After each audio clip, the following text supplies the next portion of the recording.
Hey, I am Anthopants.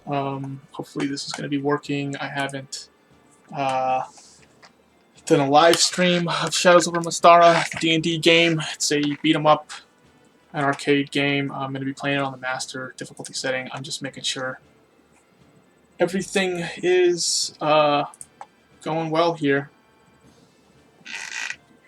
So, took me a little bit longer to set up today than I'd like, but I will be getting going really soon here.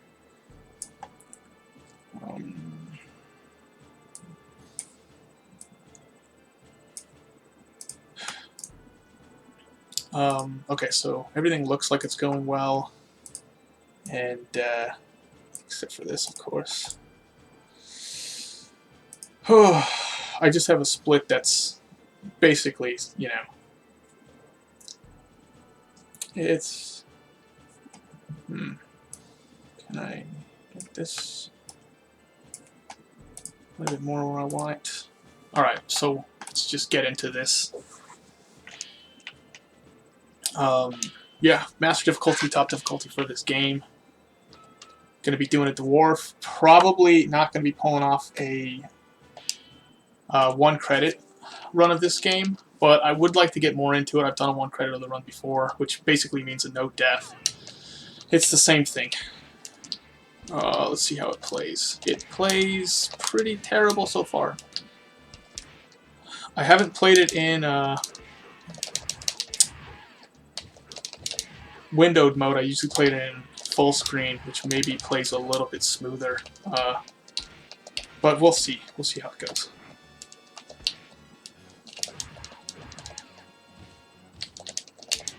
This is definitely not an easy game. Most arcade games aren't. It's not. They're not really designed to be easy. They're designed to steal your money. But it is a game that you can beat. It's a beatable game.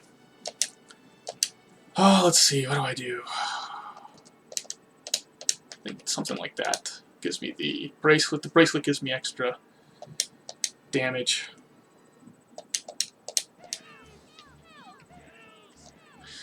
Did I get the bracelet? Yeah, okay.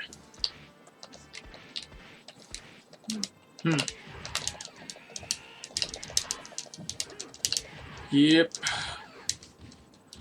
Well, next time when I get a chance, I'll be able to mess around with my settings and things like that, and trying to get the game running as smoothly as possible. It runs pretty smooth. I don't know what it looks like stream-wise, but hopefully it looks good.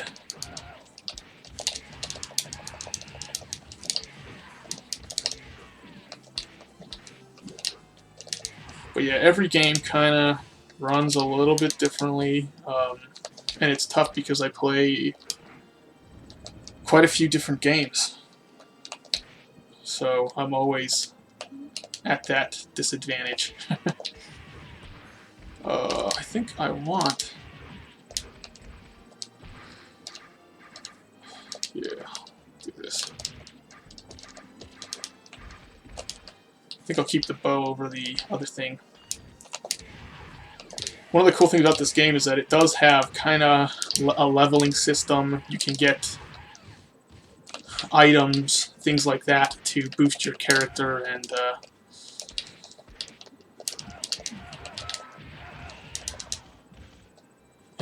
I really like that about the game. Oops, should have done this.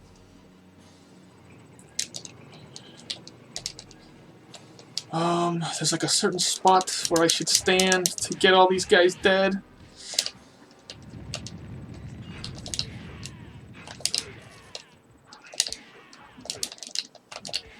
Oops.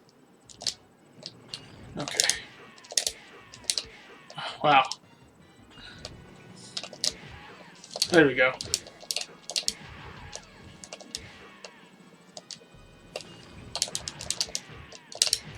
If I can get all the guys off the back of it, I can actually stop this guy dead.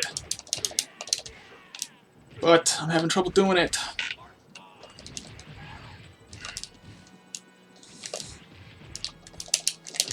Yeah, and then you're always picking up stuff. Probably my least favorite thing about the game is that the same button that you're attacking with, you're picking up with, and there's always junk on the ground to pick up. So luckily there is a slide move. You can slide, and it also kind of counts as a dodge as well. And you can pick stuff up like that, but some things you can't pick up like that.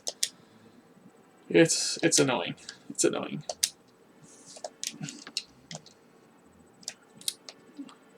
We'll try it by land.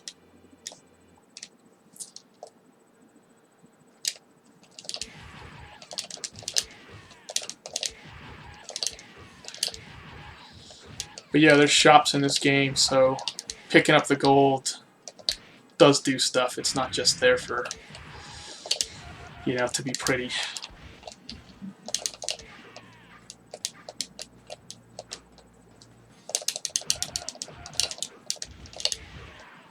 But yeah, it's been a while since I played this game.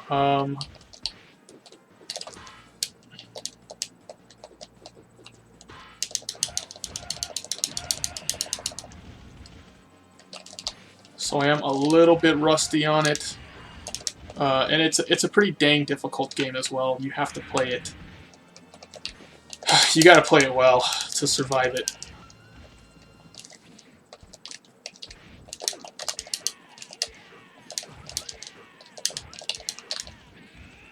It's got some fighting game kind of mechanics in it as well.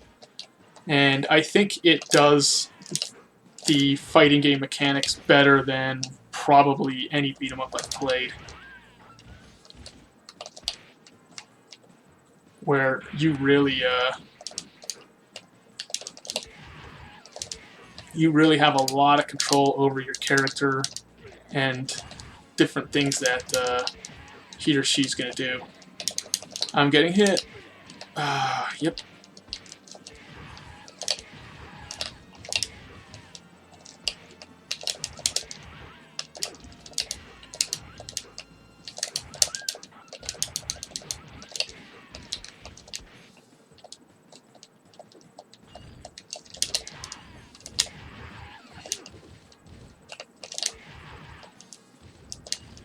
I'd rather have that than the dagger, probably. See how it goes.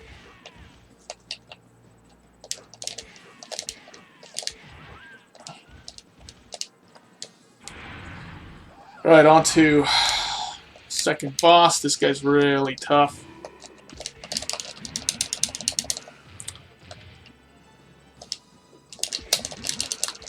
Oops, messed that up. That could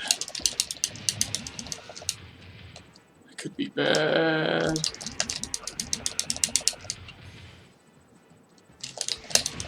There we go.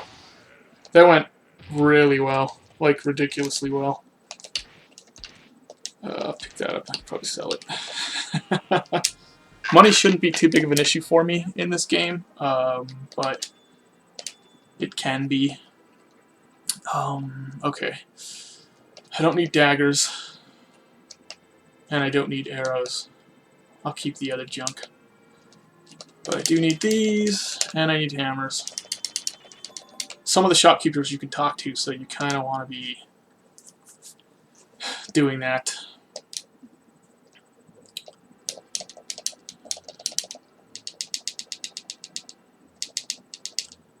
And then getting through these cutscenes as fast as if you're holding... What I usually do is I hold 2 buttons and then I tap the 3rd. Other than these sections, you know, if you just hold 3 buttons. Okay.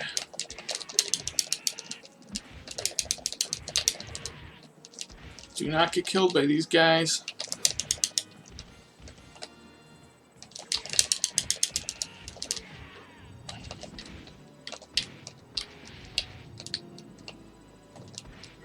Whoa. Really?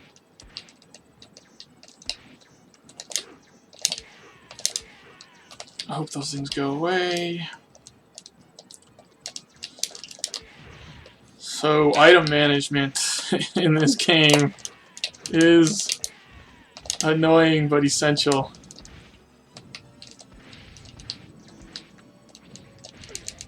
Jeez, you're kidding me! Stop hitting me, you stupid, stupid thing. And then there's always junk on the ground. Dang it.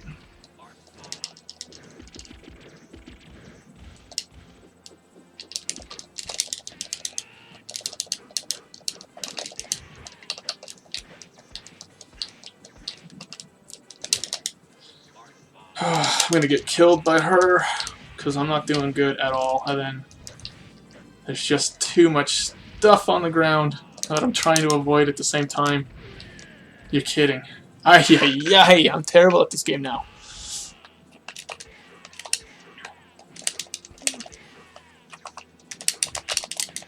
Oh, it probably doesn't help that like every boss in this game is ridiculously difficult.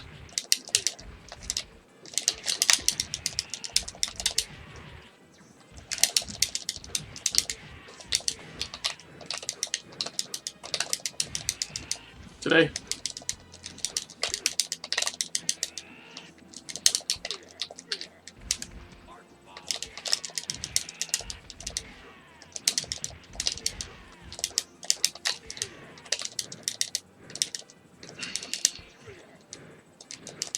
And you're always picking junk up, man.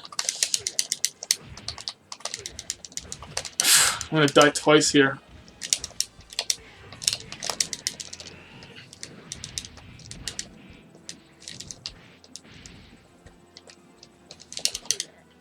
Shoot.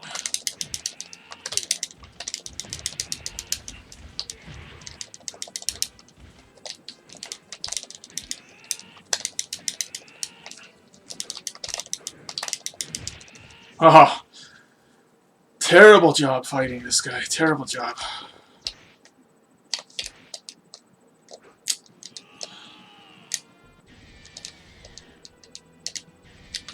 This guy's gonna wreck me.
There we go. Okay. So the harpy fight went really bad. This fight went pretty good-ish.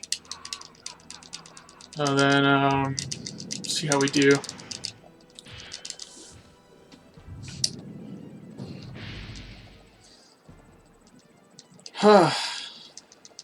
Tough game. Not an easy game. But most arcade games aren't easy, so it's just part of it.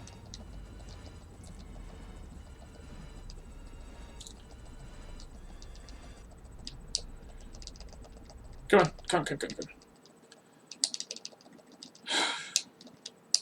It's really funny because the cutscenes is like the most annoying thing to me. Let's go through the forest. And they're really not that bad, but I just would rather like be able to skip them all together than have to skip each individual conversation. That's just me though. I hate cutscenes.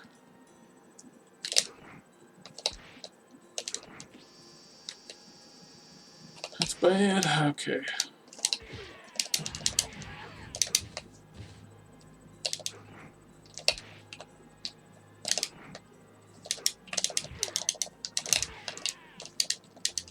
I'm always picking junk up.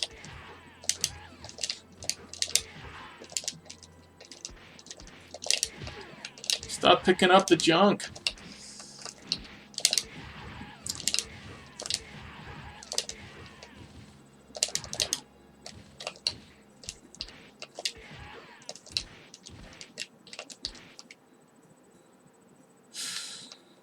Ugh. There's so many different things you can do in this game, like attack-wise, move-wise. It's pretty cool.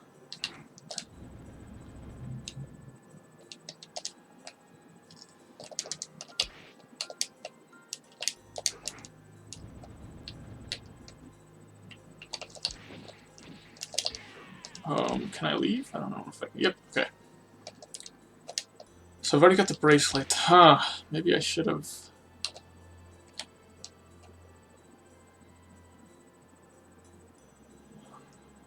Okay, so that means I gotta go get the helmet, which I think is in here.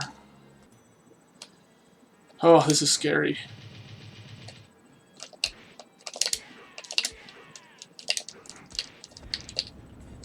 These guys are such a pain. Okay, I got the helmet. I don't remember if I go in here or not. I think so.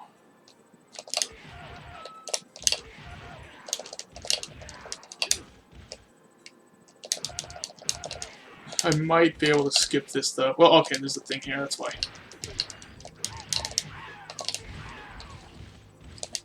The lightning rings I need for one of the bosses towards the end of the game. Hey, what's up, Sebastian? You ever seen this game before? Dungeons and Dragons, Shadows over Mystara.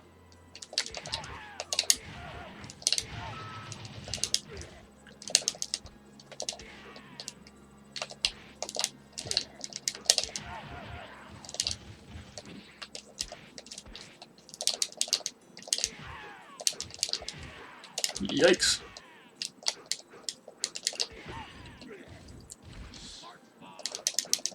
You're kidding. Come on. Come on.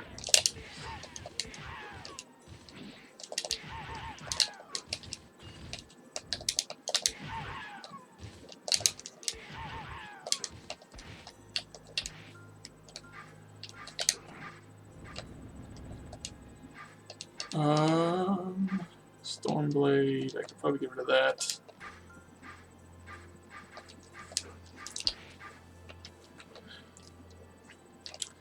Yeah, it's a pretty cool one. Definitely, it might be like my number 2 beat 'em up of all time.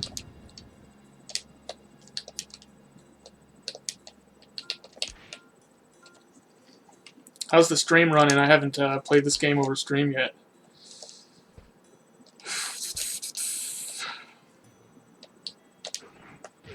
Oh my gosh.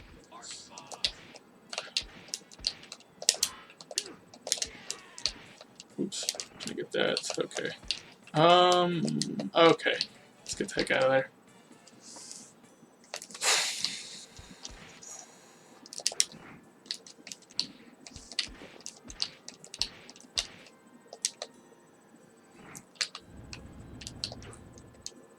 Gonna be fighting a boss here. I probably want that over this.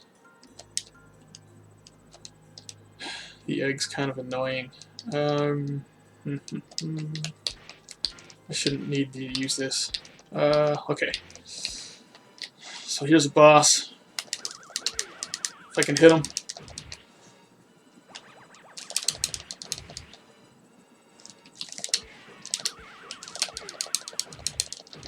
Hopefully he doesn't kill me.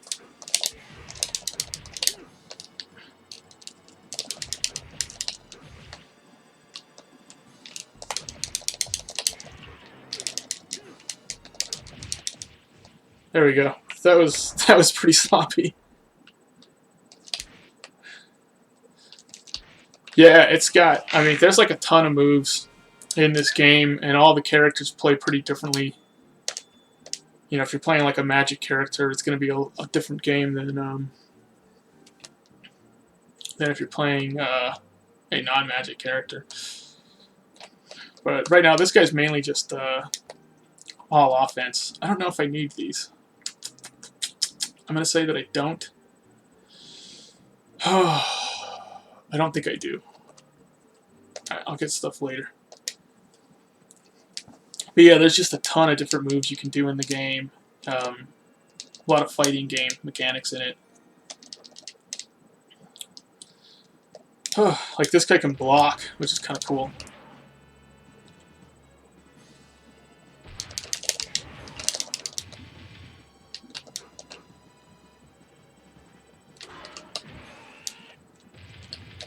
You can counterattack.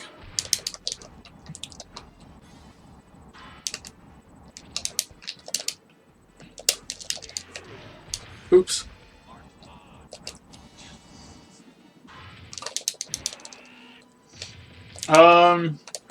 I mean, when I first got the game, I was playing a lot of it with like my friend, so we were doing a lot of multiplayer. I mean, usually it's more fun playing with somebody else, but not everyone's like as committed to like achieving what I want to achieve in games. So a lot of times I'm stuck playing by myself when it comes to actually wanting to like one credit a game, because one crediting this game is like it's a no death. It's pretty insane. Oops. Hitting start so I can get through this. That's not the way it works.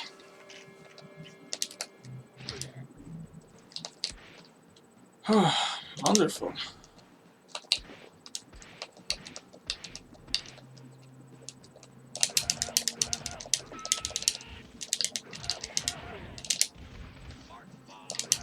This is actually dangerous.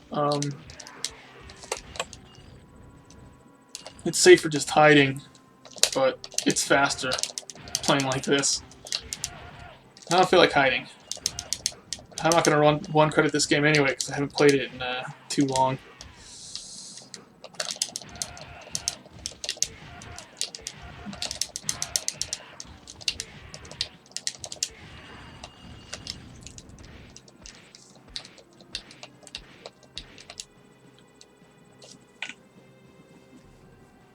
Yeah, I think, yeah, Streets of Rage 2 is, I think, the best beat-em-up ever made. It's not just my favorite. I actually think, like, beyond it being my favorite, it is also the best made beat-em-up. Then I'd probably give it to this one. Then I'd probably go Cadillacs and Dinosaurs for, like, my number 3. And then I'd go...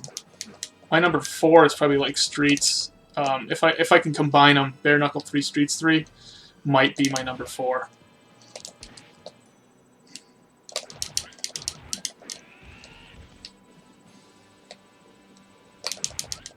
And then I don't know if you've ever played Golden Axe: Revenge of Death Adder, but that might be my number 5. If I have like a top 5 at this point, that's probably it.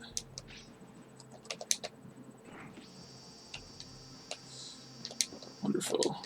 Dang it. What are you doing over there?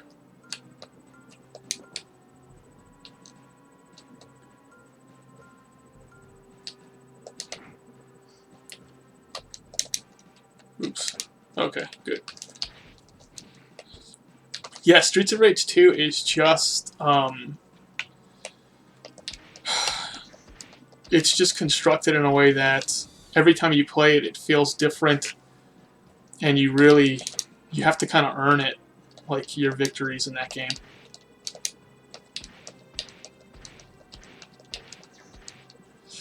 Alright, this part's gonna stink.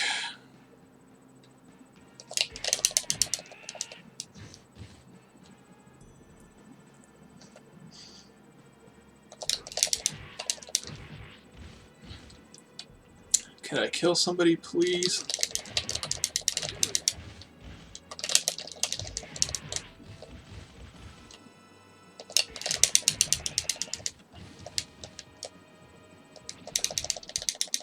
Jeez. Just picking junk up. Oh my gosh. That's really one of this game's biggest flaws, is there's always just junk on the ground and you can't help but pick it up.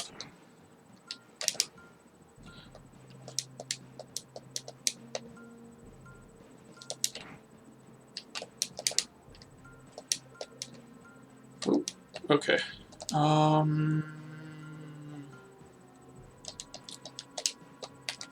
Well, if I gotta get rid of something, I'm gonna get rid of this. Let's see how this fight goes.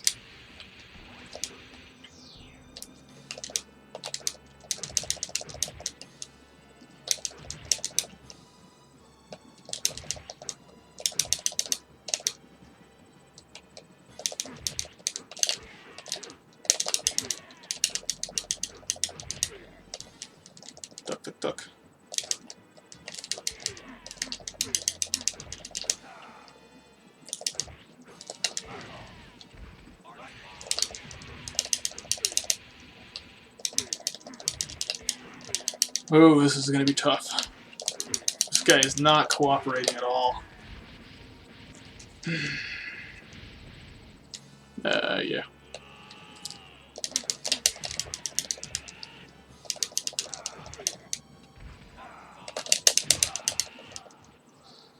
Sometimes this guy's super easy, other times he's really difficult. It just depends on how well I can keep him where I want him. Yeah, I think it... Well, here's the thing, like, this game has a ton of moves, but I don't use them all. Like, you'll see me using, basically his, like, I don't know what to call it, but his, like, forward kind of, like, axe slash, and I'll use that a lot, and the reason why is because, it works so well. You know, like, this move right here, it's basically like a Ryu's fireball. That's how you perform it. And, yeah, it just always works for, like, every situation. So I don't use a lot of his other stuff. Like, he's got, like, really weird moves. Like this thing. Anyway.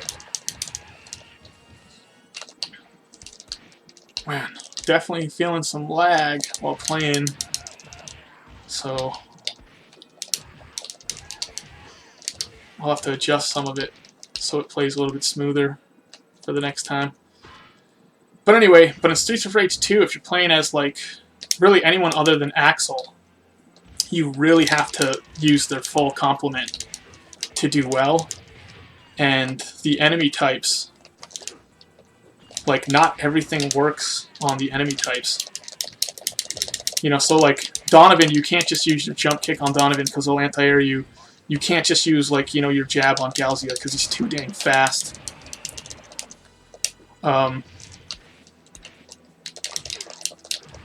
then you can't just, like, you know, kind of play more defensively with the signals because, like, they have, like, that ranged attack. They'll throw you. So, yeah, I think, like, there's just the enemy types really force you to play your character type to, like, the full extent of their ability. It's really noticeable in Mania.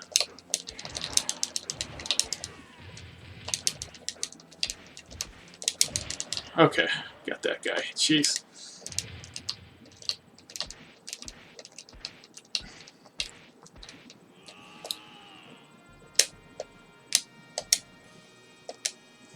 sorry, buddy.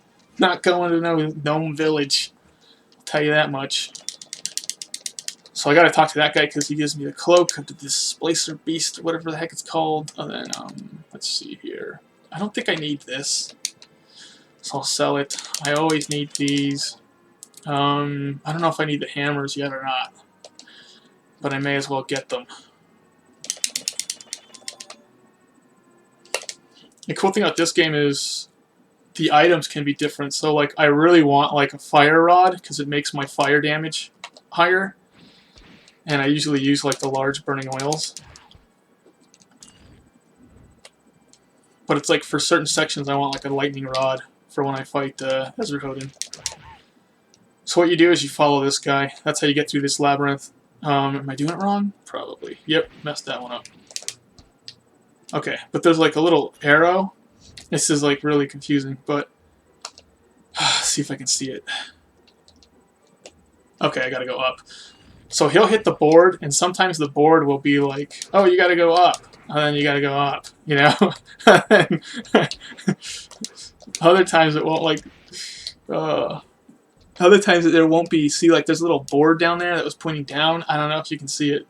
But other times there won't be one, and then you follow where the kobold, or whatever the heck that guy's name is called. But so far it's always been a thing. And then if I mess up, if I go the wrong way like 3 times or so, I gotta fight, like, the black dragon. I don't want to fight him. Get that. Make sure I got those. Okay. We're good.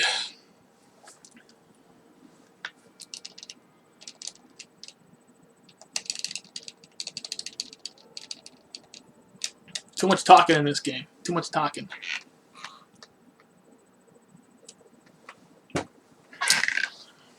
So you could go into these caves, and one of them has like the best weapon in the game, but every time you swing it, it damages you up to like, I don't know, like X amount of times that you swing it, you know, like 25 or something like that, 30.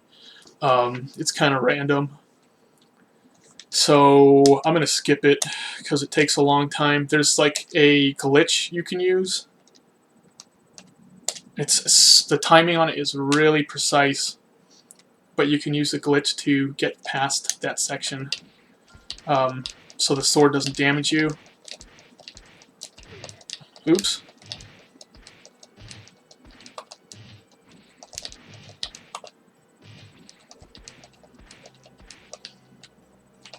But anyway, it takes a long time to use it. Oops, man.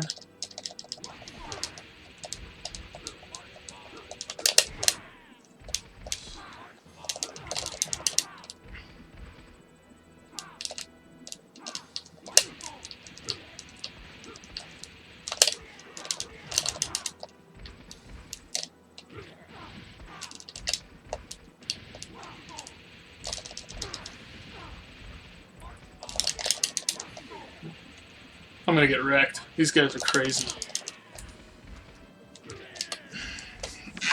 That and I don't really know what I'm doing.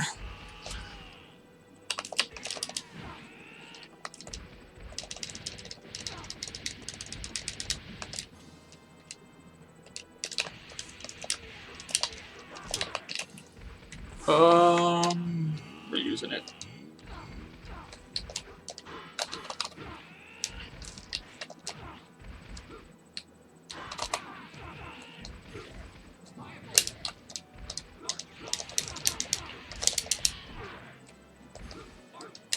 Oh no.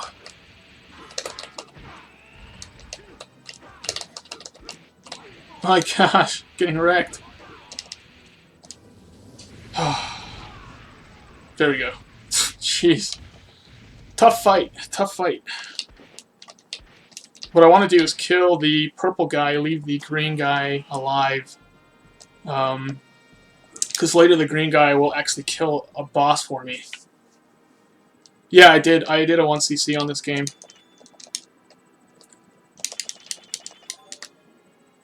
I don't know if I want arrows, especially from this guy, because he charges way too freaking much. Why not? I think I'll be okay. Sometimes the arrows help. For Ezerhoden, I can just peg him with a couple arrows from a distance. Yeah, the only way to 1cc this game is to no-death it. So that was, anyway, definitely one of the toughest things I've done in gaming is 1cc this game. Not an easy feat.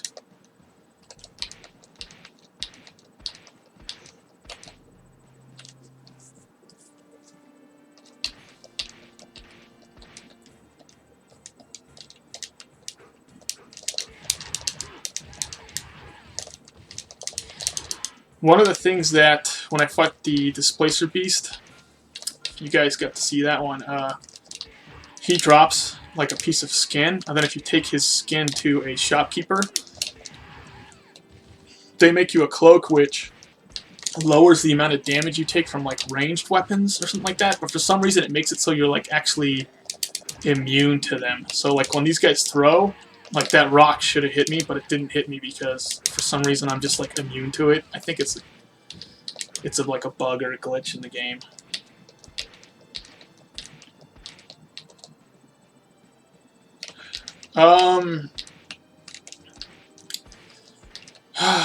Route or character that makes it like, I think it's harder probably to beat it with certain characters than others. You know, like this guy's got high stamina, which means he has more health. I'll tell you the advantages of this guy. He does more damage. So he does like a ton of damage. He levels up faster. So he gets to like max damage and health faster than anybody else does. He, yeah, he's got more health than anybody else in the game. So he's got better survivability, but he's a little bit slower than most everyone else in the game too. So if you're not used to that, you know, it's easier probably to get hit with them because you're slower. But I'd say he's probably either the second or third easiest to beat the game with. I would think the cleric is actually the easiest to beat the game with since he can heal himself. So if you get in trouble, you can just heal yourself. And the cleric also has a lot of moves that stun and enemies.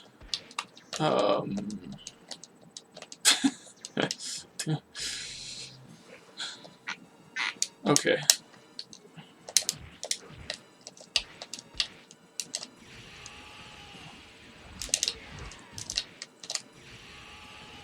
Trying to get this guy. Oh gosh, no! This is like the most annoying boss in the entire game by far. Sometimes he's really passive, but most of the time he's extremely aggressive, and it's like you're gonna get wrecked by him.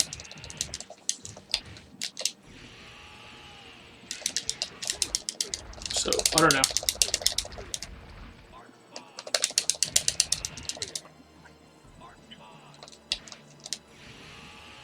But if I had like a lightning ring, I could do a heck of a lot more damage to him.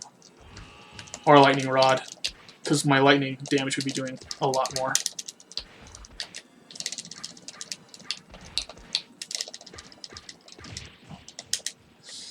That's why I bring the arrows. Hey, what's up, Vluty? Yeah. Yeah, this game's hardcore, man.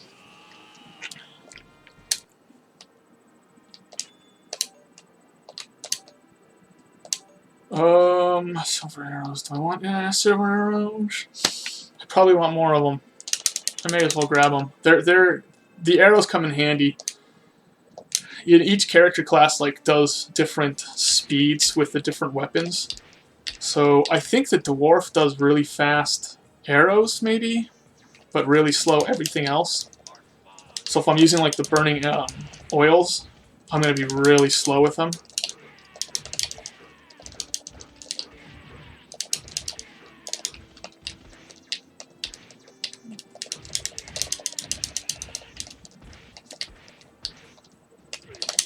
Oops, didn't think that guy was close enough to hit me. I think he got my beard.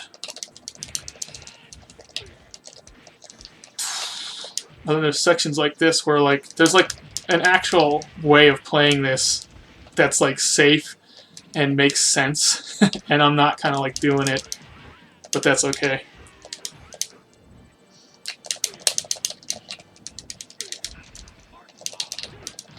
I'm not sure how the game translates, the difficulties translate. If Master on this is the same as you know, putting the difficulty on full in the arcade. I assume it is, but I don't actually know.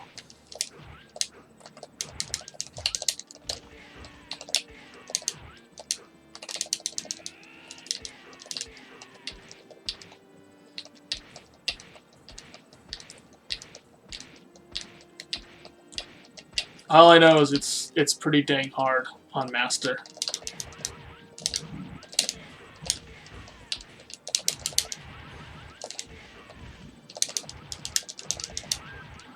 I don't know if the guys do more damage, but there's...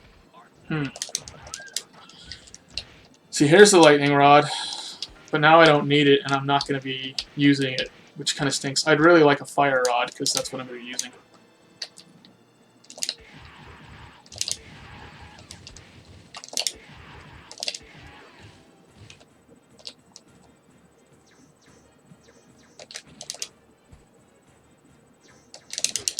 Whoa, that guy came out of nowhere.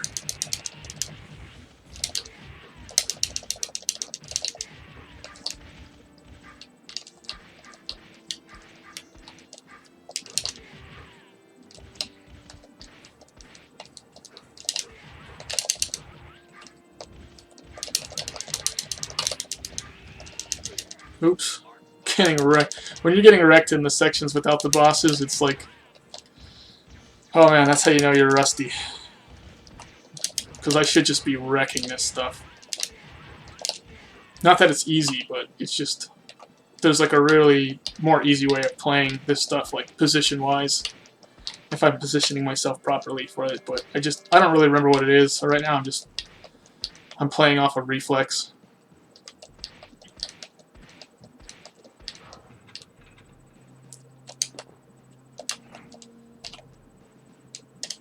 Okay, get a sense of where I am.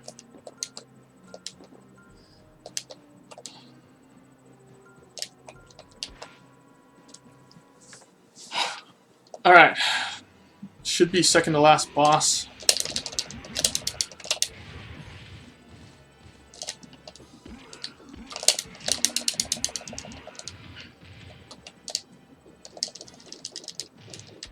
How did you dodge me, man?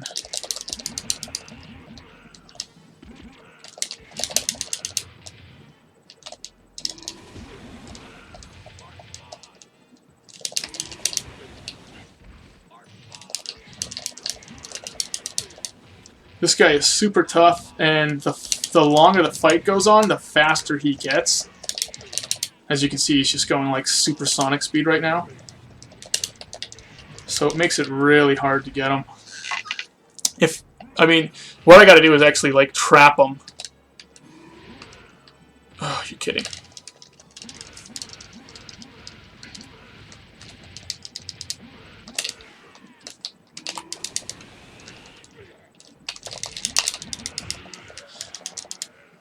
But if I had a fire rod, I'd be doing a ton of damage with the burning oils. You know, so if I hit him with those, I mean, it's gonna annihilate him.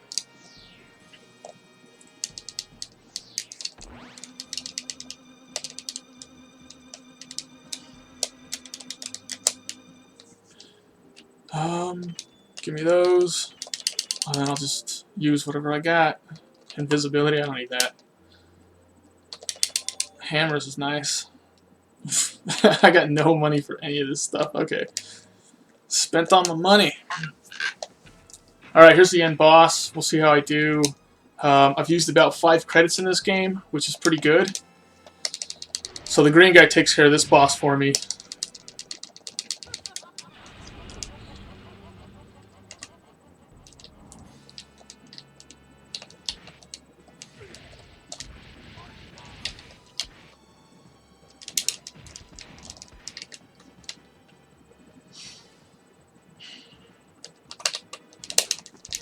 Oops.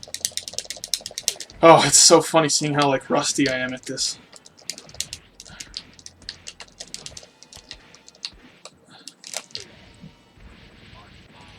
But I mean, this boss, I actually got to the point where like this boss I'd fought so many times, I started finding her to be really easy.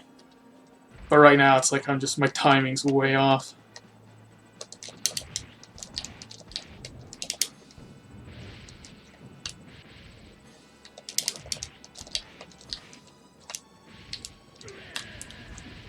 Bad timing, okay. I think this is my 6th credit.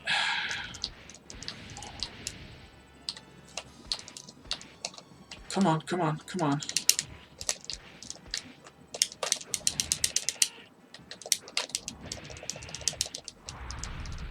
Oh no! That's a one-shot kill right there.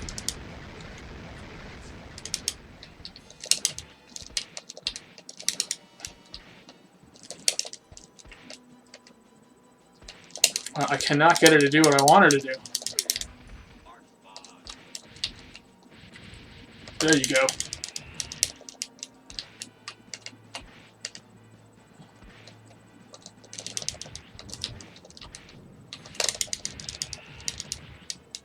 When she kind of like slides her head along,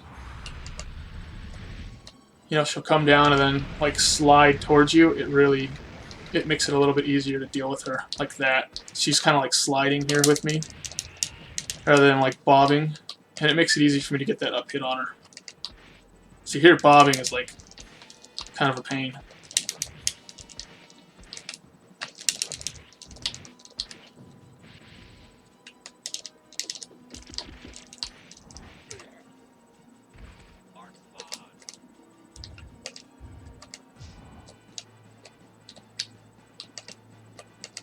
see if I can get her to come on up.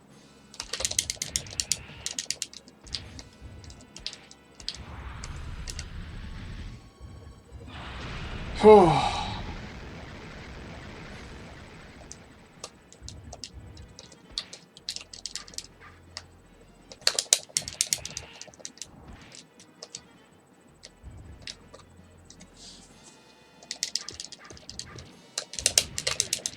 That was smart.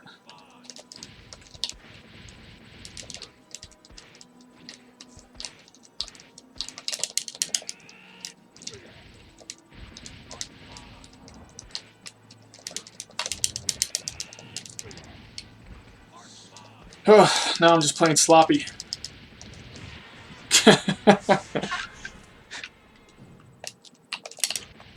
No, I haven't done an Alien versus Predator. There just isn't a way for me to play that game like a licensed, actual version of the game that I know of. If there was, oh, I can stop this. Okay, okay. If there was, I'd probably be jumping into that stuff. Some more of the arcade games, even though they're really difficult. I wouldn't mind playing more arcade games, but there just isn't ways of playing them where it's not like, you're pirating or stealing. It's like, so, and I'm trying not to do that.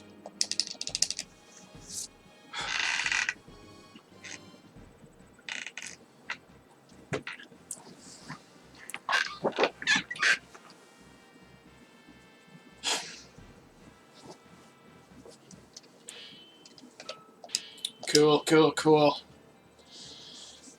Oh, well, that's that game. That's that.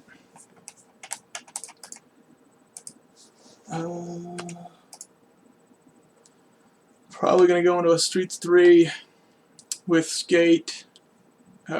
Streets 2 with Skate. Sorry, but I gotta beautify it first.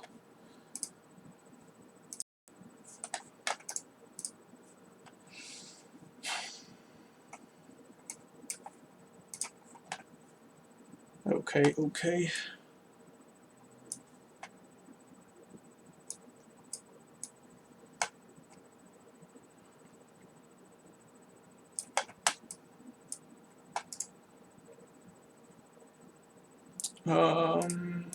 Okay.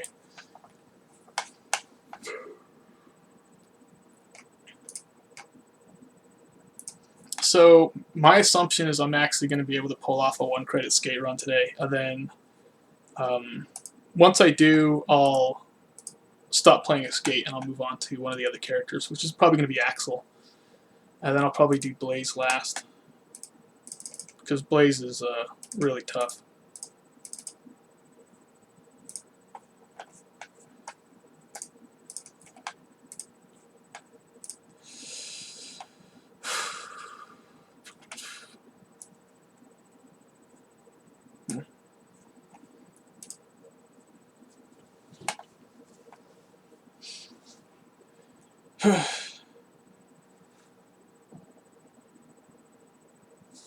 Yeah, like, that's just it. It's like, they're just, they're making it so, like, some of these older games, you can't play them, like, at all. And then, like, if you do find a way to play them, it's, like, illegal. So, I don't know. I mean, I have a lot of, like, opinion on, like, what I think about it, and,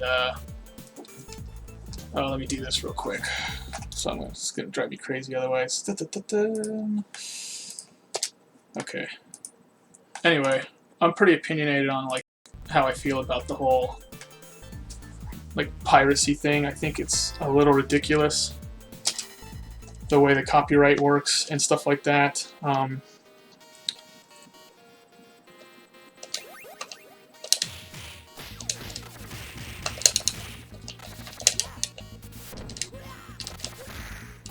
But yeah, they're not, there's going to be games, I think, where we're probably going to lose you know, if I mean, and I'm sure we probably have lost some video games already, simply because of the way the copyright laws work. And so for me, I see people that are basically like ripping some of these older arcade games as like preservers of history, you know. And I mean, at this point, like if like Picasso came back and he was like, hey, like, I don't want you guys like keeping my paintings in a museum, like I'm just gonna do whatever I want to with them, we'd probably be like, yes, thank you, man, like that's a part of history now. You don't really, you know, have a say in like how we do it. We don't want you to be doing something stupid with it where we're gonna lose it. But for some reason, like, we're doing that with our movies and our you know, our entertainment now is kind of turning into that. Anyway, not to get into a rant on like the way they can fix copyright laws, but because I don't really know a whole lot about it, but I do. I just don't like the fact that companies are literally making it so that a part of history, which is, you know, some of these games, are just going to disappear. Like, if they'd have it their way, like a game like Alien vs. Predator would just disappear, you know? Like, once the arcade cabinets die out or whatever, you know, the boards on them, and you can't, you know, if no one could have an arcade cabinet, then no one could even, you know, have the game anymore, and it just wouldn't exist.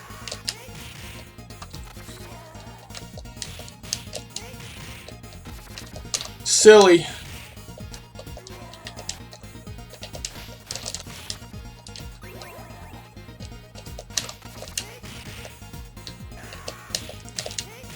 But yeah, I wish like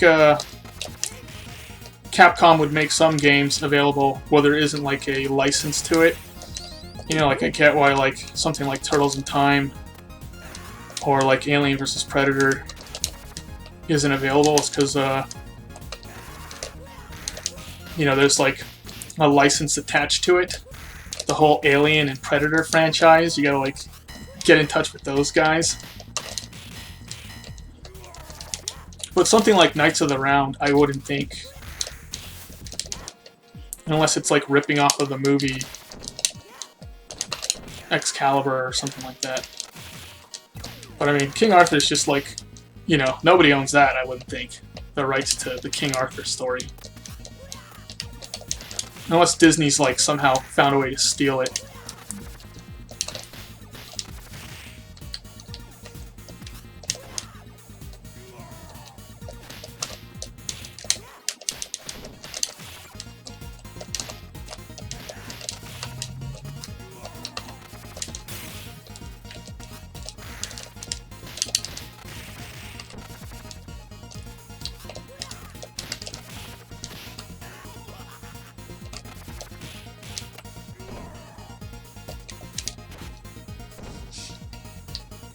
Yeah, like the thing is, like, I hear all different sides of it, like the legality of it, like if you already own like something, copying it, or there's a certain degree of like, you know, the limitation to the copyright of something and all that stuff. But then like Nintendo will come out and be like, no, like, you know, you can't even like take their game, you know, that you own a copy of and like make a ROM of it. So I don't know, I just don't know what it is. Mainly I want to support like companies and developers that are like bringing these games out and making them like playable on like, you know, modern hardware.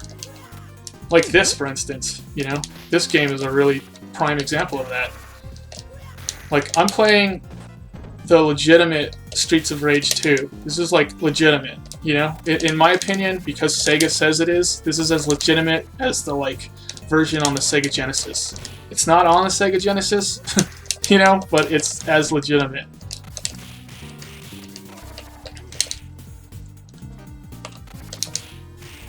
So I don't know. I just want like companies like this to know, like, yeah, I want this stuff. I want this stuff. I want to be playing it like legally, like legitimately. Keep bringing this stuff out, you know? Keep making this stuff. It's awesome.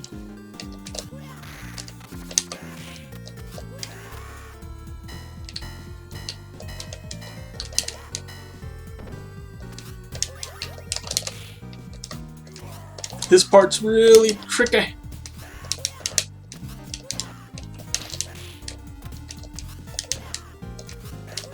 This part's like a prime example of what happens when you put Donovans and Galzias on the screen in like mass numbers.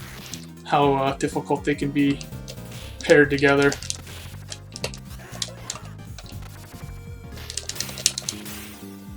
Saved by the table.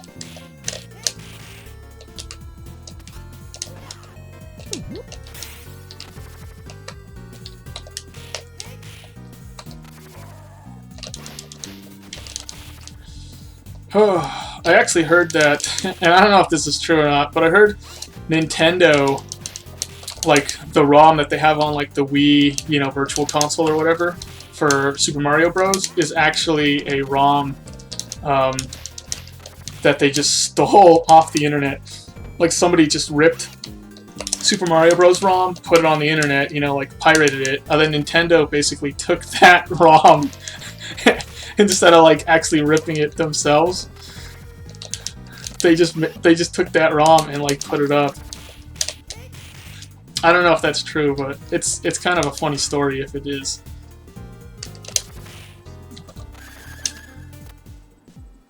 Yeah, I gotta agree, Sebastian. Like I can't. I think there's a degree where like someone can be like, here's how I see it. If you're putting ROM hacks on the internet, you're a or you know, you're putting ROMs on the internet and it's illegal, like that's a criminal act, you know? That's the way I see it. It is a criminal act. But at the same time, I also think you're a hero for preserving the thing. So it's like, yeah, it's against the law, you know, you're breaking the law, which makes you a criminal, but you're also like preserving history, which makes you like a hero. So you can be both. You can be both a criminal according to the law and a hero according to like actual like what is, you know, like somebody who's doing like the right thing. And I think most of the time like that's what actually does make the right thing, is when you're like doing something that's like completely, you know, you can get in trouble for. A lot of times you're doing the right thing. Not always. Sometimes you're doing totally the wrong thing. If you're robbing a bank, I mean, there's no justification for that.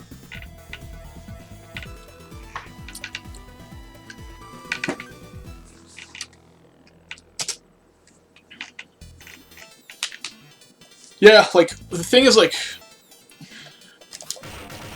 yeah, like, things deteriorate, you know? Like, I mean, George Lucas said it, because George Lucas started, doing the, like, Star Wars special editions and stuff, and people were like, we don't want it, we want, like, the original, and George Lucas was like, well, like, the only way to get the original is, like, you know, mainly on VHS, and so George Lucas said, like, well, in, like, 50 years, you know, because VHS tapes, deteriorate after a while, like, no one will even remember what the originals were, because, like, they won't exist.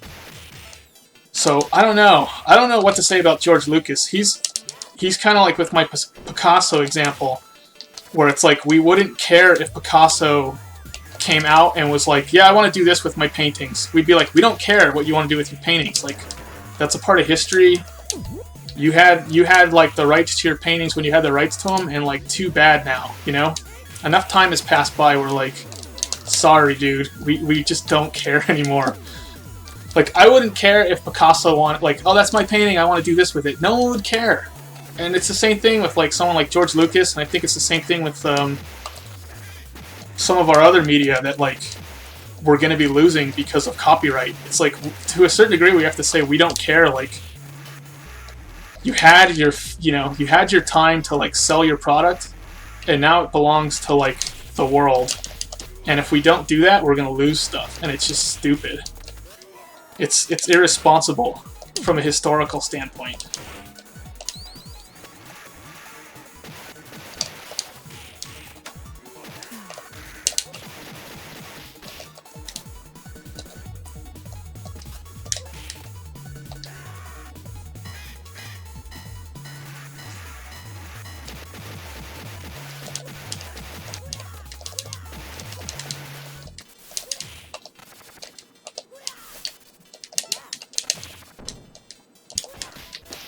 Yeah, I mean, the problem with laws is, especially, like, I don't know what it's like in other places, but in the United States, like, whenever a law is getting put out,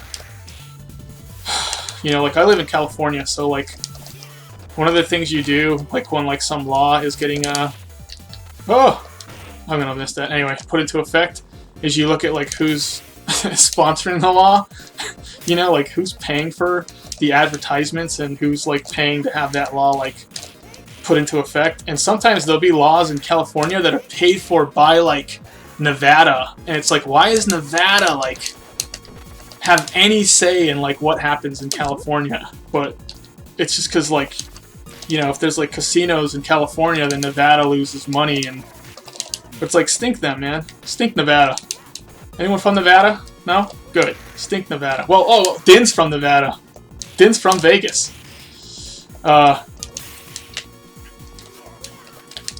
So it can't be all bad. Hey, what's up, Corkscrew?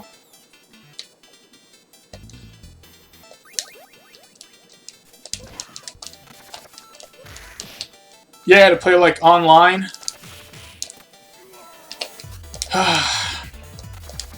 Yeah. I mean, I don't know if using, an emulator itself is illegal. It's like, this is the whole thing, because it's like you almost have to be a lawyer to, like, figure this junk out. Like, what am I even allowed to do in this world without getting in trouble, you know? But I would assume that if you have the ROM from Steam, that's like a legit Sega, you know, released ROM, you can then use like a different emulator which has online play and just use this ROM to play with it. But maybe even that, like, even using like an emulator that isn't like a licensed emulator is illegal. It's just, it's a mess. They need to redo the laws. I think, like, in my opinion, you got like 20 years to sell your product. Then if you don't re-release it after 20 years, you know, into a format that's like modern, you know, like this, like if Sega wants to hold on to the Streets of Rage, this game, like, re-release it.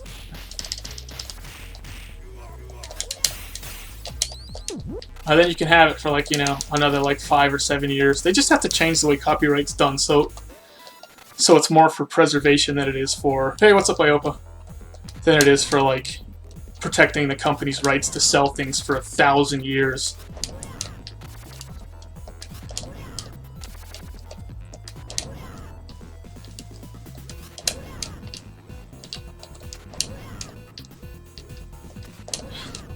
Yeah, I mean, Sega basically just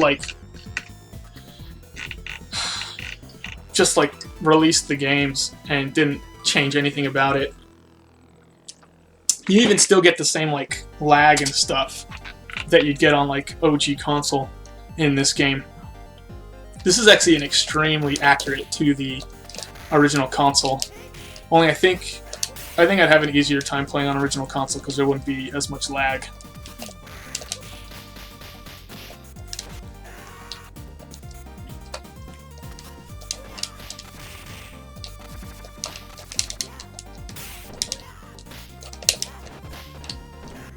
Everyone gets a punch. Everyone gets a hit on Skate. Look at this. Skate, man. You can't not get hit.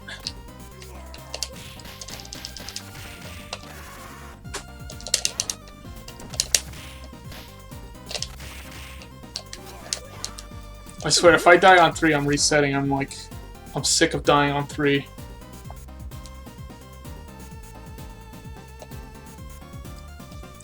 Yeah, like, and now you can't even play the Simpsons arcade game unless you, like, already previously had it. Like, they had that, they had X-Men, and then I think Disney gained the rights to, like, Marvel, and, you know, it's just, so it's like, I mean, I don't know, they're lumping stuff that they shouldn't lump. Like, the X-Men arcade game is an individual, you know, product, and just treat it like an individual product rather than like a franchise of Marvel, you know. I don't know. They just, copyright law is just, it's out of date, and Disney's doing some stuff. Disney changed the way copyright laws work a while ago, and it for the worse for basically everybody other than Disney. Disney's like, it's just funny because Disney's like the biggest proponent of stealing information and ideas. I mean, like they're coming out with a Beauty and the Beast movie. Like they didn't. I don't know. I don't think they invented Beauty and the Beast. You know, they didn't invent Snow White. They didn't invent like Rapunzel or any of that stuff. You know, they're basically, you know, stealing those ideas and remaking them because they can, because there's no copyright law stopping them. But then when they do it, they don't want anyone else to steal. They don't want anyone else to steal the stuff they've already stolen. I mean, it's just, oh, we live in a funny world. Funny world.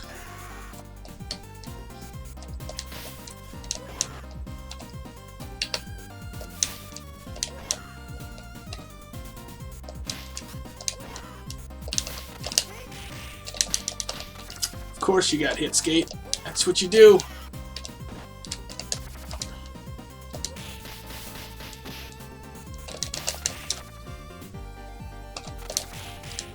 Let's try not to get murdered. But man, Skate.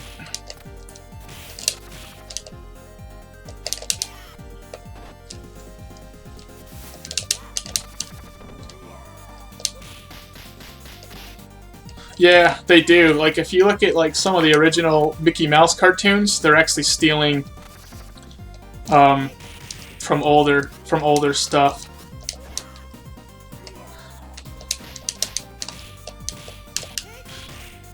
But it's like, I mean, the way art works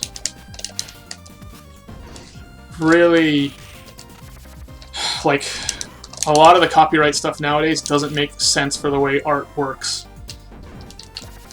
Because art's dynamic, and like if you come up with like a musical composition, that exact arrangement, you know, is yours, but you didn't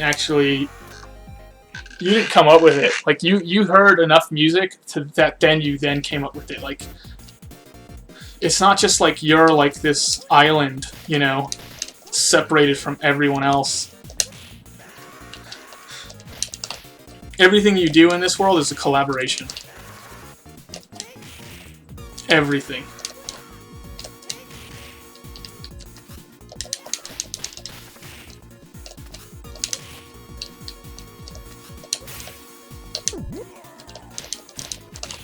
I don't know. Disney acts like they're living out in like the wilderness, you know, like growing their own food and doing their own hunting. It's like you're not. You're like, you know, you're using the benefit of like everyone else's hard labor for your stuff. And then you're acting like they didn't exist. It's just silly. I don't want to talk too much about Disney though, because I really like Disneyland and I like a lot of things that Disney does. But maybe I just don't like their some of their practices.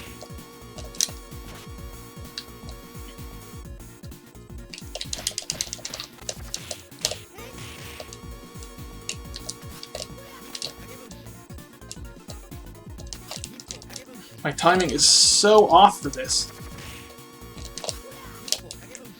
You're kidding. I can't believe how bad I'm doing against the frickin' ninjas again. Oh.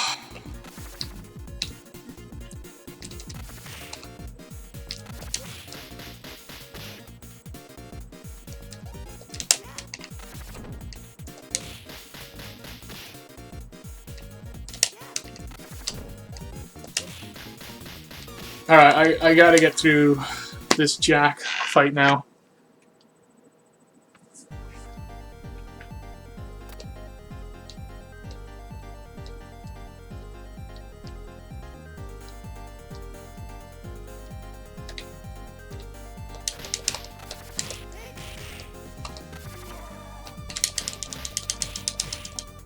Come on. Good, good, good. This is good. Get this guy close. This guy can spawn in like one of 4 areas, and one of them is too far away to trigger him without triggering everybody else. But you can affect his triggering by moving the screen forward quicker. I gotta get them killed. I gotta kill these girls. I gotta kill them.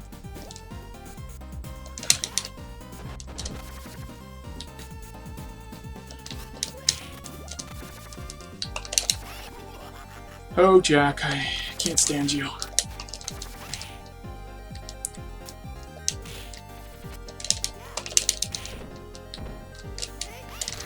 Oh man, I'm really trying to kill them fast, and like sometimes that's not good. I've got to be careful.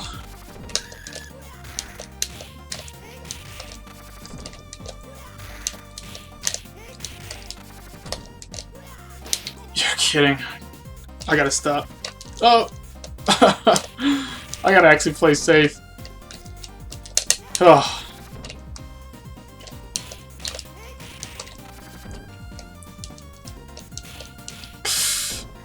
Gosh, that was really dangerous.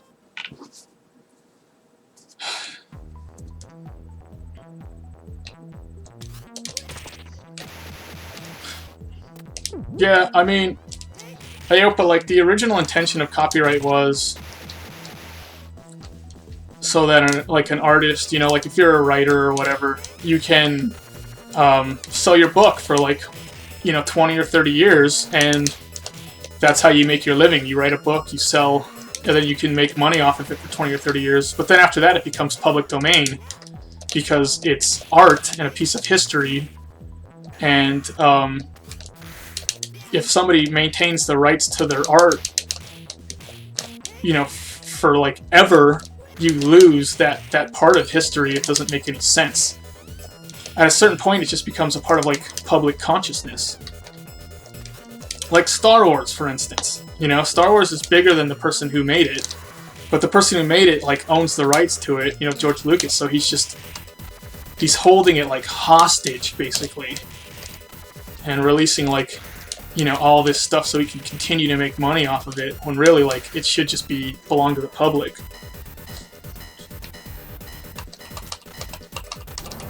But anyway, now copyright doesn't really have any of its original intention. Now it's just about a corporation making money off of a single idea for, you know, 150 years or however long the corporation lasts for. And it's ridiculous.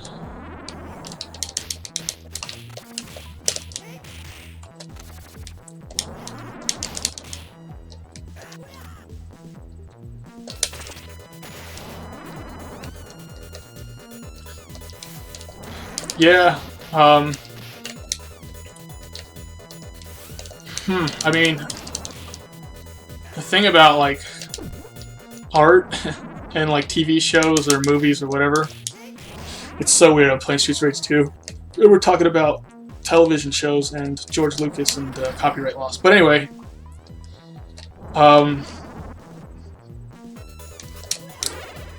what you have is artists are creatively driven, and if you have an artist who's creating things, they usually are really good, or they're original to a certain degree, or there's something special about it. But when you have basically an accountant running a corporation rather than an artist, like Walt Disney was an artist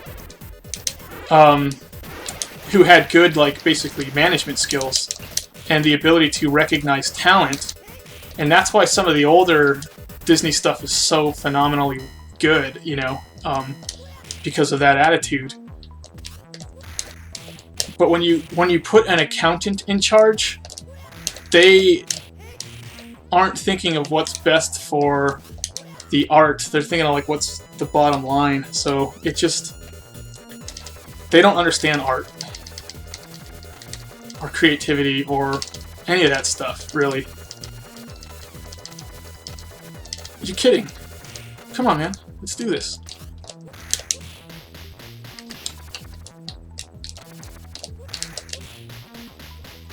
Yes, finally, I get the boss by himself.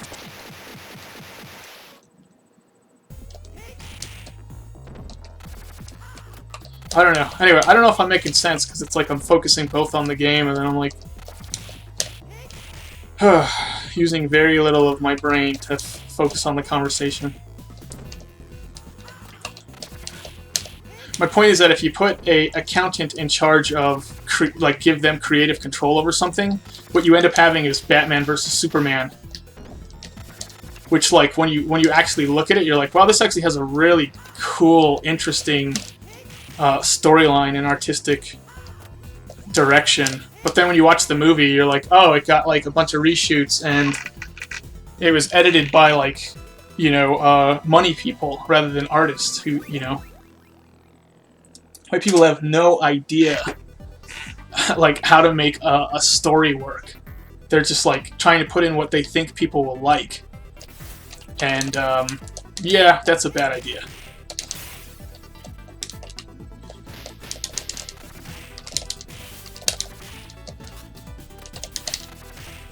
Okay, 4's going bad so far. Let's try not to get hit anymore.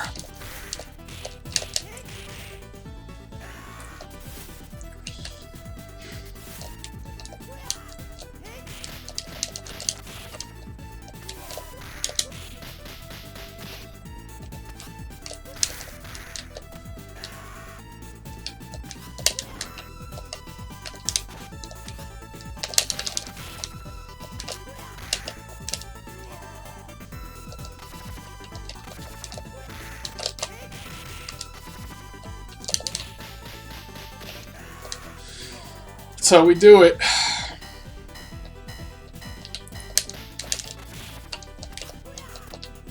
Anyway, eventually I hope someone, you know, maybe a gamer, you know, who's got like a law degree and a passion for changing copyright law will come along and actually make, you know, some copyright law that makes sense.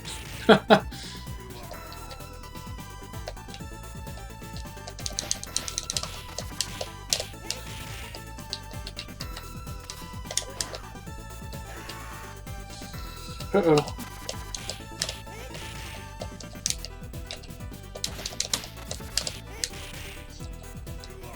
Okay, I'm doing this a little bit slow because I want my health to not be terrible.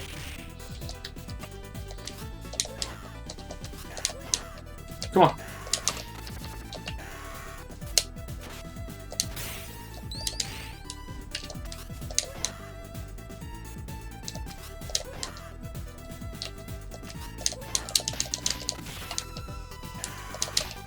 Four is dangerous.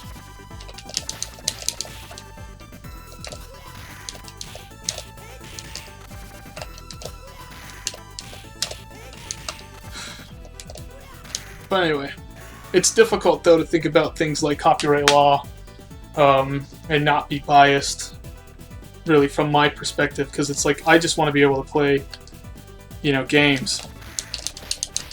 But corporations need to make money. I think there's a balance to it, though.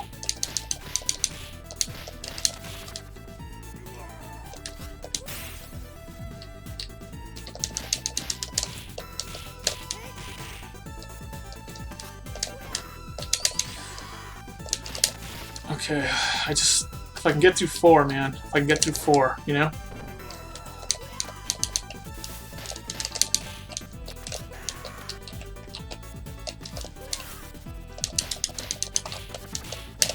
Four and 5 are one of those levels where it can go super bad. And I don't want that to happen.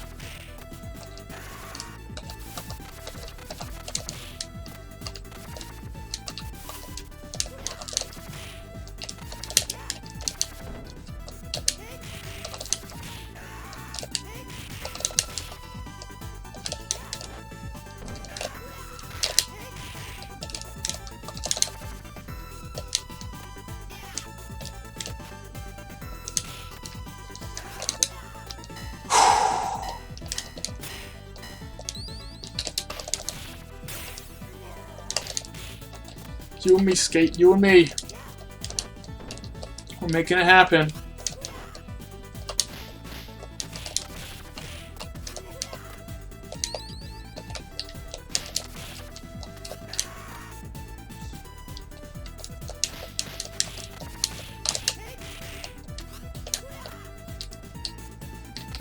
Come on, come on.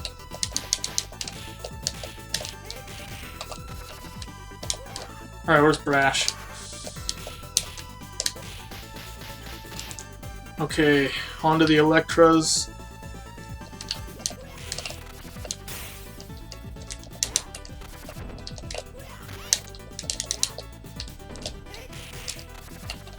Shoot, shoot.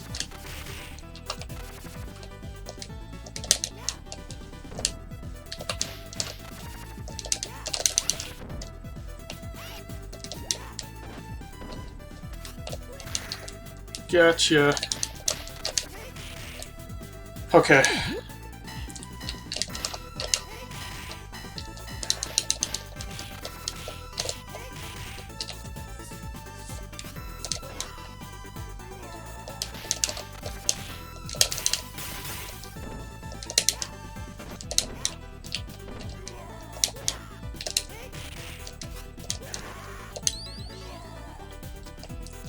Dang it. Calling extra guys here.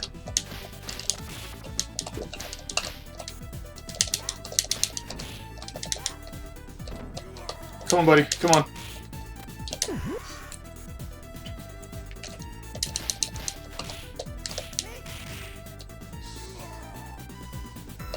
Shoot.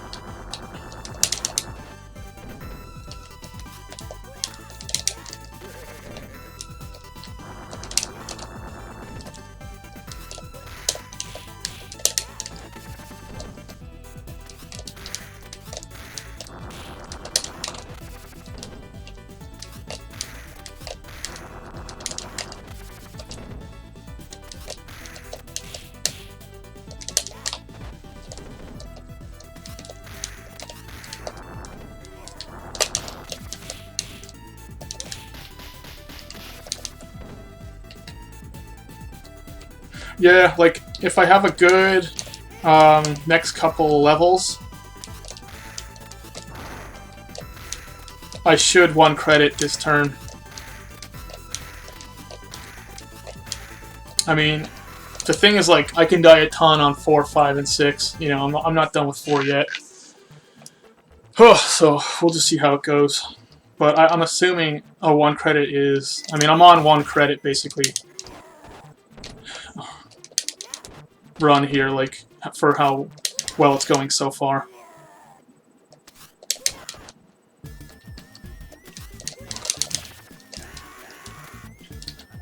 Probably better if I went on the other side.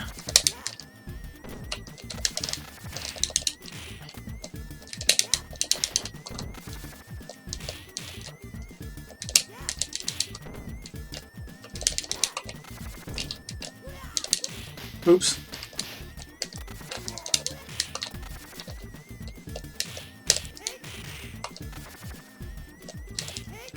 Okay.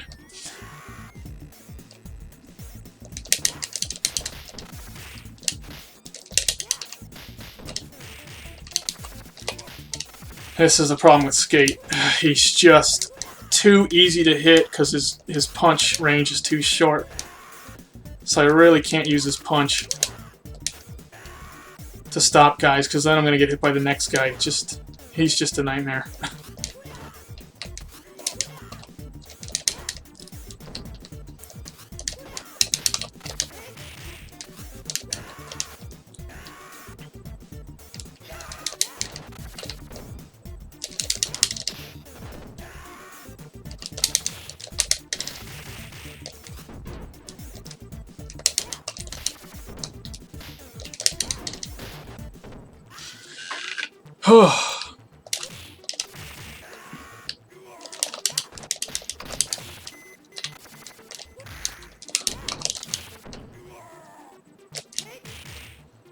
Timing, timing, timing.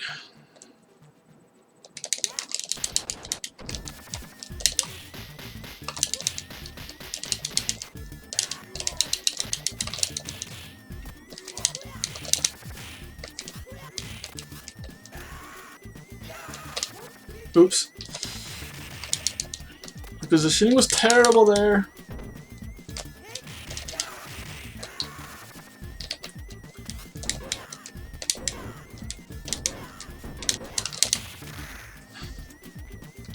Come on, Donnie. Come on, Donnie.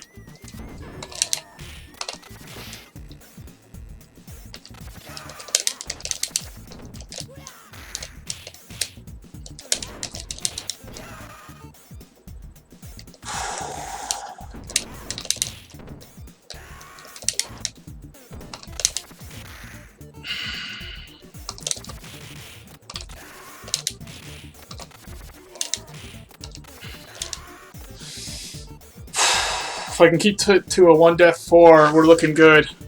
Yeah, his punch is slow. For his range, his punch is really slow.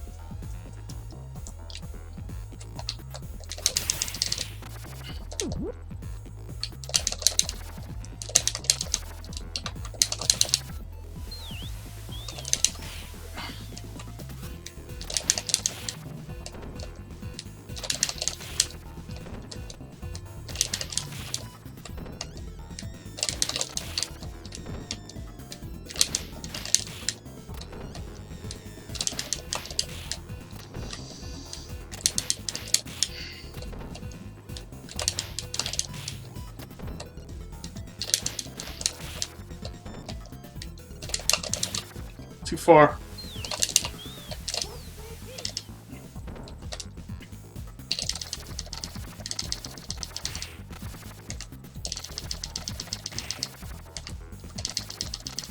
Come on. Come on. Come on. There you go. Whew! So 1-4 is pretty dang good. But 5 is one of those levels where I can die like 100 times on it, so I gotta be on for 5.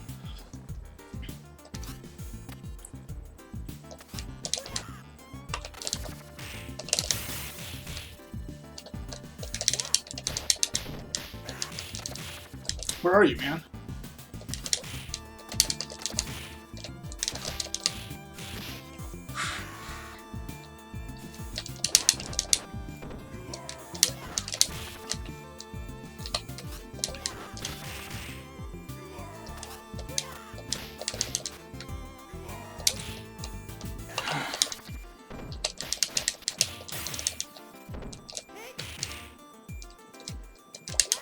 Hit him.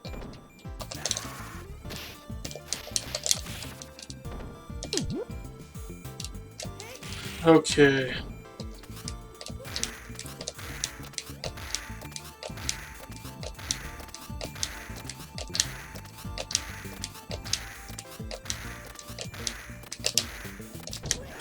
We got this. We got this.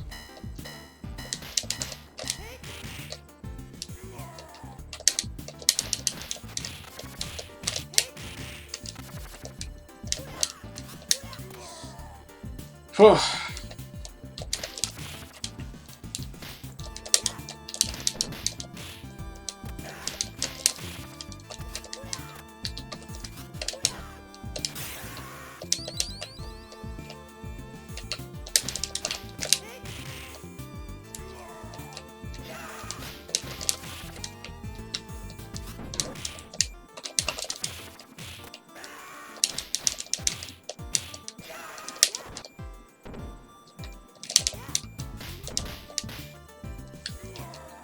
Okay, try not to get hit.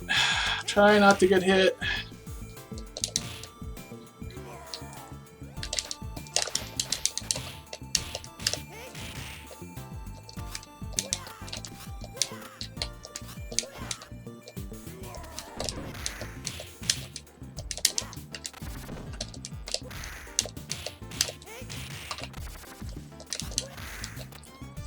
Alright, on to the kickboxers. This goes good or bad, just depends.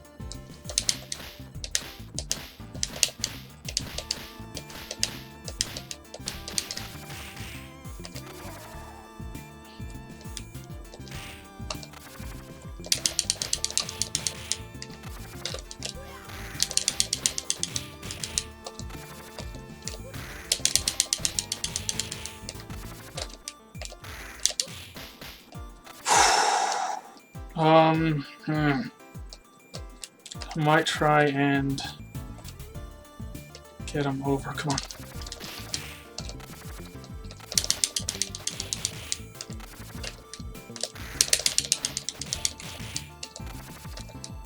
Don't mess up.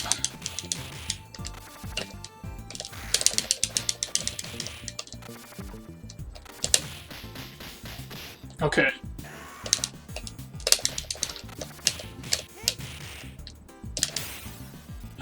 I think I should just grab that now, in case I lose it or something stupid happens. Come on, buddy.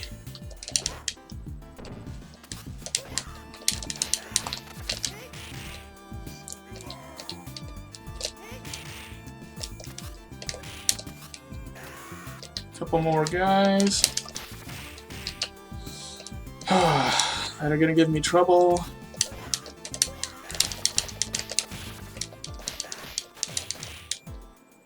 That should be all of them, hopefully.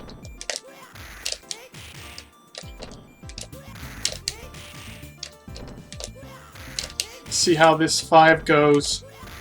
Every section of 5 is pretty dang difficult, so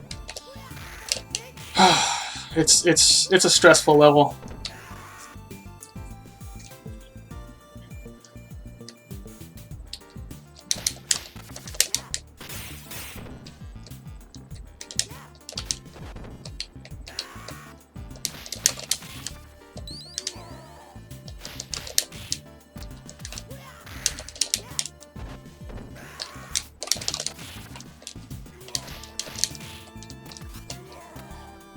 Okay, come on, Donnie.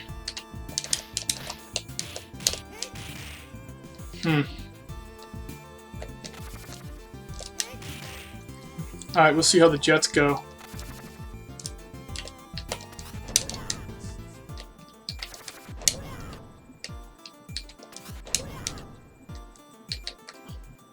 Hopefully this guy will stay doing this. He's being really nice right now. And then I can pull one, hopefully.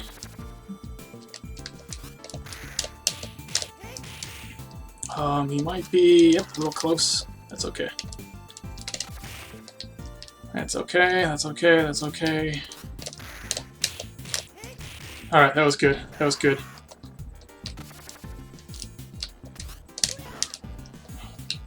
Be nice, be nice, be nice.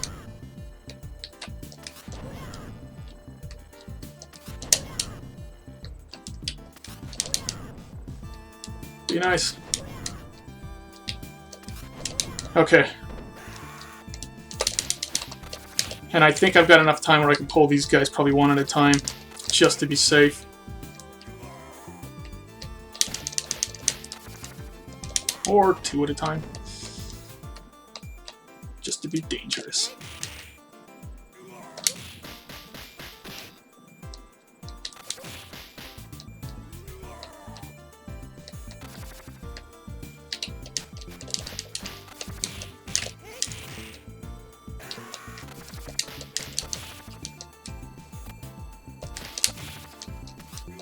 Okay, should be able to get this.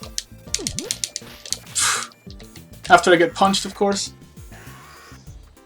I'm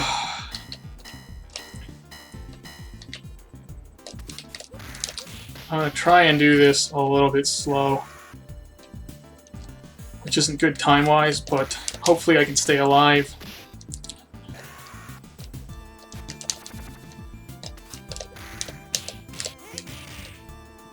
Come on, buddy. Where's the green guy? Okay.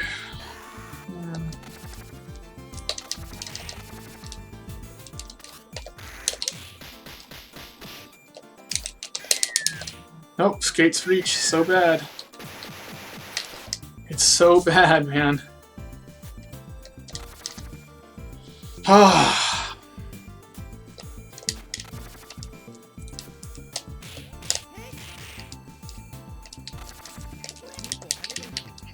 Okay, come on, come on.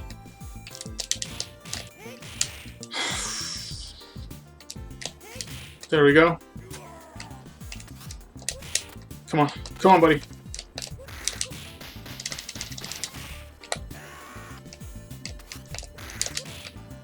Okay, trigger this guy.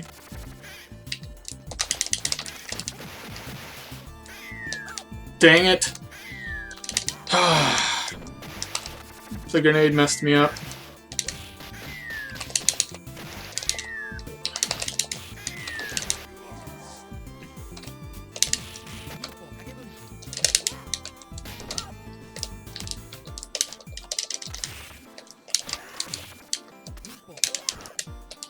Come on.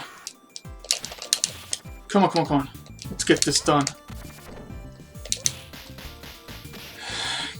Get the axe! Use the axe on those guys! Oh, that would be awesome if you could use the axe.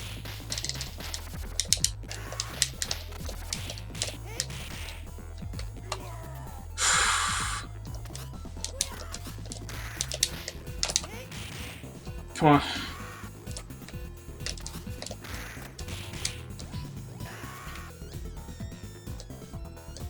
This part's scary. I don't got the health to be doing this.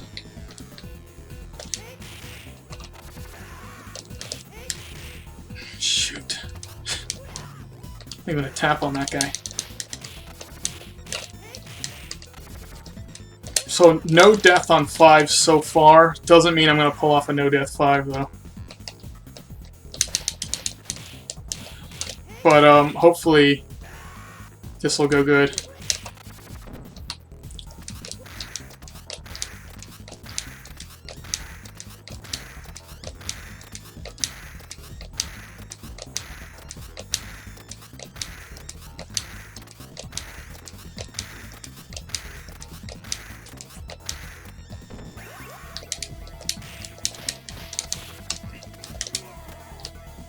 Come on.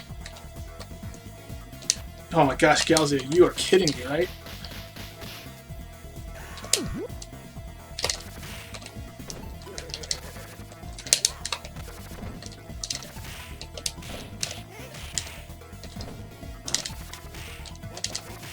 Shoot.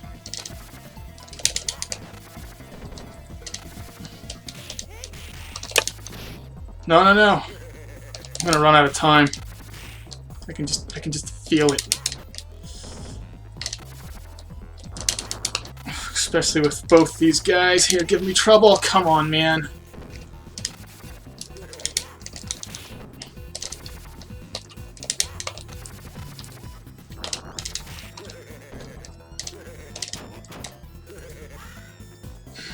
Okay.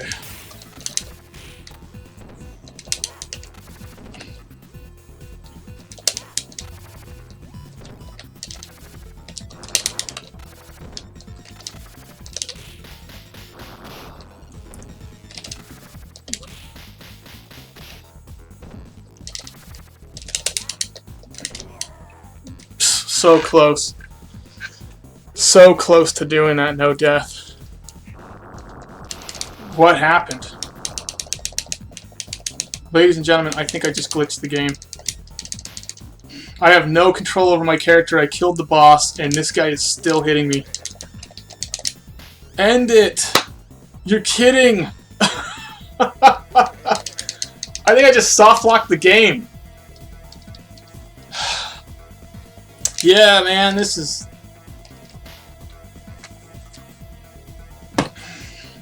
Wow, I've never done this before. This guy's gonna frickin' kill me.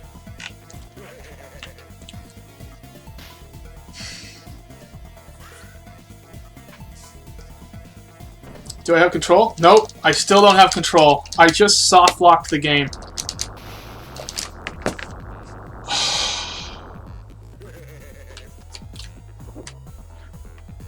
Are you freaking serious? I just died and like nothing's happening. Corkscrew. I'm assuming like I'll continue and then I'll be still stuck in this position. I don't know if he's taking lives off of me or not. Wow, man.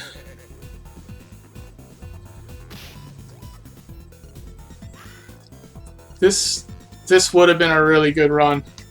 I mean, I don't know how I did it. I guess something got glitched. The boss is dead. This guy's still here beating the living crap out of me. And there's nothing I can do about it.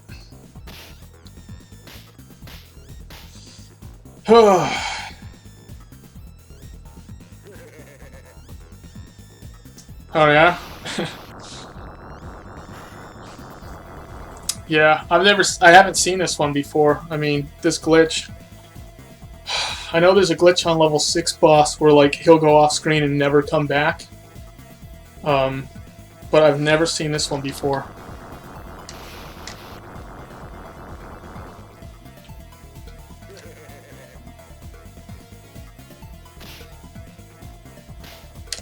Nope. I can't do anything. Attack isn't working. Oh wait. That works.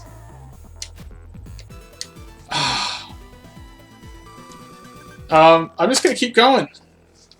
Even though I lost 3 lives. Wow, I open, man, I wish you clued me on that like way sooner. But maybe you didn't think about it till now. But that was it, man. Yeah, like the only thing I could do was the hold attack for some reason.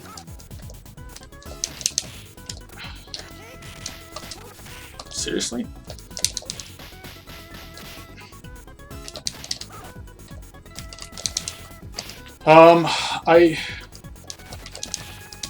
Yeah, I mean, the attack wasn't working, but when I held attack and then released it, I could still do the finishing move. Still do that attack, which is weird. I don't know why. I don't know why that worked.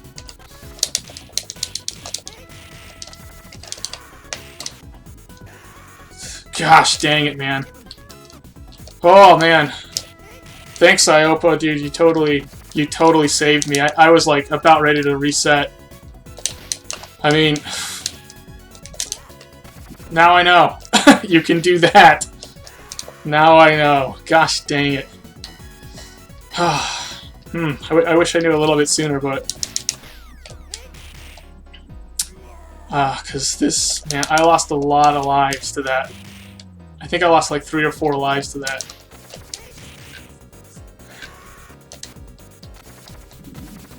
Okay, cool. Well, now we know. Next time I do that. Now if I 1-credit it, it'll be a miracle. I mean, man, that just stole it from me right there. Oh.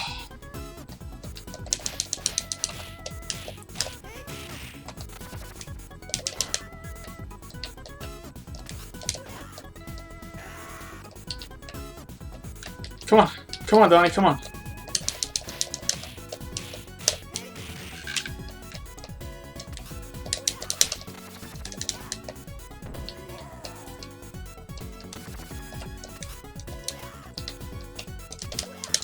Okay, that's okay. Come on, Condor, let's get you dead.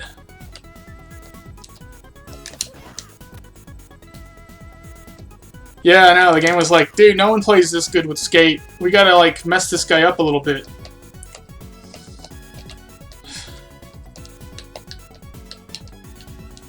It's like, you had to do it when I'm playing as Skate? I mean, he's not, like, an easy guy to play with to begin with.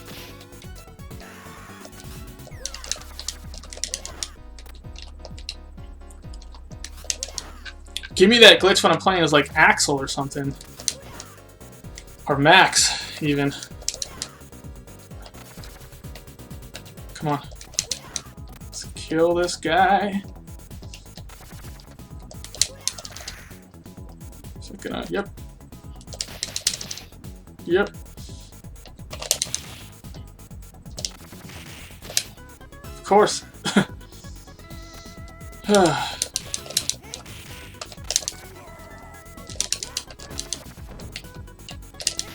These guys are so freaking fast, man.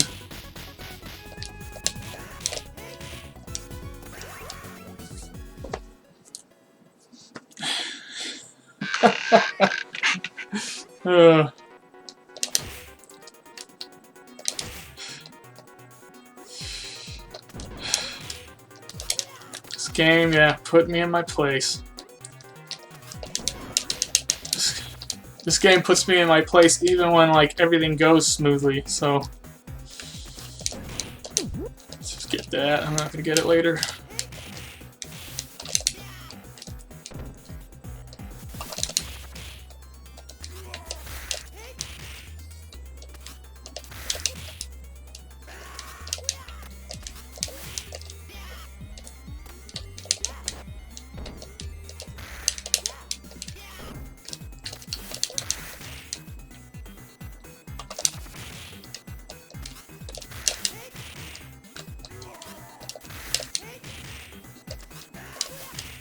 Oh, gosh. Oh, what's up, Jim?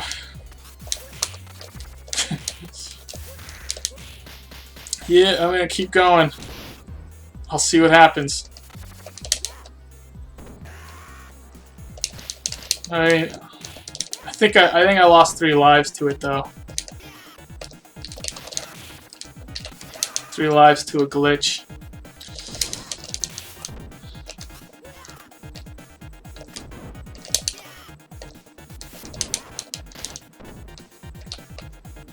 Man, Skate. Getting hit.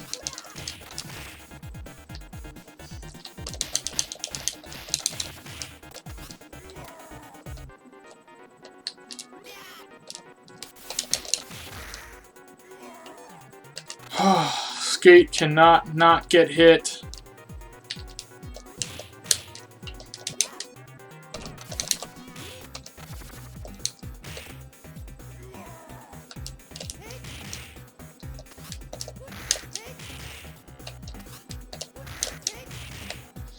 Oh man, it really takes the wind out of my sails. Losing lives like that when I'm doing so good.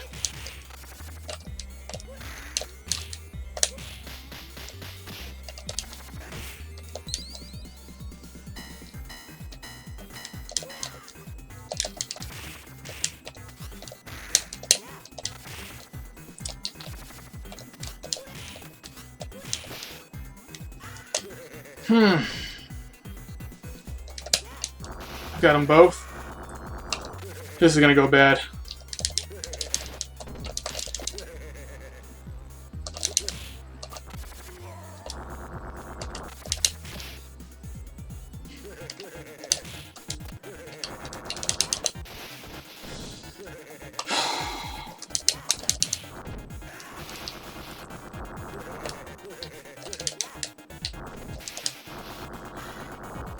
Believe me, I would not be playing this bad if I didn't just lose a ton of lives.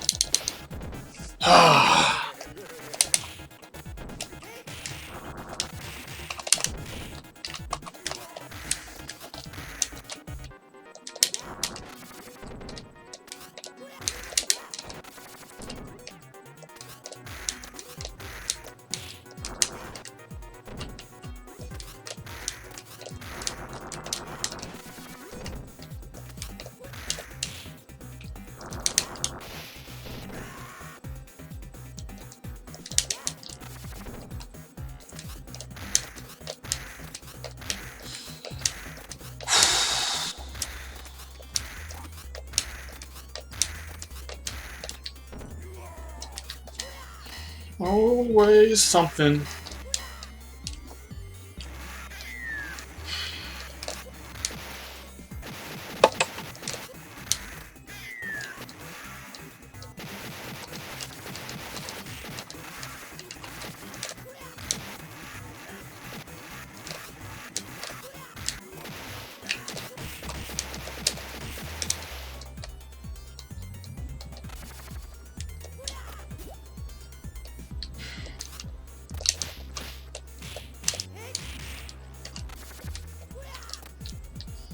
Okay.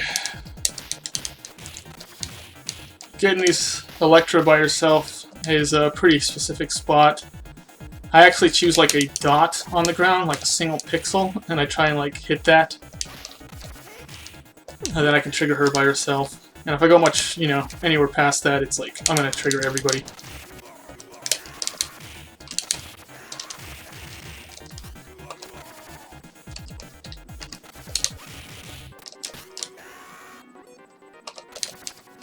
What? I had to go... I think I went, like, right through her. Man, Skate, so slow.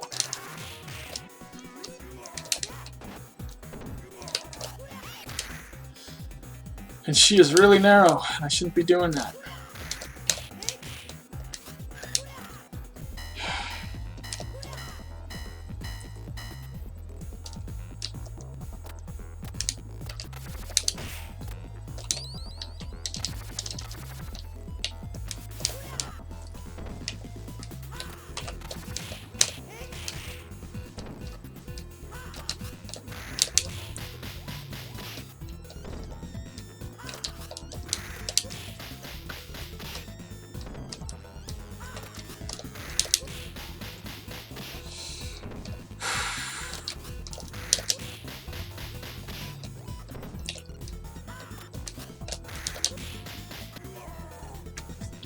Alright, there's 6.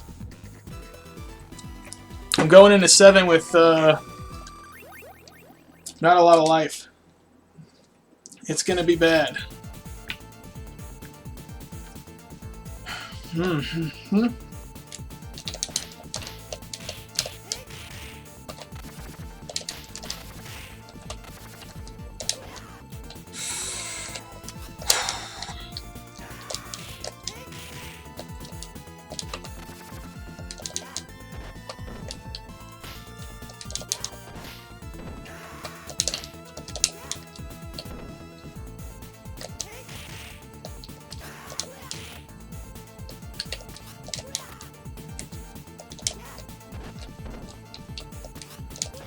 Come on.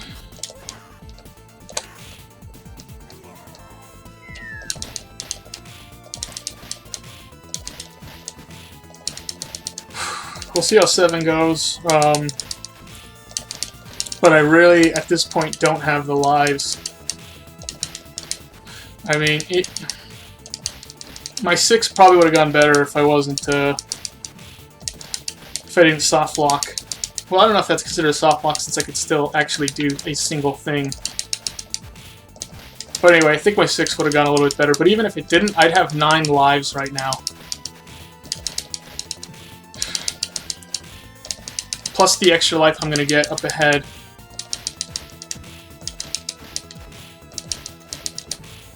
Yeah, Jim, I've heard of it. I try not to play games that aren't, like, licensed. And that's one of them, which kind of stinks. If I do play stuff, I usually don't, like, put it up on my channel. Just because I want to, like, encourage and support the developers and, like, bringing back these old games into new hardware and stuff like that. And I think if everyone's just playing,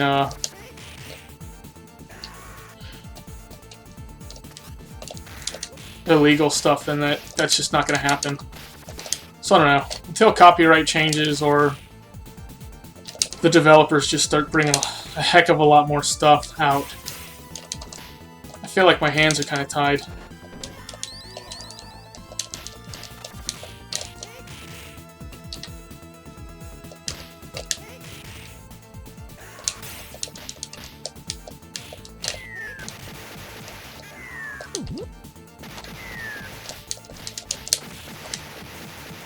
Don't be punching me, Donovan.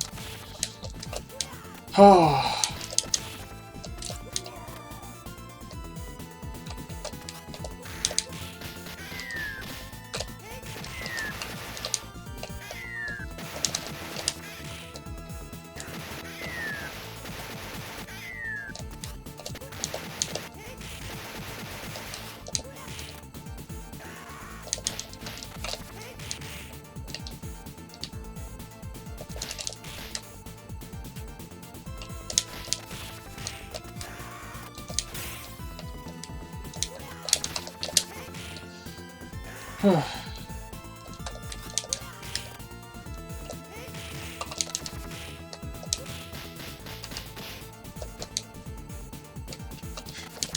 Yeah, I don't really know.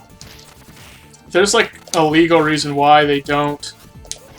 Some companies don't allow like user-made games and things like that, because they'll lose like there's a chance they'll lose like the copyright to their stuff. So I mean, there is like legitimate reasons to it, and really it's like the laws that need to be changed.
Okay.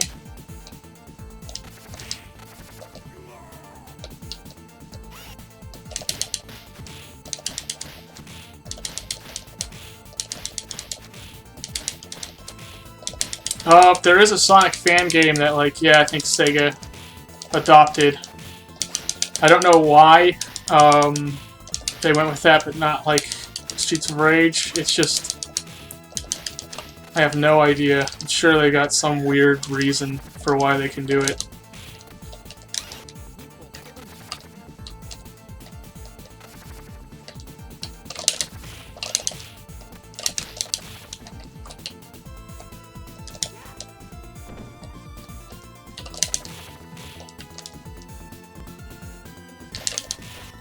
Oh, Skate, your reach is terrible. Okay, that guy's dead.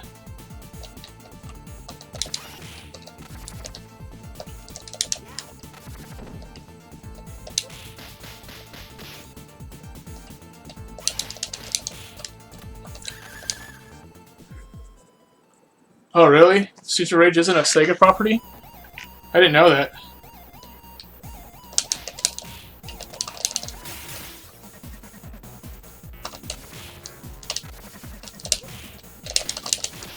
I gotta get the turkey.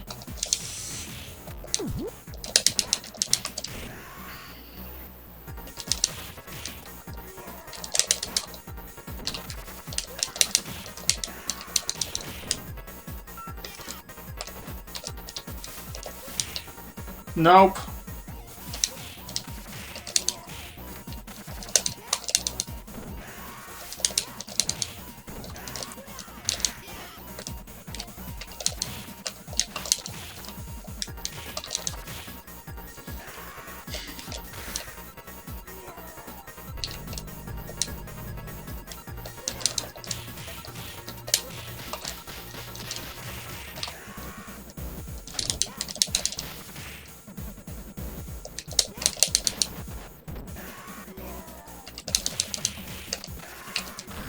Yikes, man.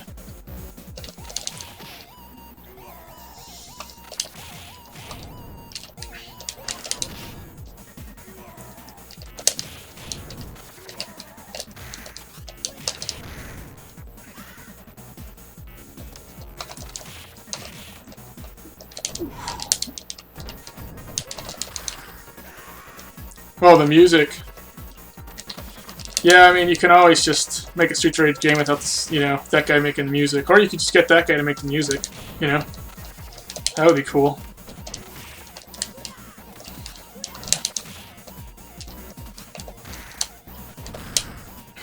Getting my butt kicked.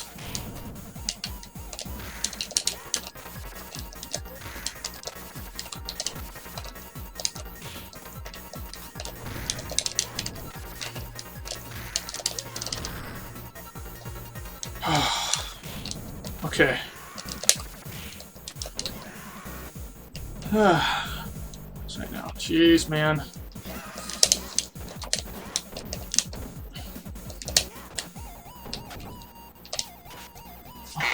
Oh ho ho.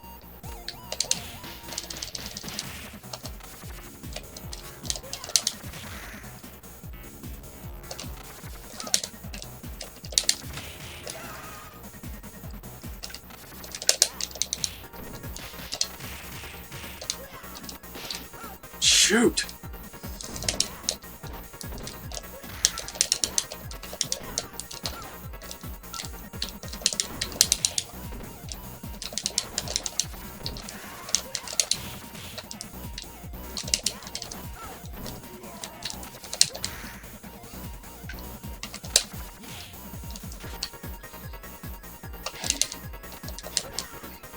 Mm-hmm.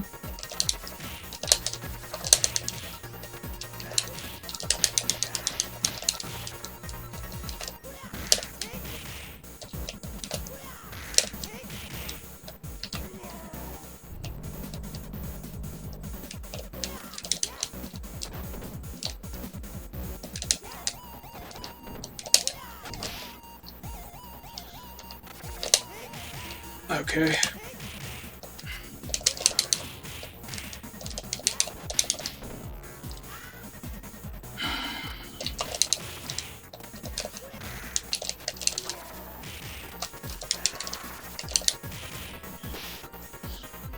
We can do this. Come on, Skate.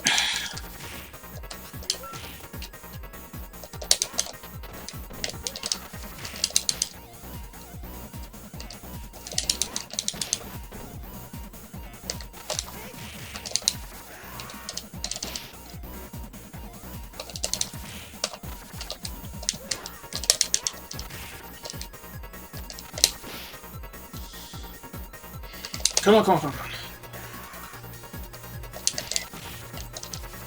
Yeah, that thing is right next to me. Okay. Gonna get slammed here.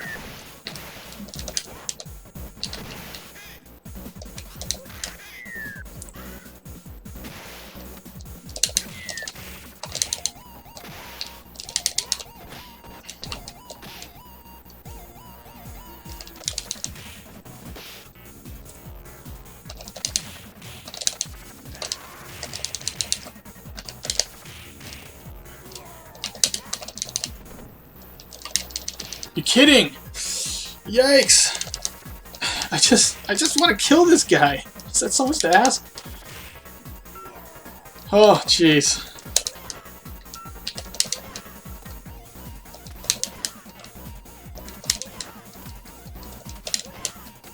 Come on.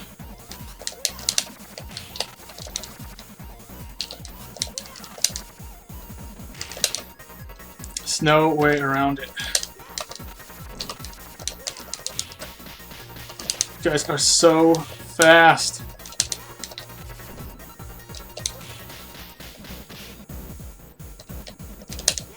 Okay. Kill this guy.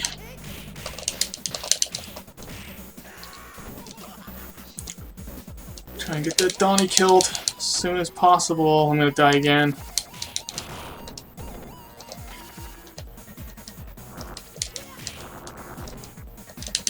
Dang it. Ah! That's the worst part about Skate. It's just, you cannot not get hit. That's really it. He just always is getting hit by everything. His moves just leave so many gaps.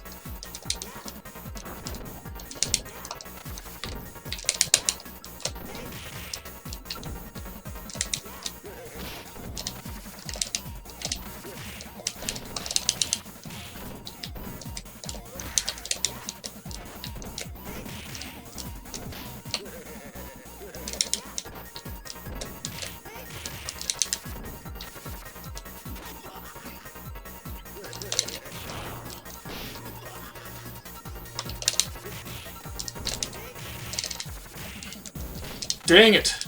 Kill these guys! Shoot! Oh my gosh!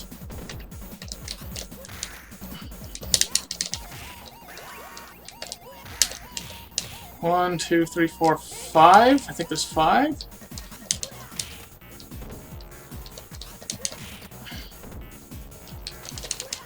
This guy's gonna kill me because I'm doing stupid stuff.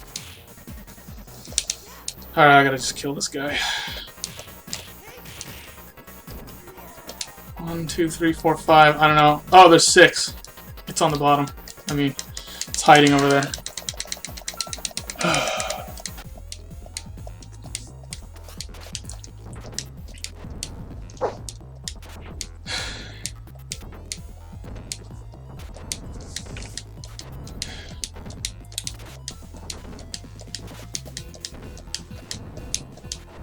Really? Really, guys? Really? Come on.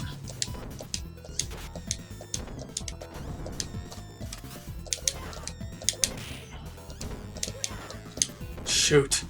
I can't be doing that. Alright, come on. Get over here.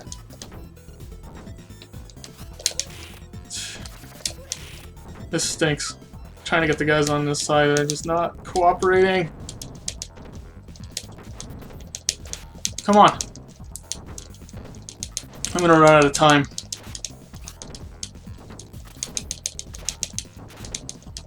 Come on, all of you. Come on, get over there, man. Jeez.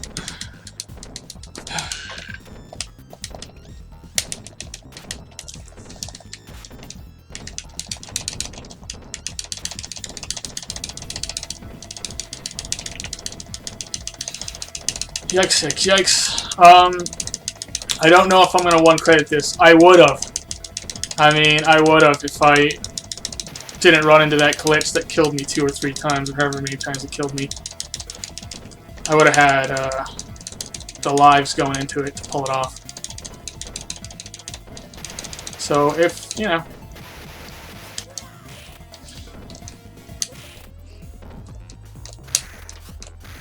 I can't do this.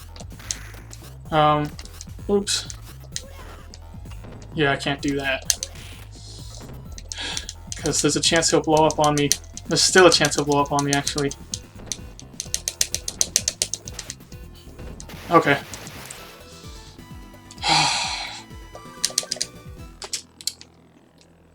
Let's see. Let's see if I can do it. 3 lives is not a whole lot to be working with going into 8. But, you know, I'm fairly good at this game, so sometimes I can pull off some pretty amazing things. So we'll see what happens.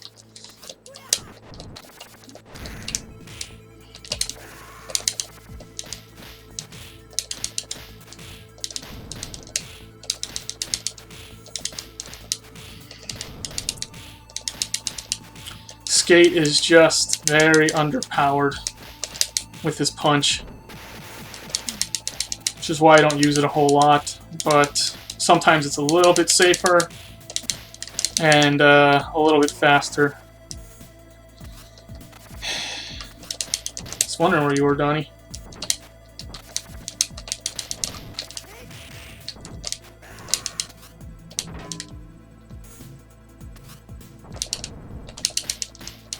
Okay, should be good here. Oh my gosh. That... I can't believe that glitch just stole the 1 credit from me.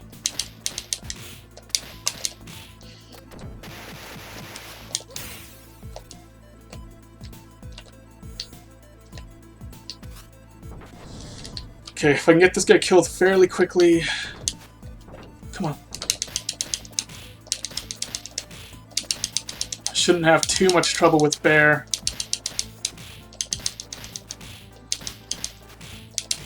Oops.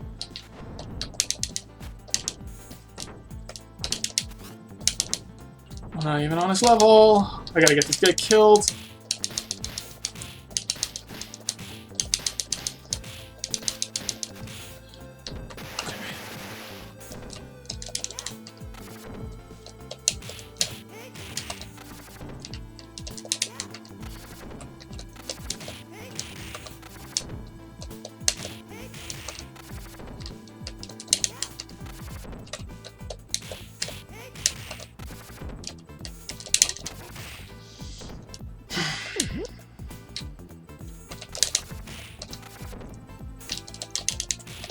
Gosh dang it!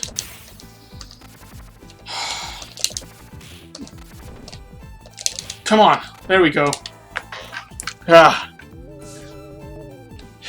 Here we go, here we go, here we go.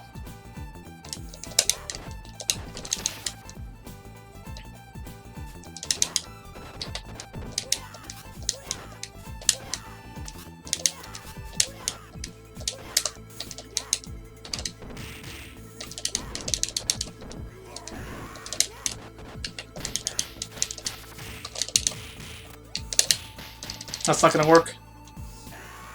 Trying to get these guys killed as fast as possible. Get out of here, Barbin.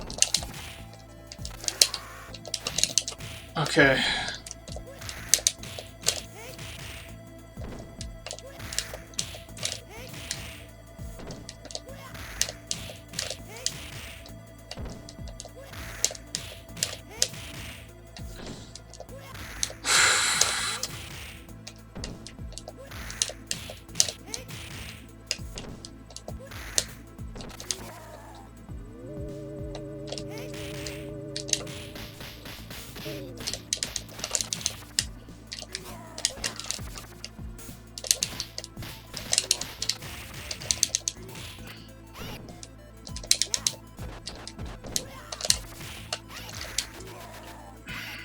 Gotta be fast.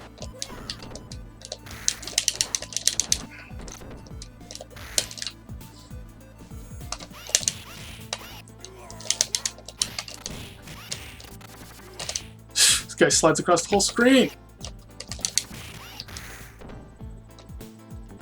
How much health do you have left?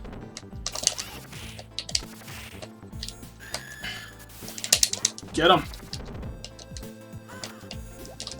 Get her. Dang it. She's got way too much health left.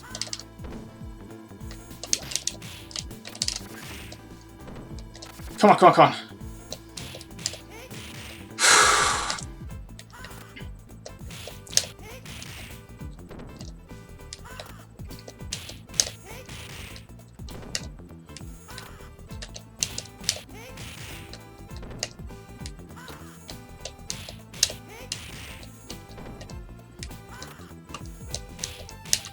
Tell me this kills them. Thank you. Oh, okay. Gotta do good here.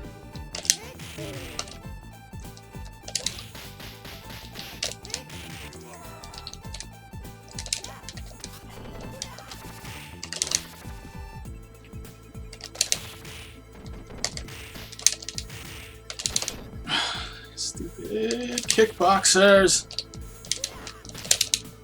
I didn't hit you? I didn't hit the boss? You're kidding! Whoa, man, the boss hit me? This is bad. Shouldn't have done that, shouldn't have done that. That was stupid. Stupid! Gosh dang it!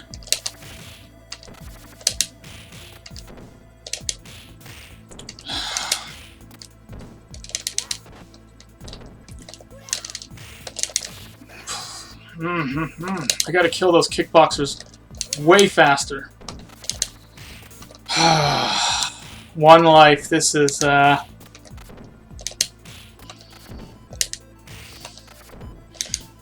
really lame. There's like no way. There's just no way.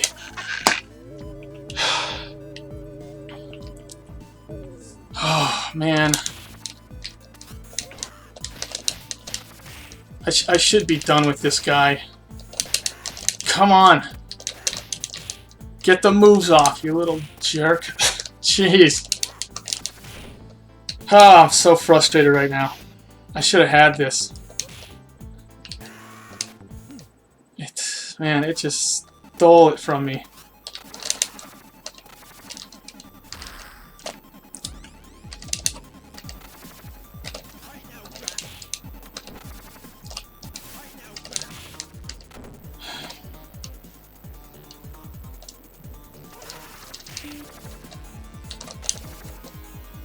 Come on, Shiva, do it.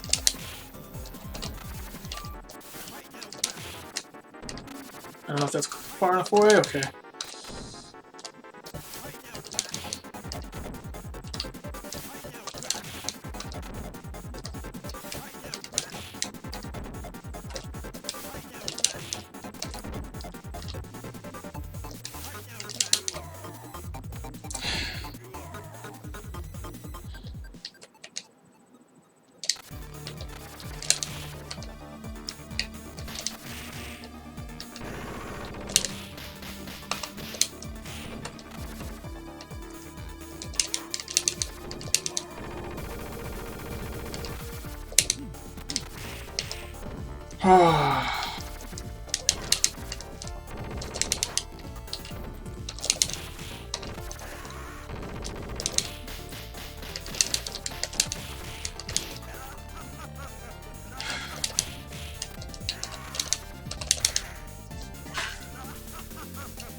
Dang it.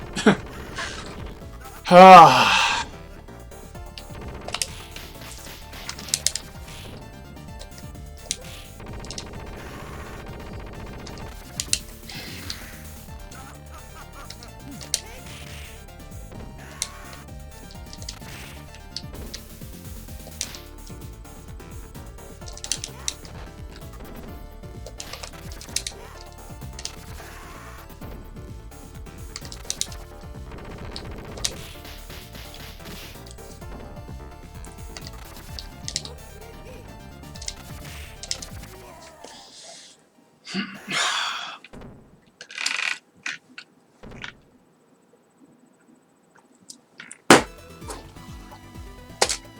Yeah, I would have had that, man. I would have one credited that if 5 didn't rob me. I got robbed on 5. And my playing would have been better on 6, 7, and 8 a little bit, too.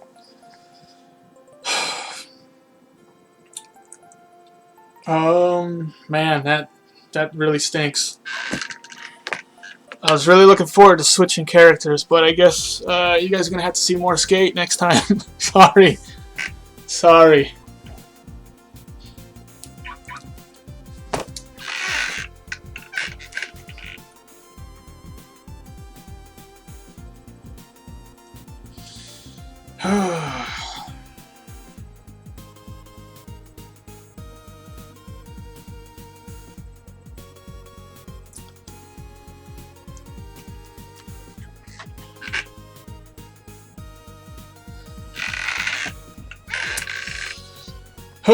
Hey, Joshua. I didn't screw up on stage 5. Stage 5 actually got glitched, and I thought it soft locked on me where like I couldn't move my character or attack. So I killed the boss, but the fat guy was still alive. So the fat guy killed me like 2 or 3 times, and I couldn't do anything. And then finally I figured out that I could, like Iopa told me, I could use my, like when you hold down the attack button and then let it go, I could use that attack. So I used that attack, finally killed the guy, and it like progressed. But literally, I kind of soft locked the game. So the game stole it from me. Yeah, I mean, next time I do it, it's probably gonna happen. Next time or the time after, it's like. But I think you guys are seeing like the progression. If I keep playing with the same character, I keep getting a little bit better and a little bit better. And now I'm at the point where like I am like at 1 credit. Like I probably would have beat this thing and had like 3 or 4 lives left over, like if I actually got like a real run, but 5 just stole it from me. Oh, yeah.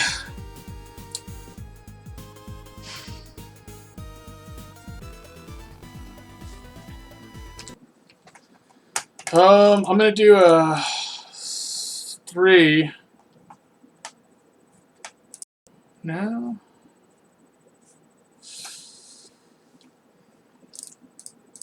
I'm gonna do a 3 Blaze. Probably going to use the restroom first. You get this set up.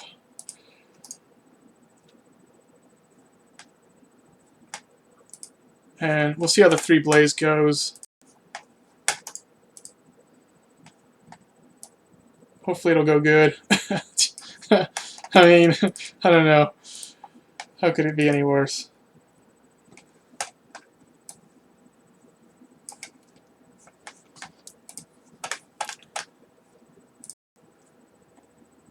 But I'm going to use the restroom real quick, and then I'll be back. And then we'll have a Streets of Rage 3 Blaze run, and we'll see how that goes. Yikes. Be back in a minute.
I'm back.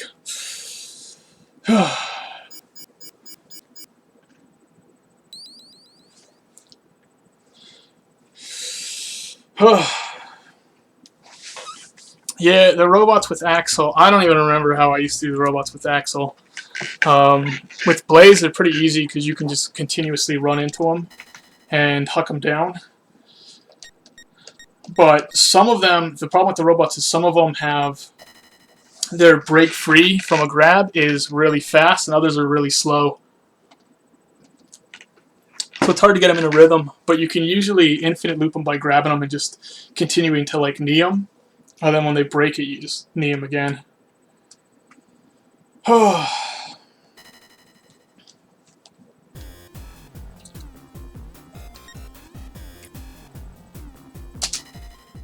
man, yeah, Corkscrew, do you like Axel over Blaze in this game, or do you prefer Blaze? I'm much more of a Blaze player than an Axel player in this game. I think Blaze is a lot easier to play with.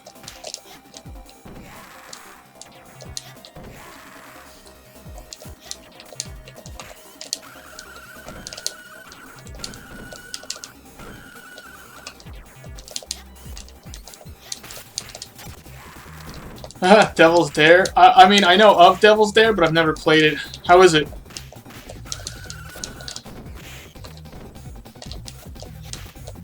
Yeah. Blaze is like... It's just about like getting good with the throws. Her punch spam to a certain degree. Her punching, and then her jump kick kind of just works for itself. Her forward jump kick is amazing.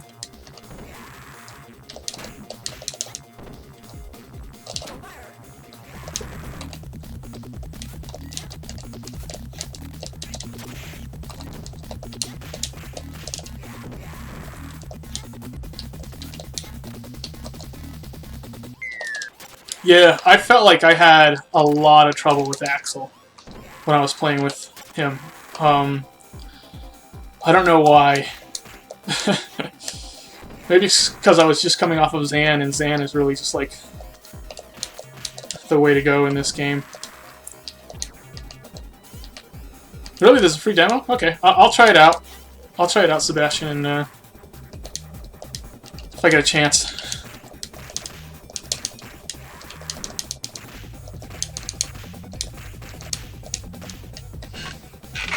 Oh.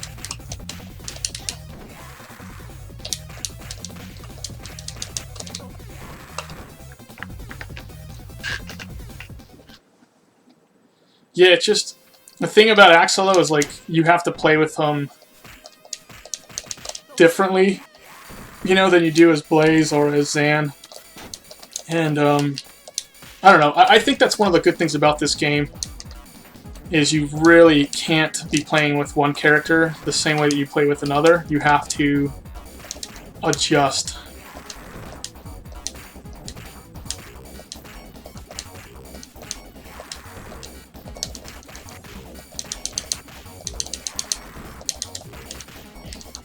And the same goes for Streets of Rage 2, especially when you start putting these games on like their higher difficulties. You start realizing like the intricacies of each character, how different they are, how different you have to play with them. You don't really realize that stuff probably if you're not upping the difficulty though. They all probably feel the same.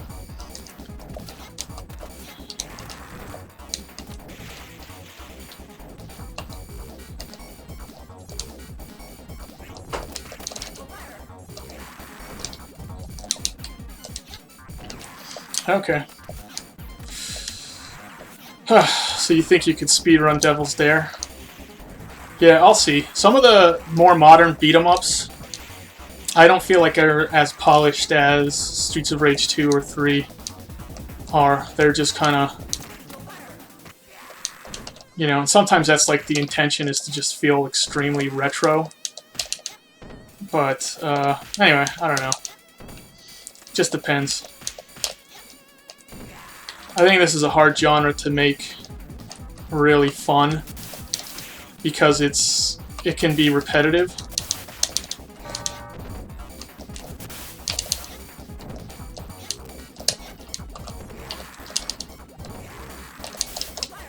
Oh, that was close. I'm getting wrecked.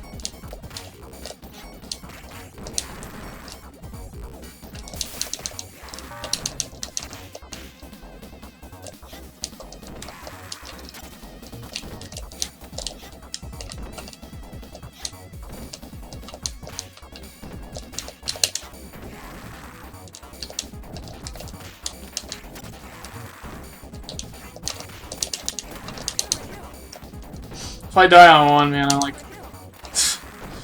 gonna be mad.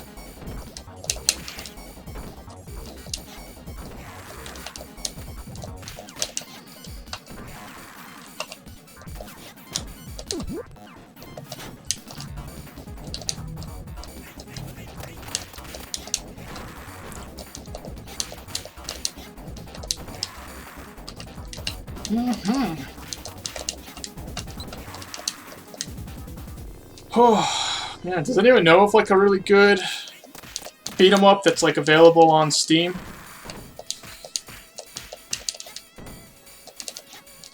I know there's like Shadows Over Mystara, Mother Russia Bleeds is one. Rampage Knights is a lot of fun. Haven't played Lost Castle.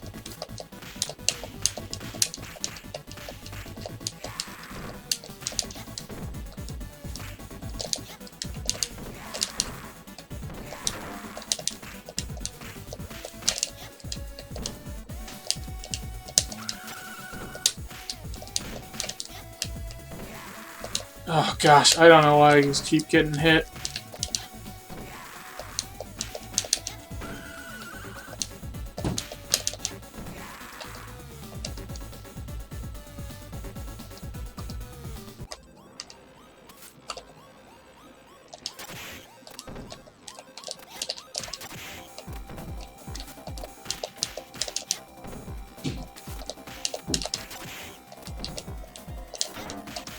Jeez. My gosh.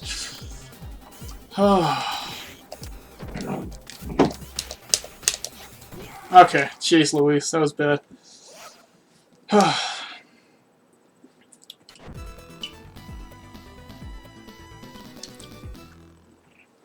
Okay, there's pretty short, good for speed runs.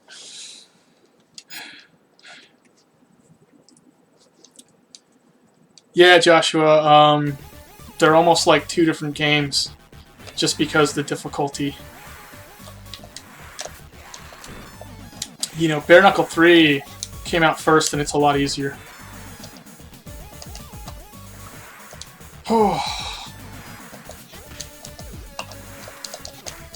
They, Sega of America upped the difficulty a lot with Streets of Rage 3.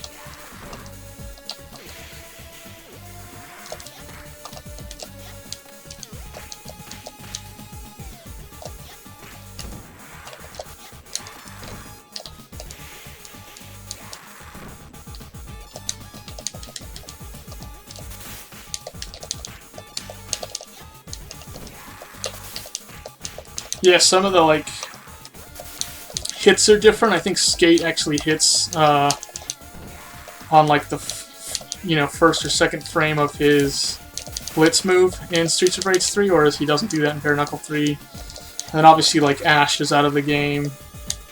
Enemy health bars, things like that. The way the specials work is a tiny bit different. It takes less of your health off if you don't have full bars on special in Streets of Rage 3.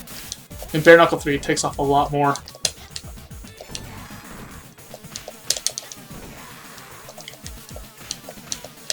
But yeah.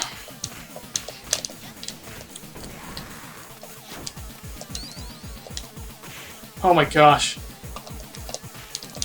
The damage these guys do is ridiculous. Oh, if I die on 2, I swear.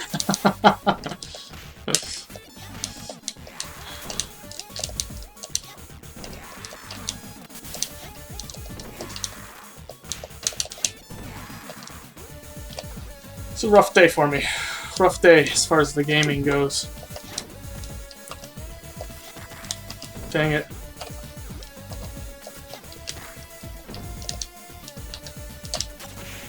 Trying to get this guy here. Kick Roo.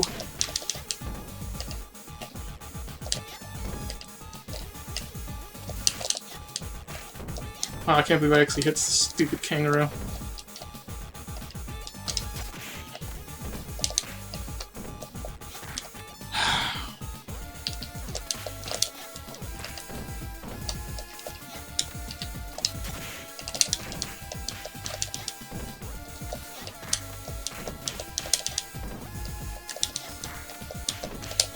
Oh my gosh.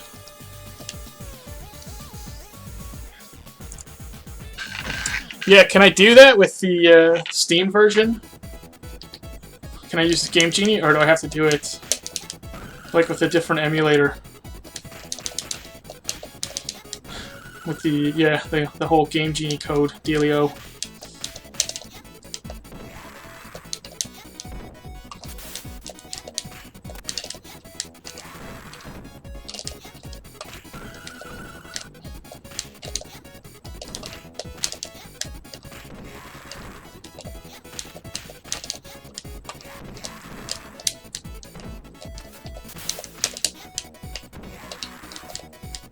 Really? You can do Shiva Stage 1?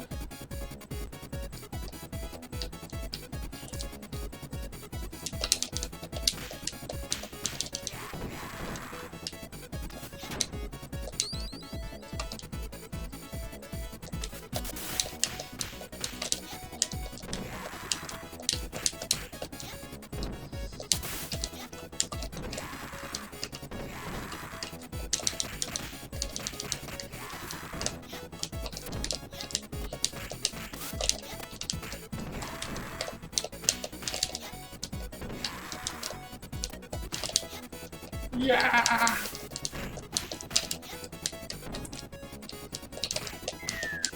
Whoa! Oh, jeez. Good thing that Donnie didn't decide to come a little bit quicker. Get rid of that. Should be another Donnie over here. Dang it.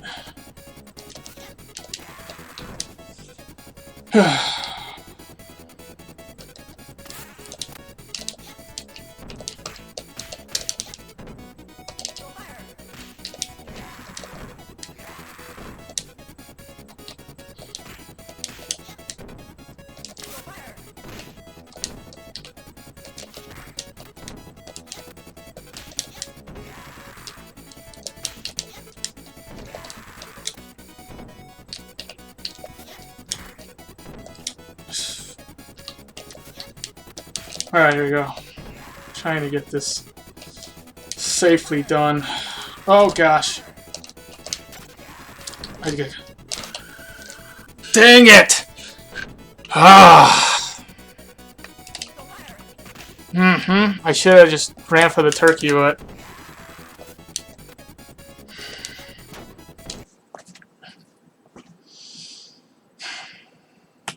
alright, I'm gonna reset because I died on 2, and that's lame.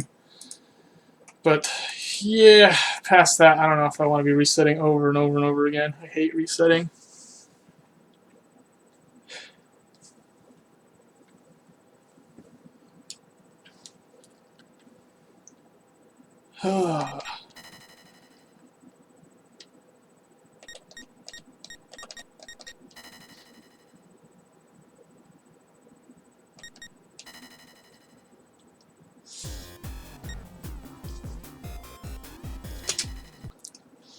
Yeah, I don't know why. I don't think it does that in Bare Knuckle 3, where it like has the game stop at level 5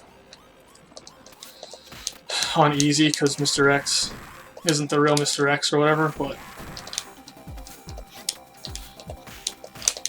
yeah, Sega of America really.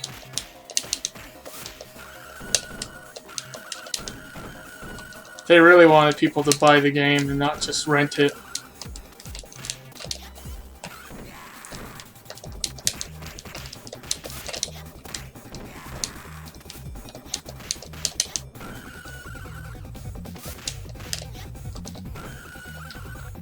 Yeah, that's what I thought. Corkscrew. At the game, difficulty doesn't matter on it. Oh yeah, it's been a while since I played Bare Knuckle 3. And you really can't play that one and this one like simultaneously. I feel like it's just your timing and the way everything responds and behaves is so much different.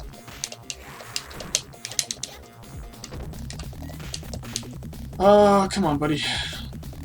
No?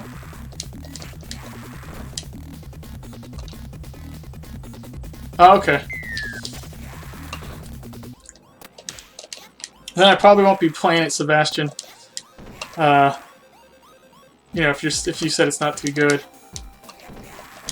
Maybe if it goes on sale and I can get it for like a couple bucks or whatever.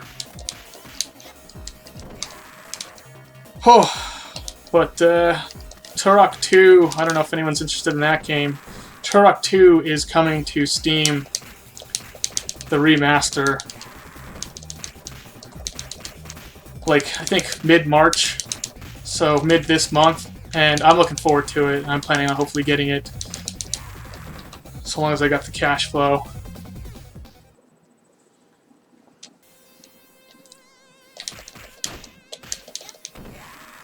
Yeah, one of the funniest things they did was they changed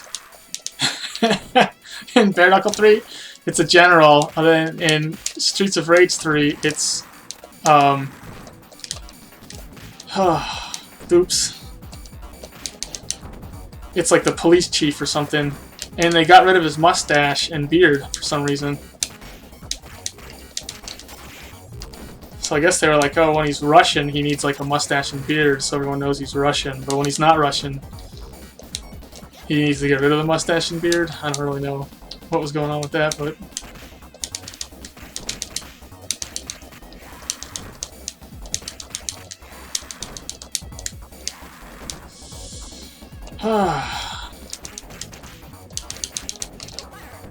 Oops.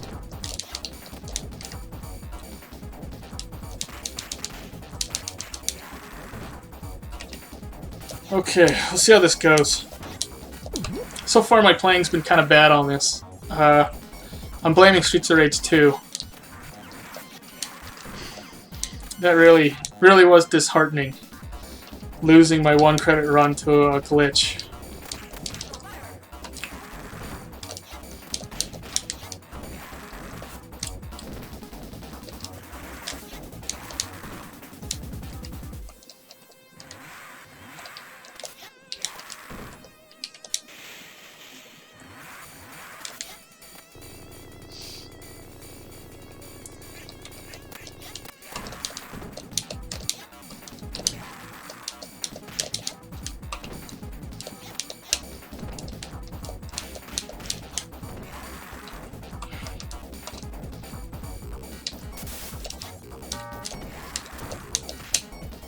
Oh man, listen to the sounds of those tones.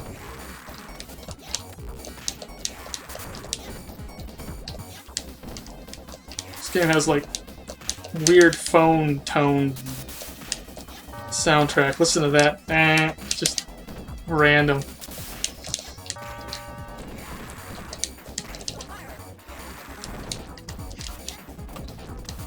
Yeah, no, the police has to shave Joshua. They're like, chief of polices don't have beards, right?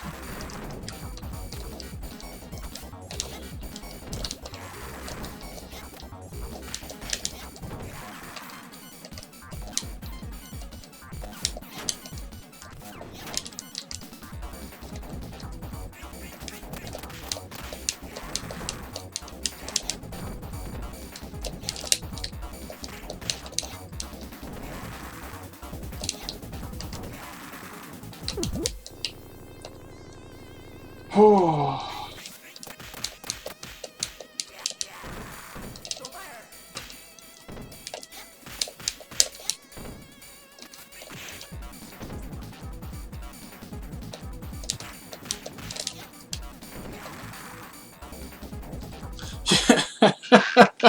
Yeah, I hope thinks they should have given him like a Russian hat.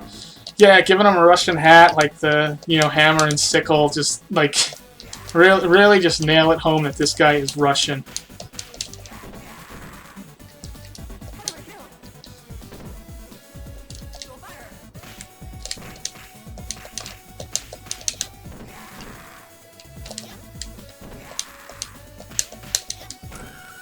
All the stereotypes. It's like when someone's, you know, like American sometimes in video games. They'll like have them in like a cowboy hat or something weird. Which some Americans actually do. In some places there is like a lot of cowboy hat wearing people. Alright, I'm gonna do this. It's gonna be great. There it goes.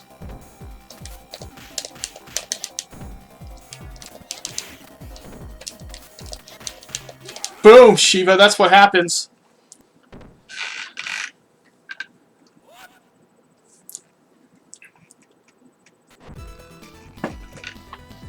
Huh, games that don't provide a demo. Yeah, I'm not sure. I think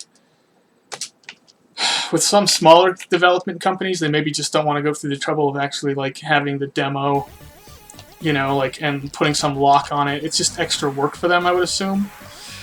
That might be a reason. But yeah, I really like it when games have a demo so I can play and get a sense of the game. But yeah, sometimes I'm sure the demo makes people just not want to play the game.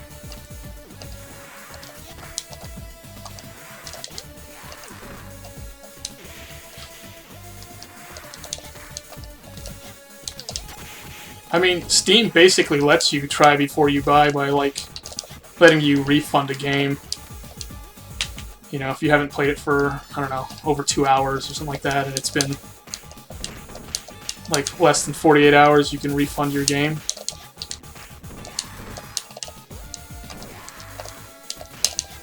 And that's cool. I rarely do it because I usually just buy games that are on sale, so. And sometimes I don't like a game the first time I play it, but I end up liking it the more I get into it. I'm like, oh, this game actually has some depth to it, and I was just wrong. My, you know, initial reaction to it was wrong.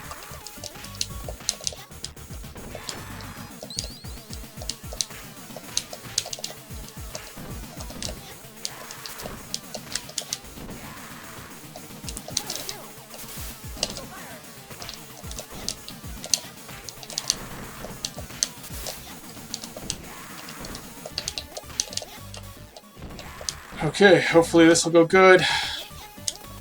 The kangaroo is a nightmare to fight. Here we go. Get this guy over here. Oops. Totally messed up.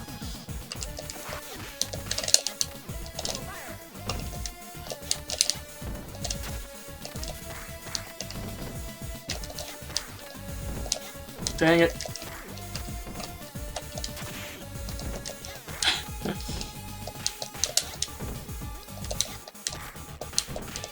Alright, here we go. I'm kind of in a rhythm here.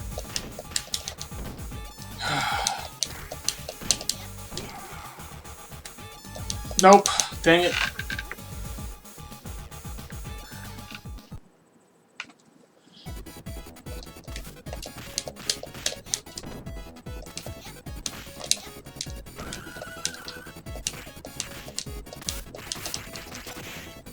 Oh man, so am I the only one here who's played Rampage Knights? I mean, no one's played Rampage Knights, I don't think.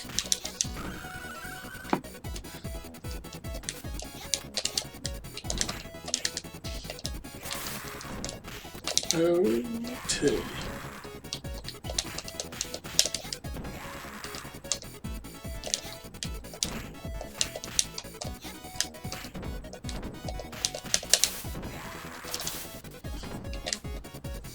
We're in this.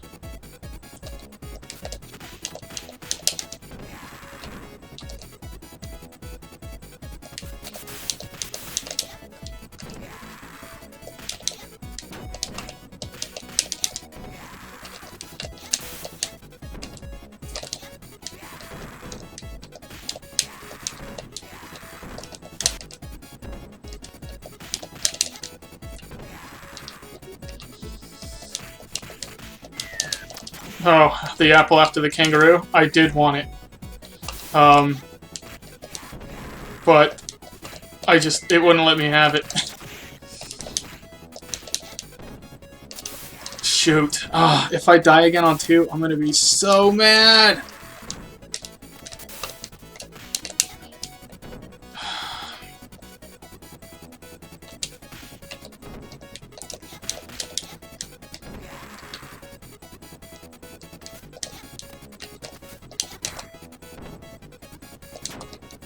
Alright, jeez, man. This game.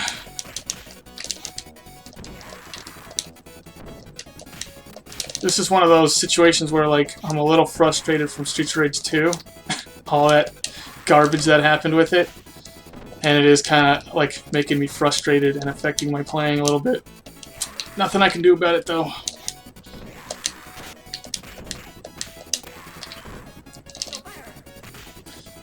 I just gotta stop being such a big baby, but it's like, I'm a huge baby. Yeah, I think most people probably haven't played Rampage Knights. It's definitely better played like with a friend, and it's goofy and silly. All the RPG elements in the game are passive, so like, and they're tied into the achievement system on Steam. So it's like if you, like, you know, kill like 1,000 guys, you might get like a bonus to like something. You know, it doesn't really change like your moveset, but it just allows you to do like extra damage to guys doing certain things, or it gives you more health, or, you know, that kind of stuff. So I don't really mind the leveling system in that game. This is bad. I don't want to grab this now, but okay.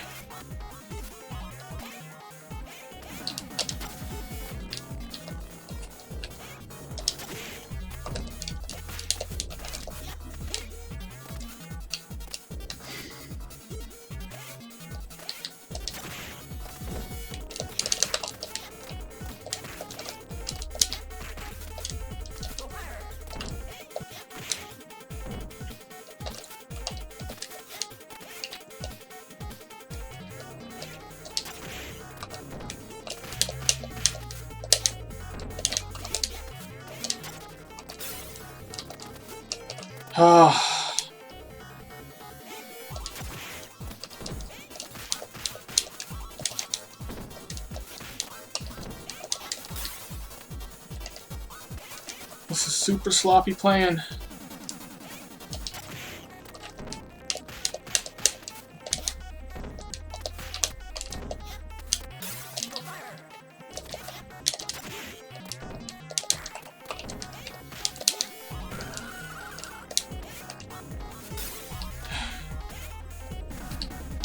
Come on.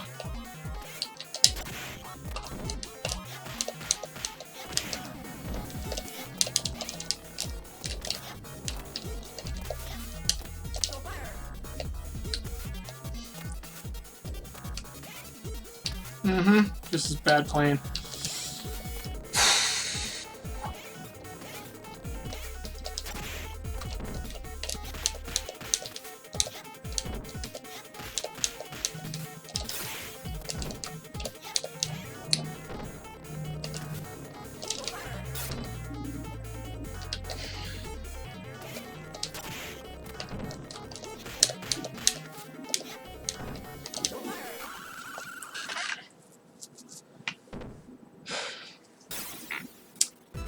Yeah, I don't know, maybe I just messed that one up, corkscrew, like when I didn't grab that apple.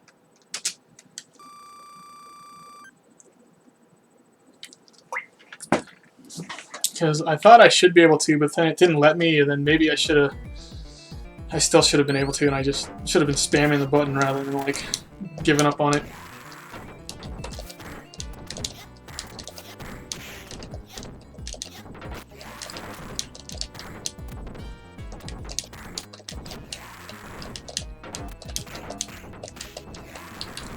These guys are super fast.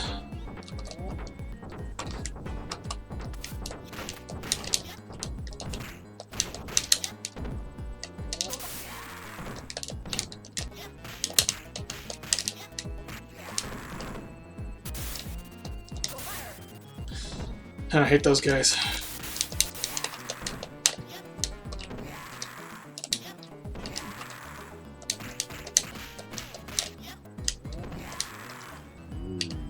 Come on, buddy.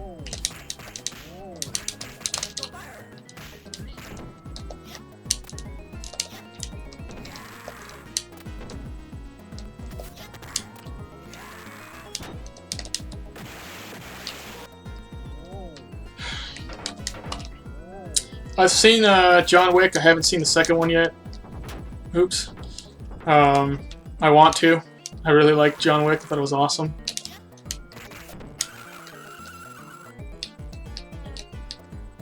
Come on.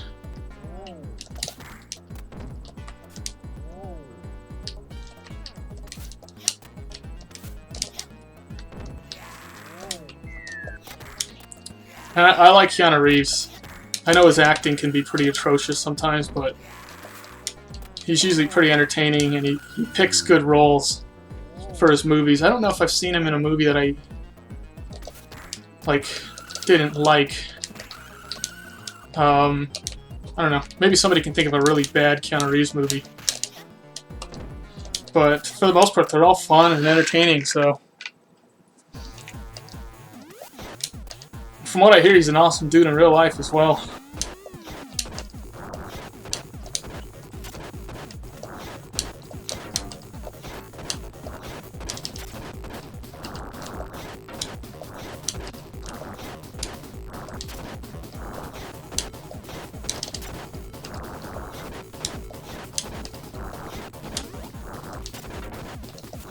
Oops.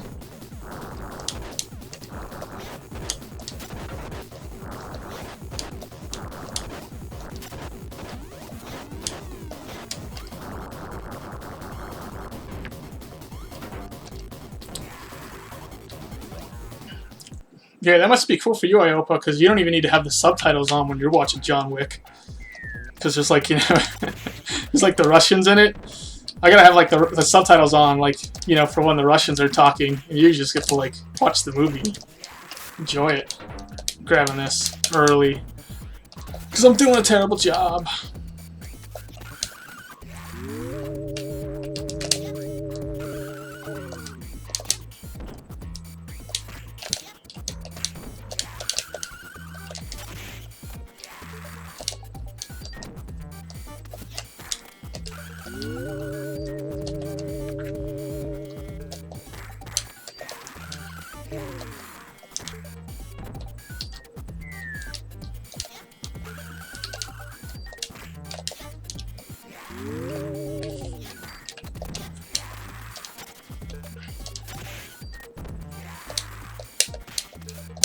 Nope, I don't know why I do that. Like it's gonna do anything at all. Like I'm ever gonna not hit this guy. I mean, come on, man, hit the guy, hit the guy.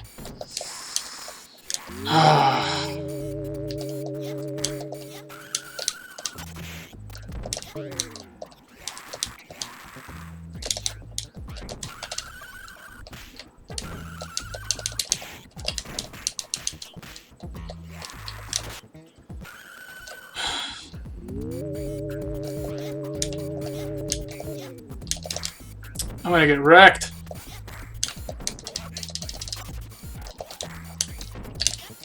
Shoot. This pipe guy is super dangerous.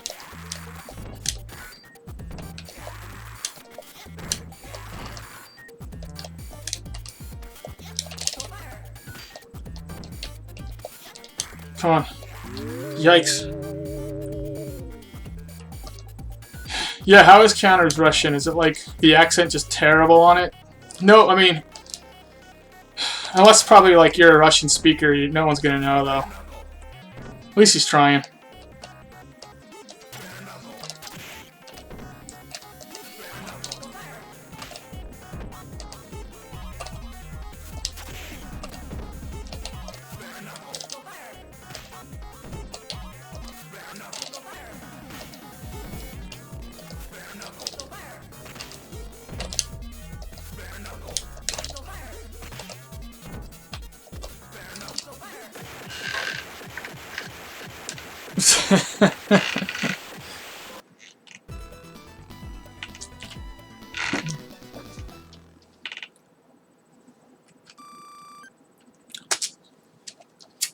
Alright, so I haven't died yet. 5 is, well, 4 first, but 5 is usually where I get the deaths.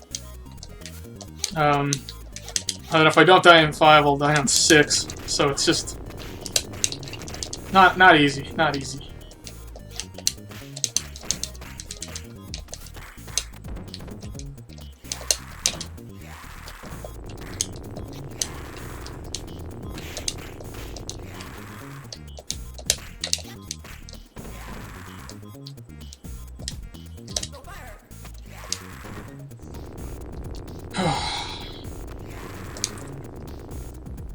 We got this, we got this. I should be able to get through 4, hopefully. But even 4 is pretty tough.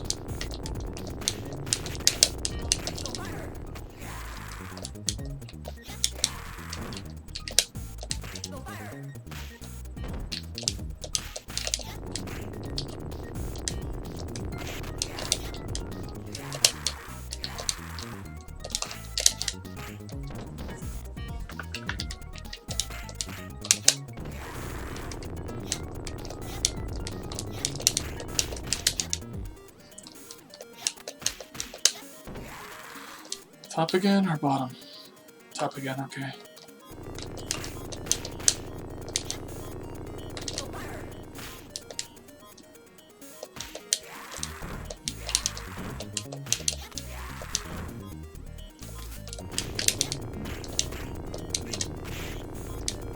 Thank you for being slow.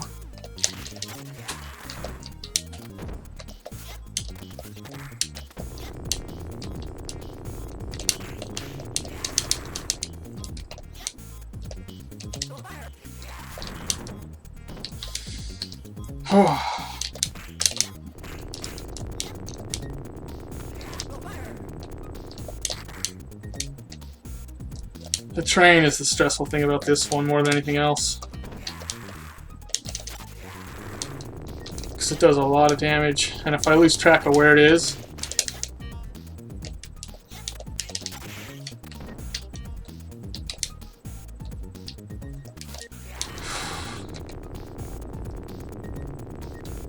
yeah, I like Blaze's Blitz. I don't use it a horrible lot.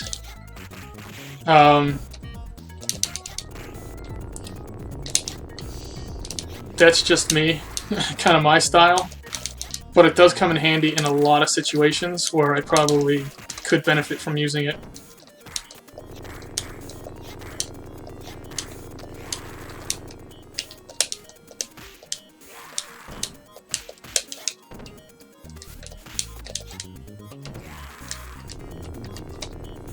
But yeah, Axel and Zan's blitz moves can get you in trouble.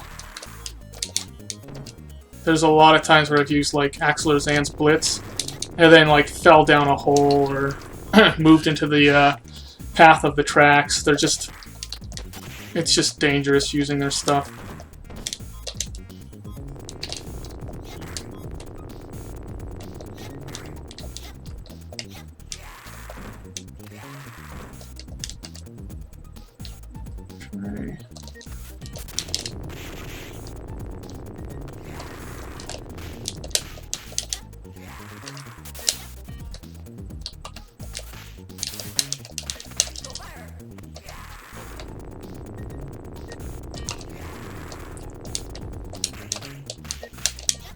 Okay, okay.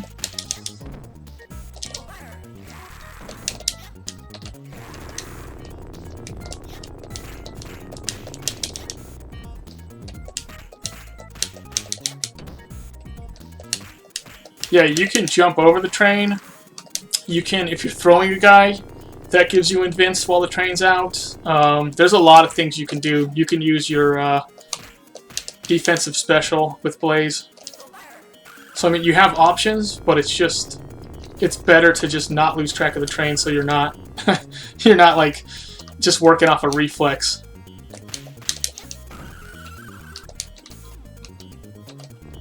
Yeah, well, another good thing about Keanu is like he does his own stunts, and that usually makes a movie better too when an actor does their own stunts.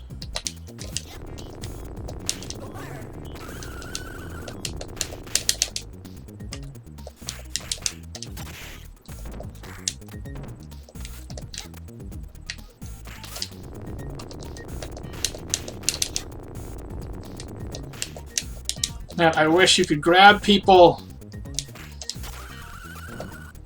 Man, I'm at that point where like I should be grabbing the turkey, but I might wait a little.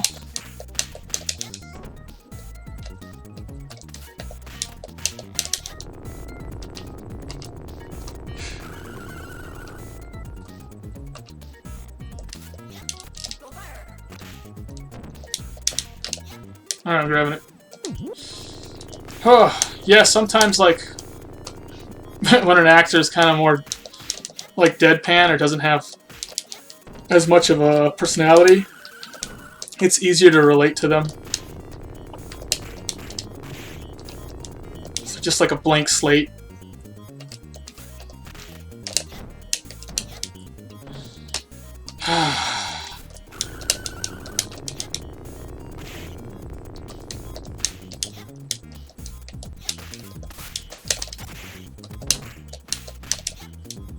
Getting annihilated.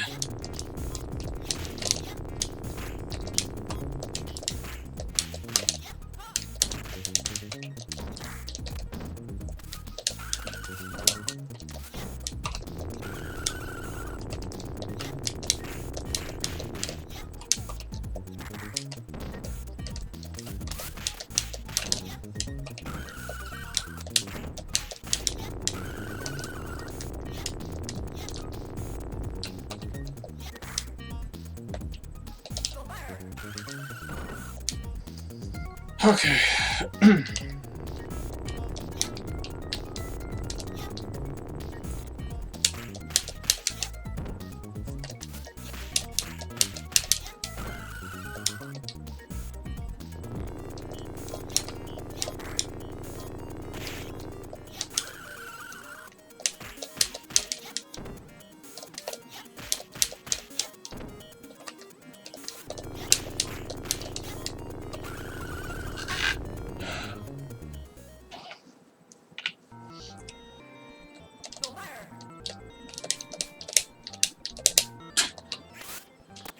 Can't do anything with this guy.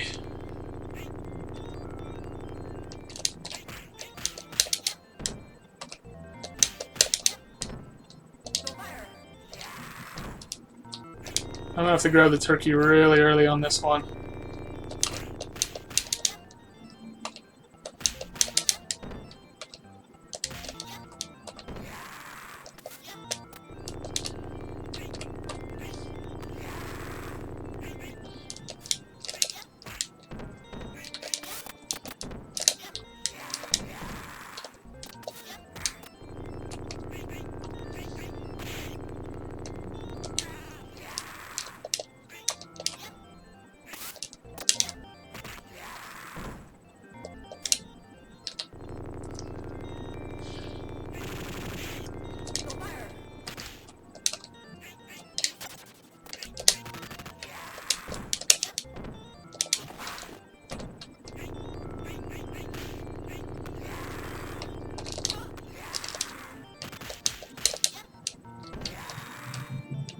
Next. Hopefully he doesn't pick the sword back up. Nobody does. That'd be awesome.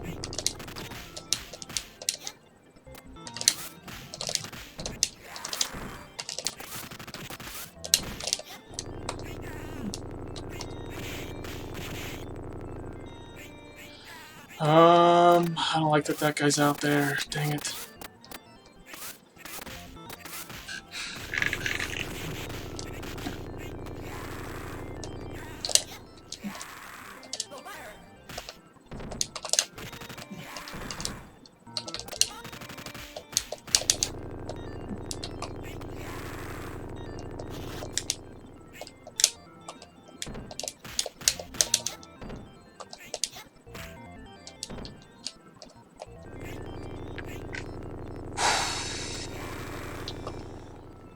I don't know why I'm doing this. Getting this guy too early.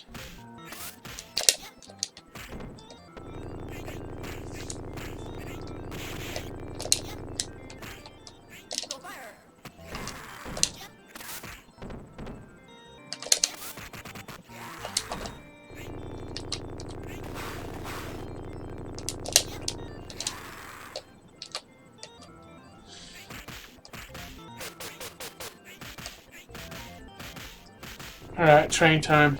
Let the train kill these guys.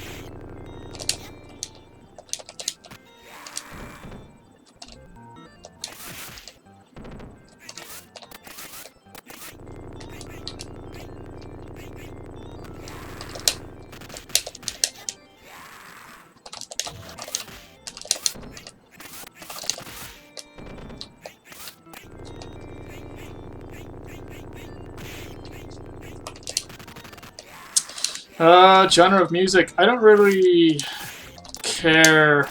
So I mean, if a song's good, a song's good. I don't really have like a genre that I prefer. But probably like classic rock. If there's like something, you know, if I can only listen to one genre for the rest of my life, it'd probably be classic rock.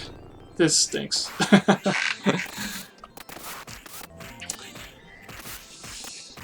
Oh, I don't know.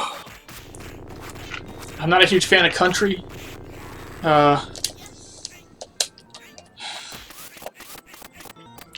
It's just one genre of music I like wouldn't want to listen to. It'd probably be country, or maybe like,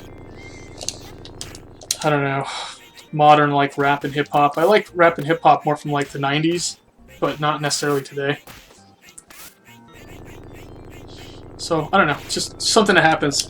The older you get, the more you like stuff from, like, you know, back when you were young.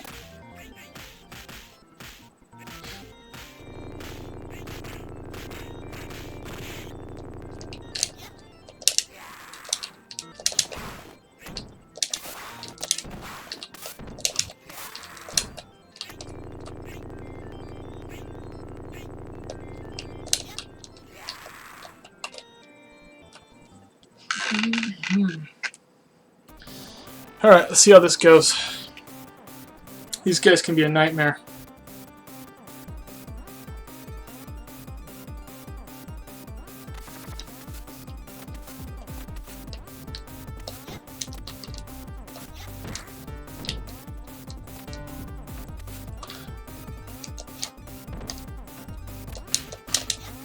I don't know if that's going to be too far. Yep.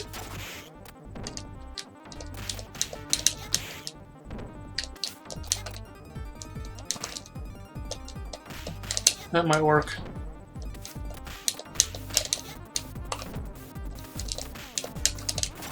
If I could ever get to the guy.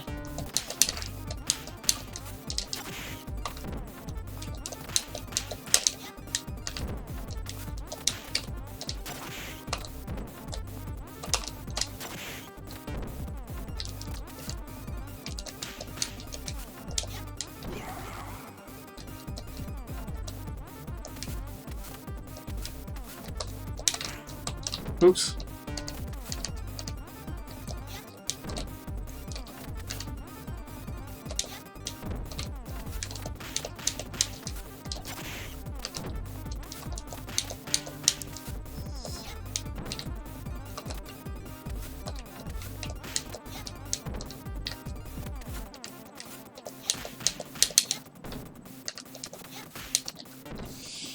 Oh.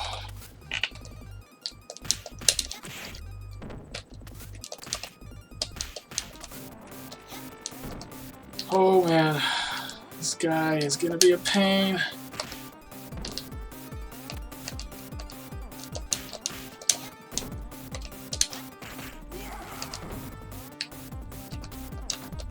I gotta figure out that one way that you're doing it, corkscrew. So it makes it look just way better.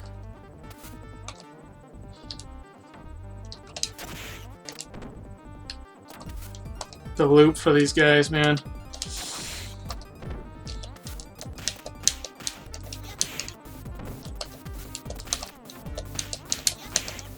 Oh no! Nah, I lost him.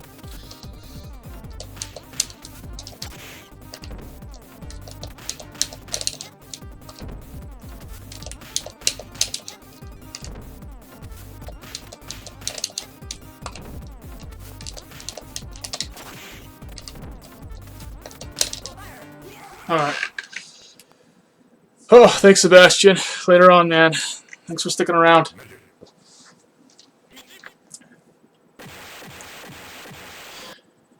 Yeah, I really just have to watch, like, your video of it like 100 times. I'll then just try it like a bunch of times and see if it works. Alright, on to 5. We'll see how we do on 5.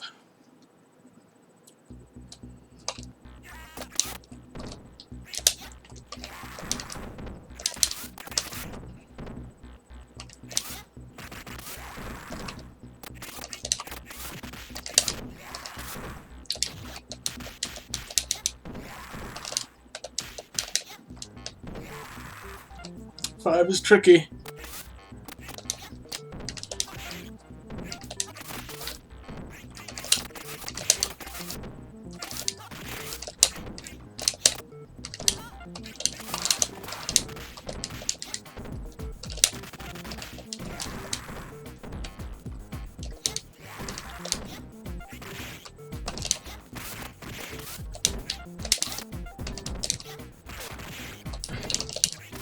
Whoa.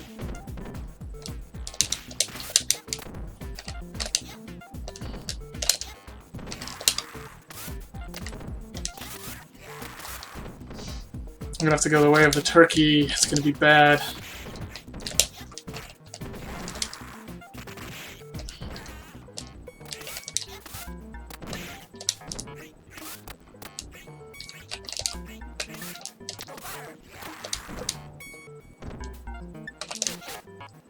Okay, come on, come on, come on. Please get him. I really don't like going the turkey way.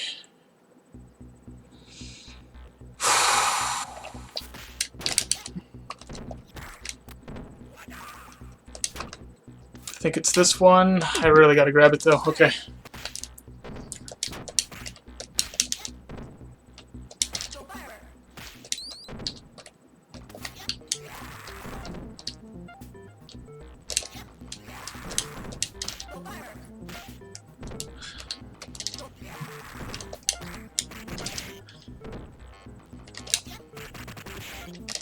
Ah. Gotta get rid of these Donnies.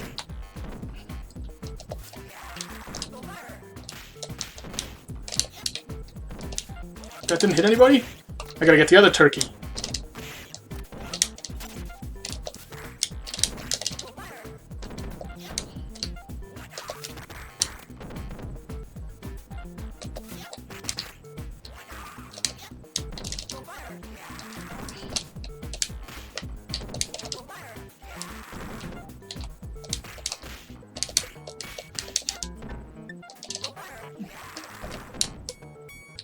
Man, the Donovans. It's not good. Okay, come on out, come on out.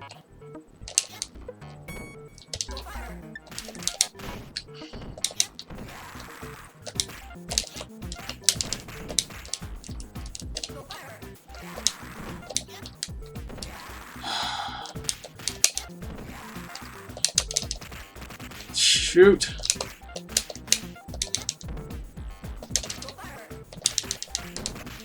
cannot not get hit.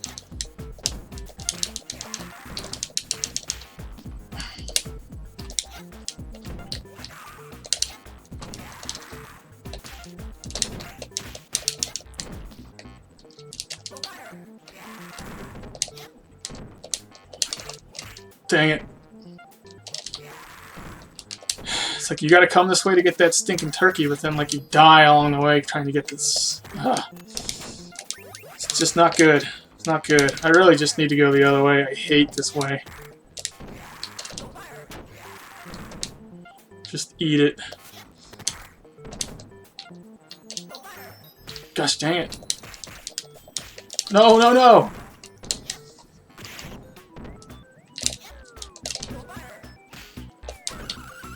Ah, every time. I hate this way. Ah, this way's like harder than it's worth.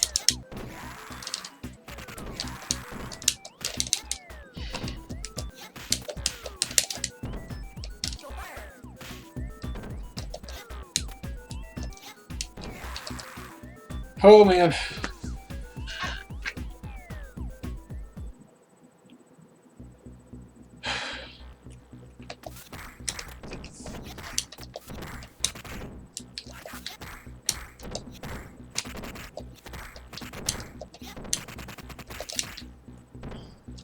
Yep. Well, this isn't going to be a no death. Because 5 is just annihilating me lately.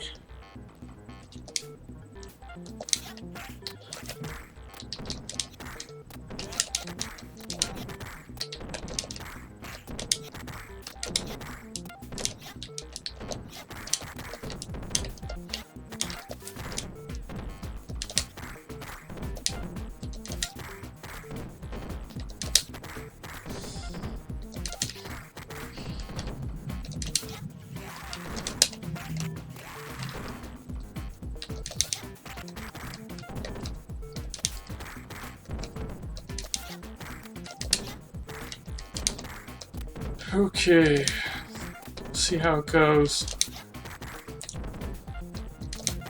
I don't think I've done a no death 5 since I started streaming. I mean, it's just such a hard level.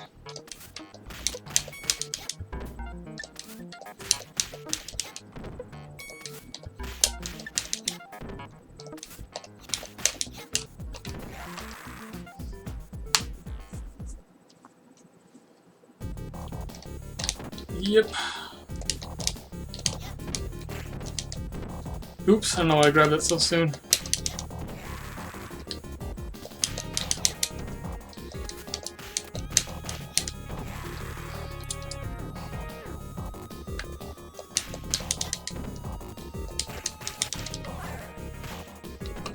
I'm so tempted, yep. Okay, I was doing it.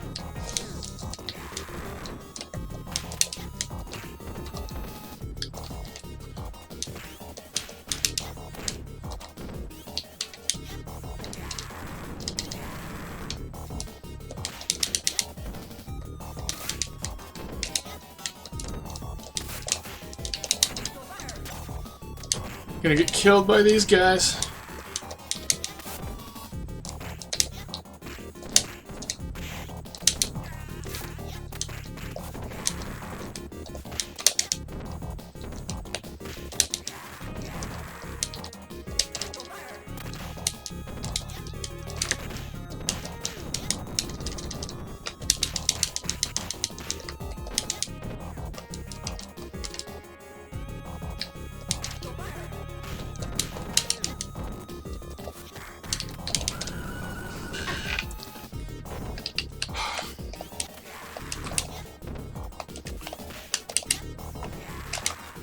Ah, I always forget.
The green elephant?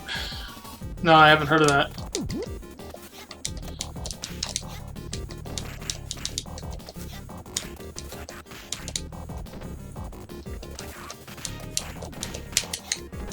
I've seen Stalker. Is that a Russian movie? It's like from the 70s, 80s, maybe. I don't know what year it is. But the game's based on it. The game Stalker. It's based on the movie Stalker.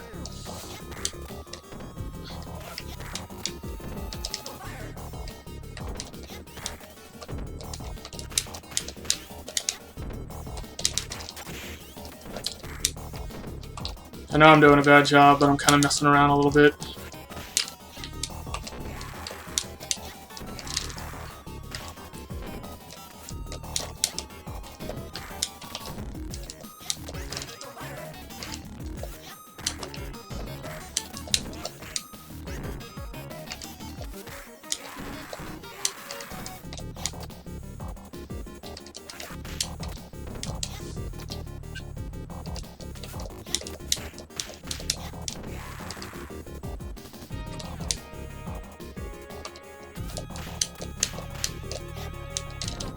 Shoot, I shouldn't have done that. Blaze has no invents on that thing. It's terrible.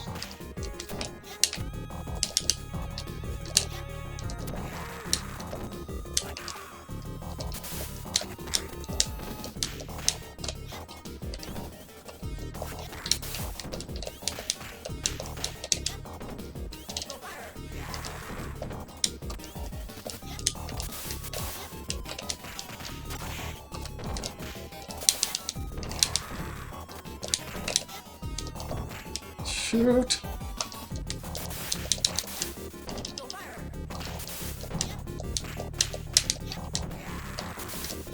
I might not even want to credit this just because my playing is just so goofy right now.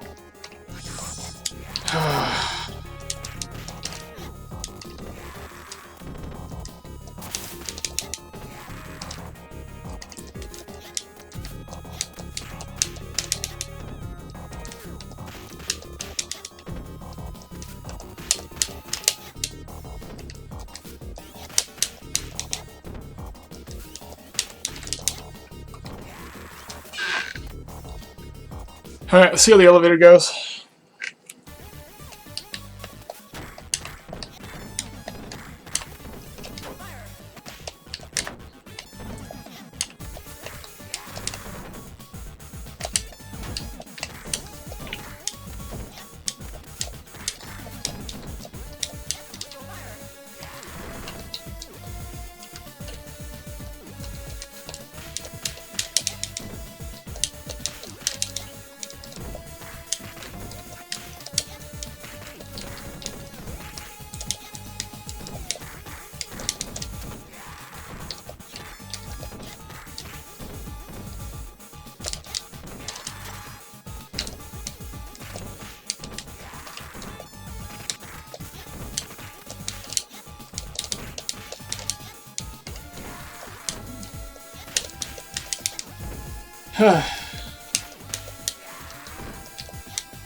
Yeah, I don't really like dubbed movies, like when they take a film that's like originally in, you know, whatever, in Russian, and then they dub it into English. I'd rather have subtitles, because you lose so much of the original actors, like, portrayal, and it's just not good. Usually makes a movie bad.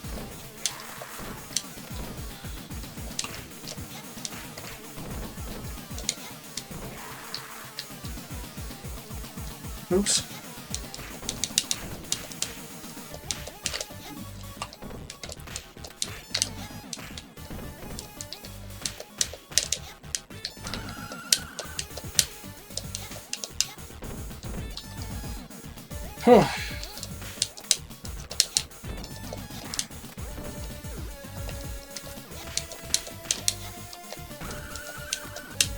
Yeah, Blaze is pretty good in this stage. I'm just doing a bad job with her. But there's certain things about the way Blaze is that makes it easier to do this stage than with Zan. But yeah, I'm so bad at going that one way where the turkey is. I usually go the way with the 2 1-ups because I just find it to be the easiest way to go. So I think I'm just going to do that from now on. Just go that way and not care like where my health is. Because I'm getting myself killed by like trying to get my health back up to full.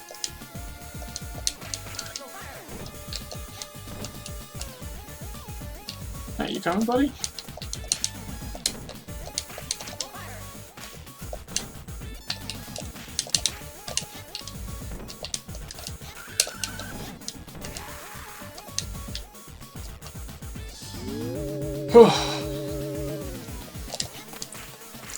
Yeah, her jump kick is awesome, and the guys, like, there's walls on, like, almost every single one of the sections of this, so you can just trap everyone.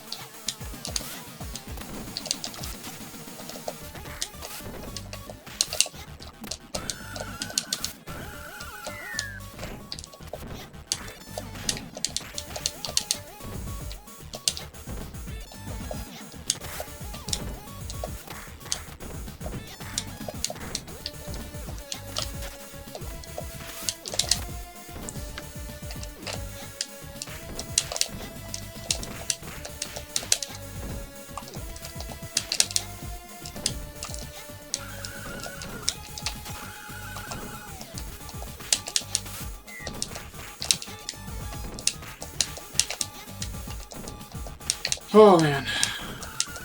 Hopefully I don't get killed. But probably will. This is what me playing this game bad looks like. I still got a chance to 1-credit it though. It really depends on how the jet goes.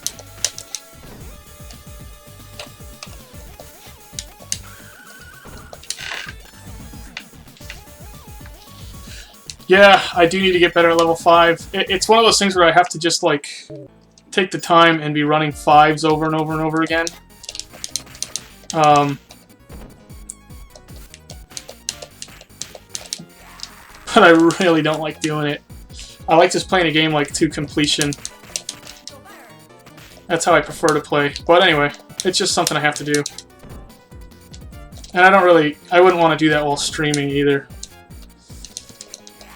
Just playing the same thing over and over and over again. But yeah, 5 is a tough one. Really, the level you don't want to be dying on is 7. Because if you make it through 5, and then make it through 6, and then die on 7, that is like the worst thing ever. And it's happened to me a couple times with Zan, and it's like, it's devastating. Because 7's easier than 5 or 6, I think.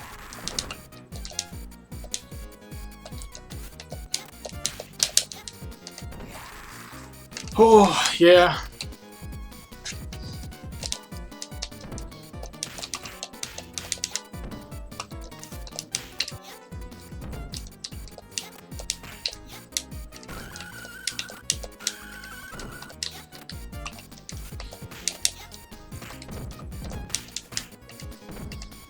Well, yeah, I mean, I wish it was easy, Iopa. 1-crediting has gotten to the point where, like, it's actually pretty easy for me to 1-credit this game. Maybe not this time, but I probably still will this time too, but it's pretty easy for me to 1-credit this game. No death is like... That's just something where, like, everything has to be going perfectly, so it's just... If it was easy, everybody would do it.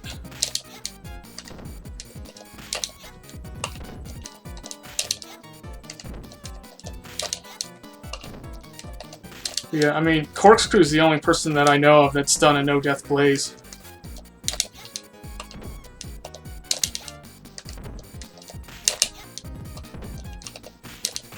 I gotta get better with the boss, too.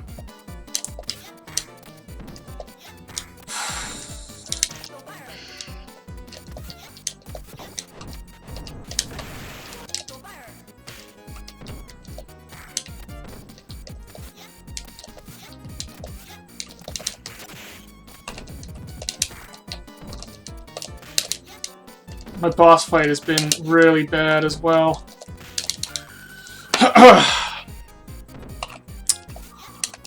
Oh.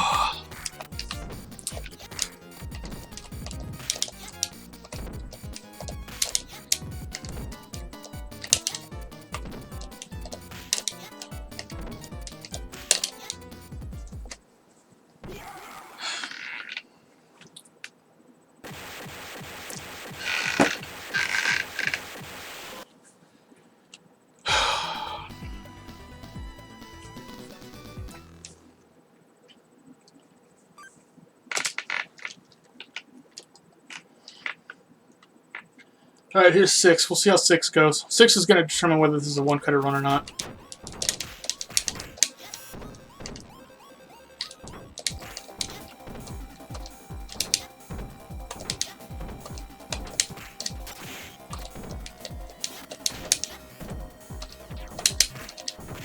These guys break it so fast, man.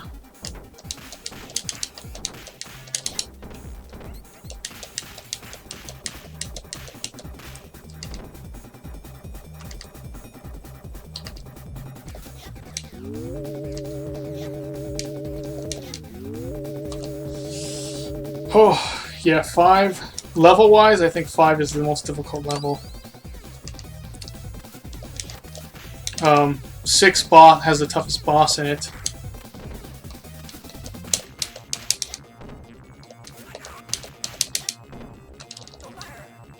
But 5 is just like a beast of a level. It's a really long level too.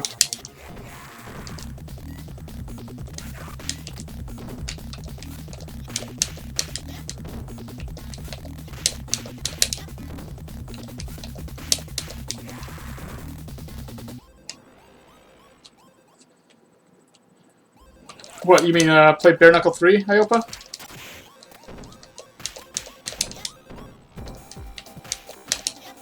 Like, Bare Knuckle 3 won't... If I play Bare Knuckle 3, I won't be helping myself. I'll actually be hurting myself.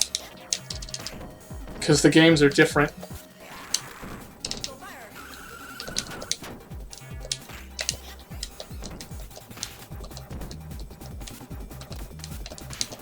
Really, the only way to play this game well is to just play this game. That's about it. Shoot. Okay.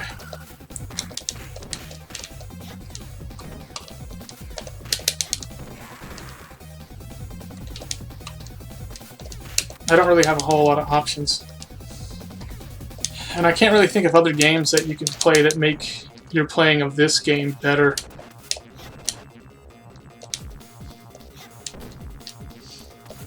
Like, if you play a lot of Streets of Rage 2 and then you're bringing those strats into this game, you're not going to do very well.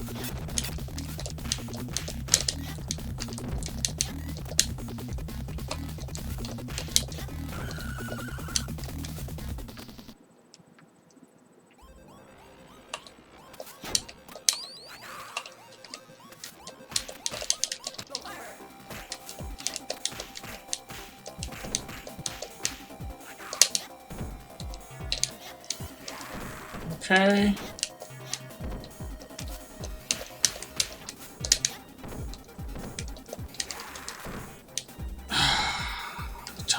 I'm trying to get this guy killed fast.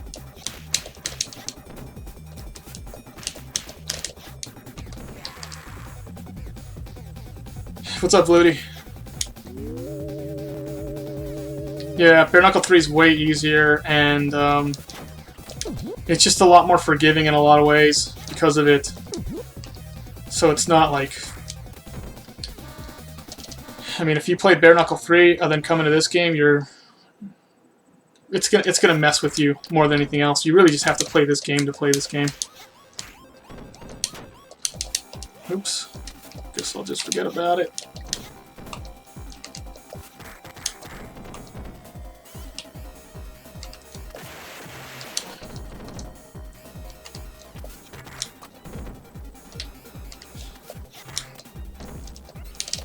Yeah, the bosses have less HP. You know, you can't use your special the same way that you do in this one because you'll lose more health in Bare Knuckle 3. for like using your special when the thing isn't there. So it just, I don't know, it kind of will throw off my timing more than anything else.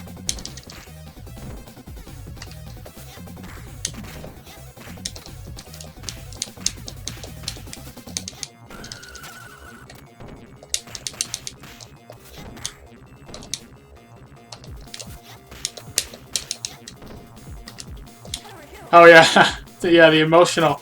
Yeah, psychologically, because that skate run, the skate run didn't go. Like I had the skate run and then I literally got like glitched out of it. Yeah, there's a psychological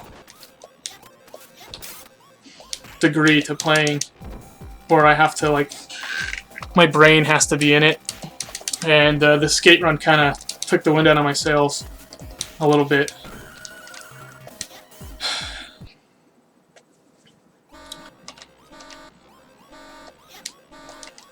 So, I don't know. One of those things where, like, today's just, like, it just looks like it's another practice day. And, next time I play, I'll probably pull off the skate run.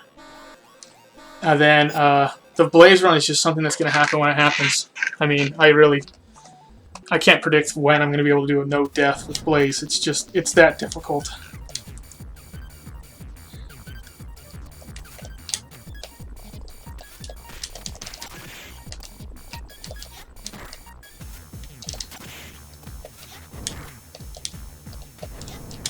That was close.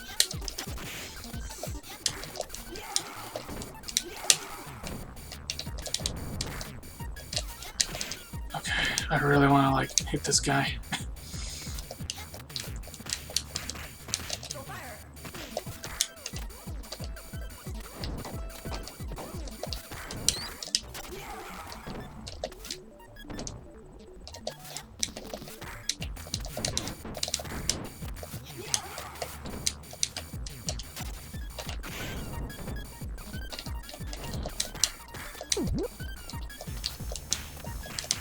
Oops. It's so hard to tell what level they're on sometimes.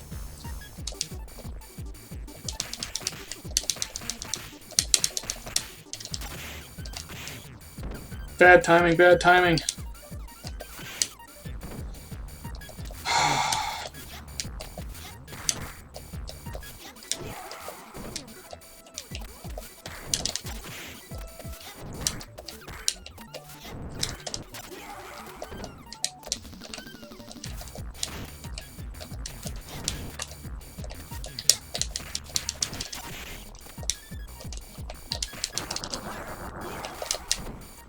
Alright, this is first death on 6. 6 is another one. Like, I don't have a whole lot of control over how well this goes.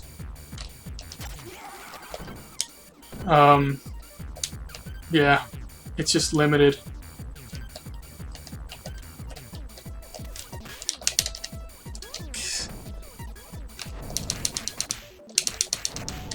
Shoot!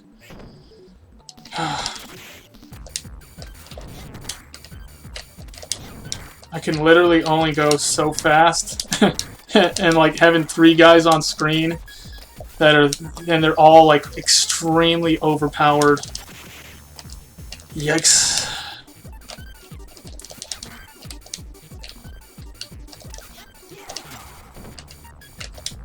And there's a ton of them. Okay, that might be it.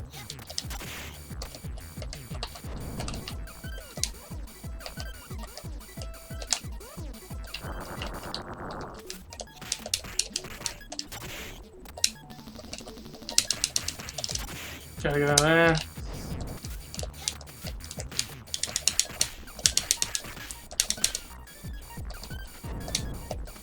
No!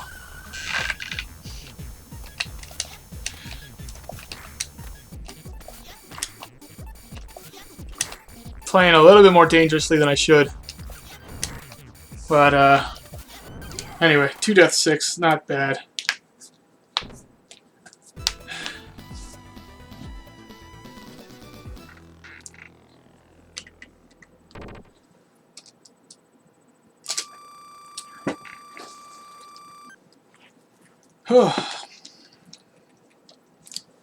Yeah, I don't know why they changed the colors IOPA like on the thing. I don't know why they did that, or why they changed some of the like the audio.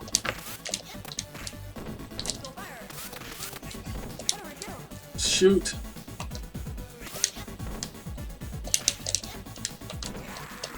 Because they changed some of the audio too, like Axel doesn't say grand upper, it says bare knuckle instead.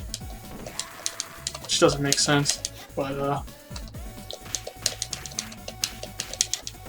what are you gonna do? What are you gonna do?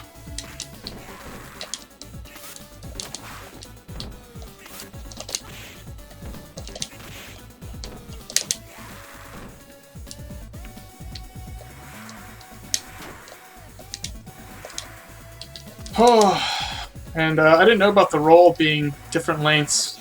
I haven't played Bare Knuckle 3 in a while, so the roll is longer in this version, I'm assuming. As the up and down roll is really useful. You gotta get used to using it.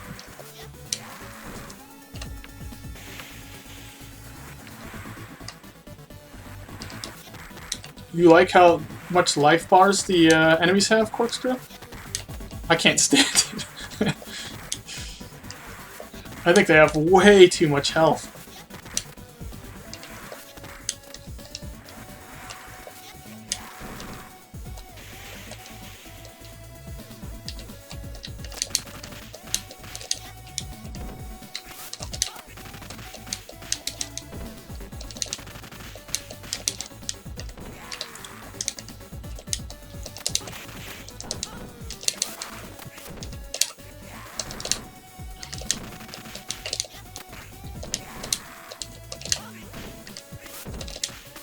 Oops.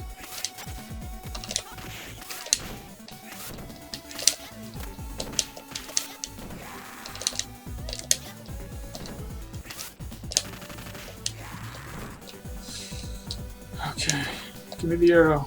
There it is.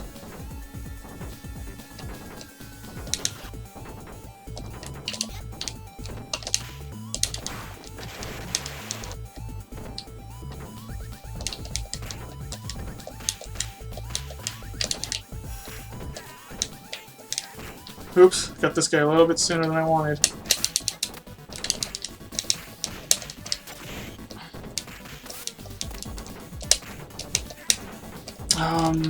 Dang it. Gotta grab that.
Yeah, 2 players is way harder than 1 player. The guys do more damage, there's more of them, they got more health, it just gets, it's like nightmare status, 2 players.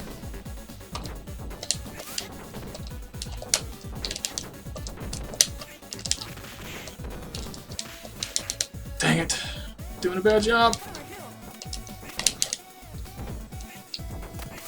I'm gonna get killed, and then I'm gonna have to do a continue, and then it's gonna be hilarious.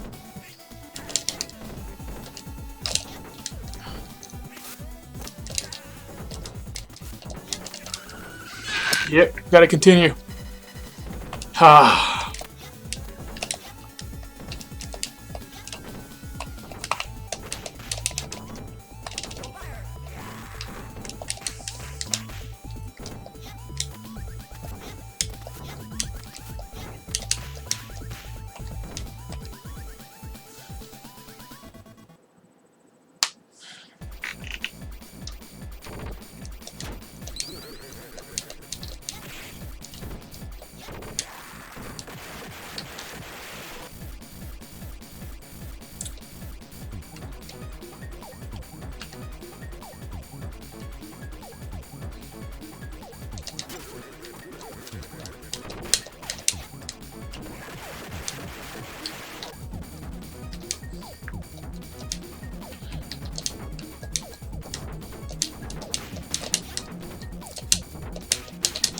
Yeah. The green Donovans can do about like 60% damage with their 3-hit combo.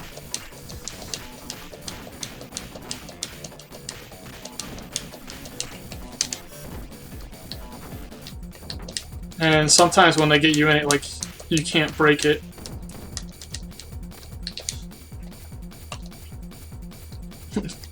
You hate Streets of Rage 3? Yeah, I actually kind of love it. I hated it when I first played it, and the more I got used to it, the more I like it. But it takes a long time to get good at it.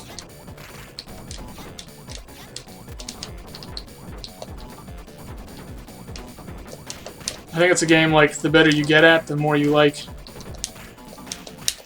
start appreciating it. But until then, it's like nightmare.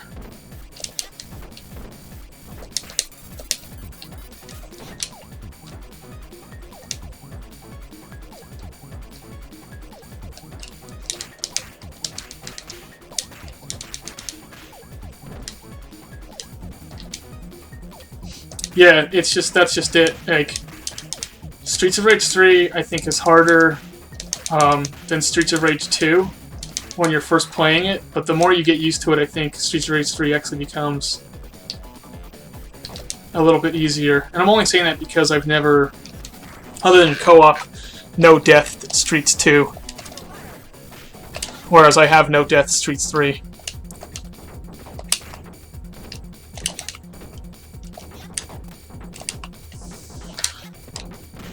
Oh, and I have a lot more experience with Streets 2 as well. So, I mean, it should be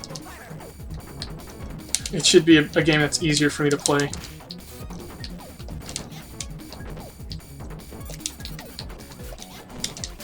Okay, just making sure. Get hit. There we go. Oops.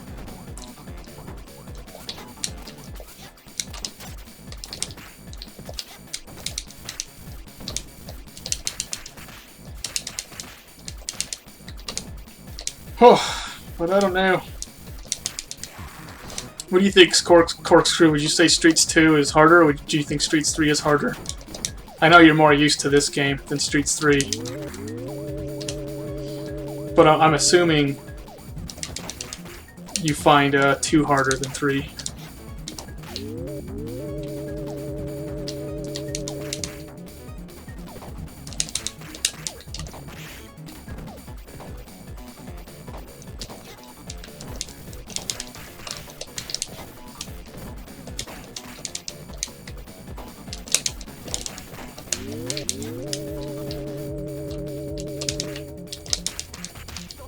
Oops.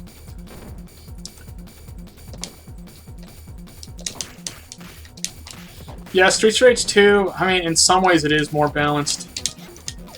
In some ways it's not, but I think the enemies, because, you know, like, an enemy does the same amount of damage to you on easy as they do on Mania, I'd say in that sense it's a little bit more balanced of a game. Like, they didn't just up the enemy damage to make the game harder.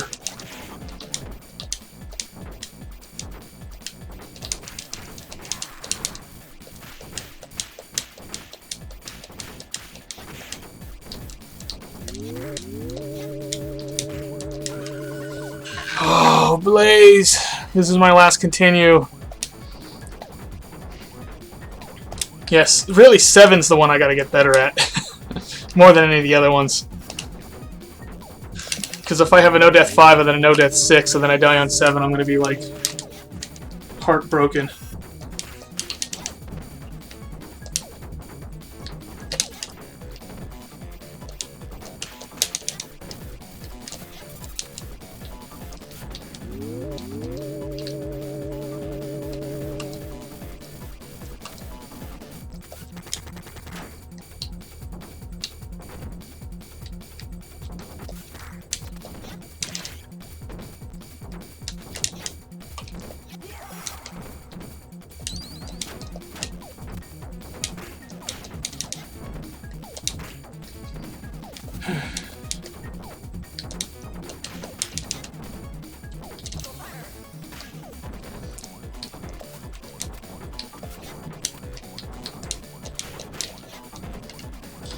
Yeah, I mean, you the character kind of in some ways does less damage in 3.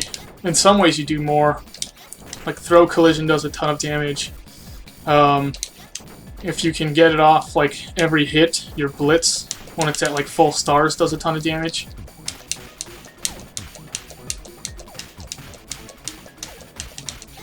Oh, am I gonna miss this? Okay.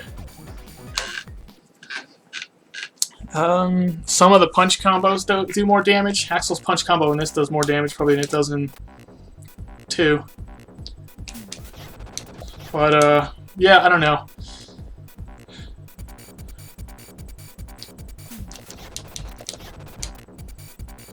I mean, there's no max in this game, that's for dang sure. Where max is just doing like 60 points of damage with one move.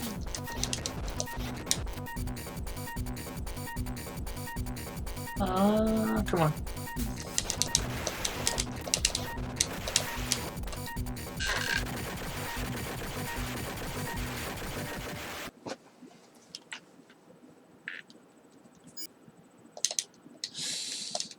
The characters in 2 aren't balanced.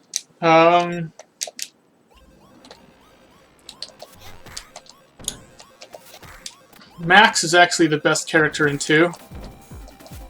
Axel is the really only unbalanced character in 2, where like you're forced to kind of use 2 of his moves, and everything else he has is just garbage. But like someone like Blaze, you're using her jump kicks, her I'm like doing a terrible job with this. Let's think this, man. I'm just gonna do this. You're using like the full repertoire of Blaze's moves constantly, and you're using the full repertoire of Max's moves and Skate's moves. Axel's really the only character where you're not using every move with them. Like, it's kind of dumb to even...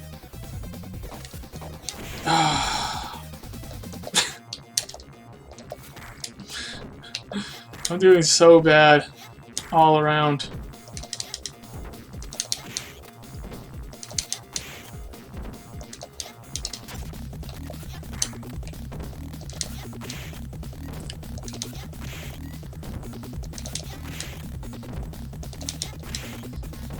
But yeah, but Blaze is definitely much worse in 2 than the other characters. Like, Max is the best, then Axel. Close behind, I'd give it to Skate. Skate's not bad. He's just not as good as Axel. But he's not bad.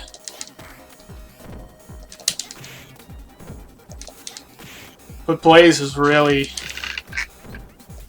she doesn't do enough damage.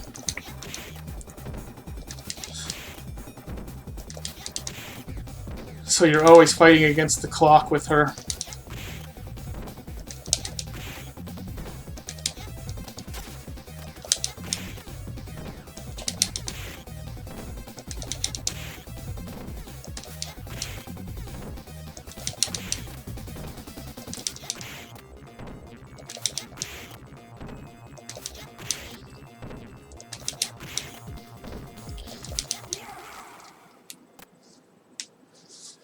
Oh.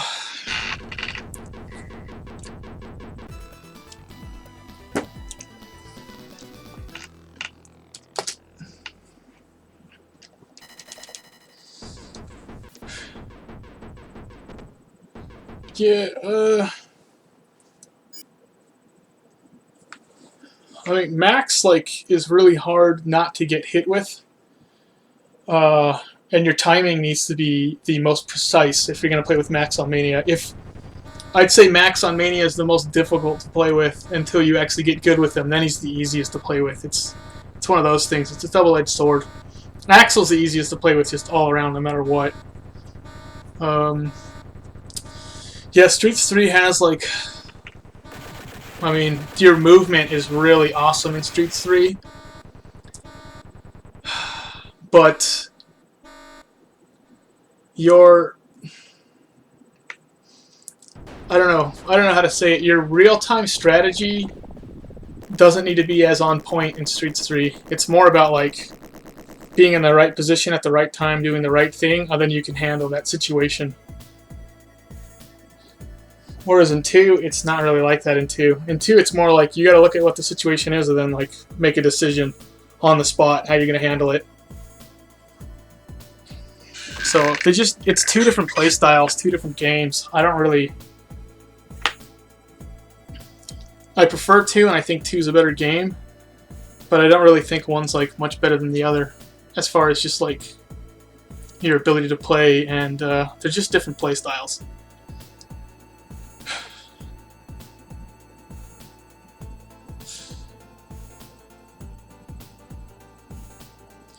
Yeah, Streets 2 did reuse a lot of the bosses from 1, and then made some of the bosses just normal characters.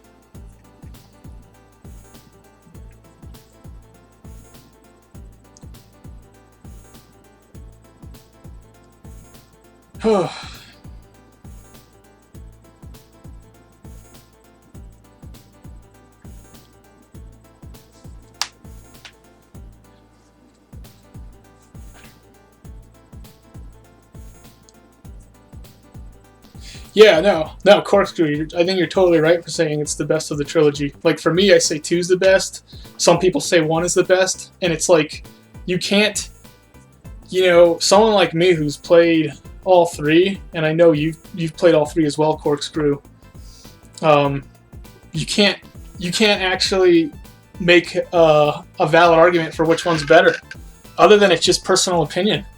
Like, if you like more... if you like more reflex, super dynamic playing, extremely fast thinking, I'd say Streets of Rage 2. If you like more like character movement, control over your like character, their ability to get out of the way, proper placement to overcome like a situation, proper timing, Streets of Rage 3. If you like just like simplicity, that, and like kind of like mixing it up a little bit, Streets of Rage 1. But I mean, they're all good in their own ways, man. Whew.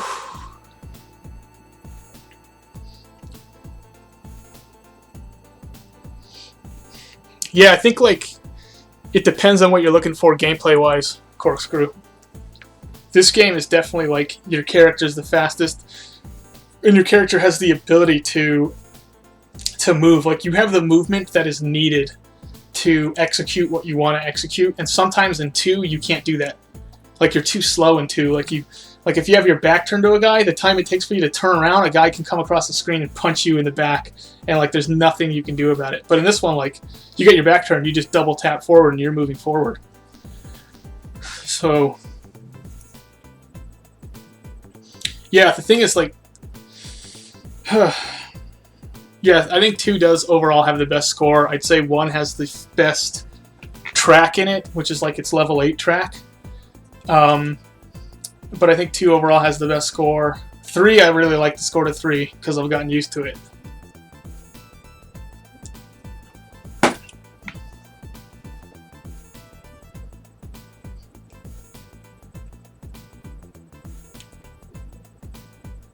Yeah, well, I mean, Flutie, like, some people love Streets 1, but they hate the other ones. And the thing is, like, each game is so different. You're not going to play Streets 1 and then come into Streets 2 and be able to do anything well.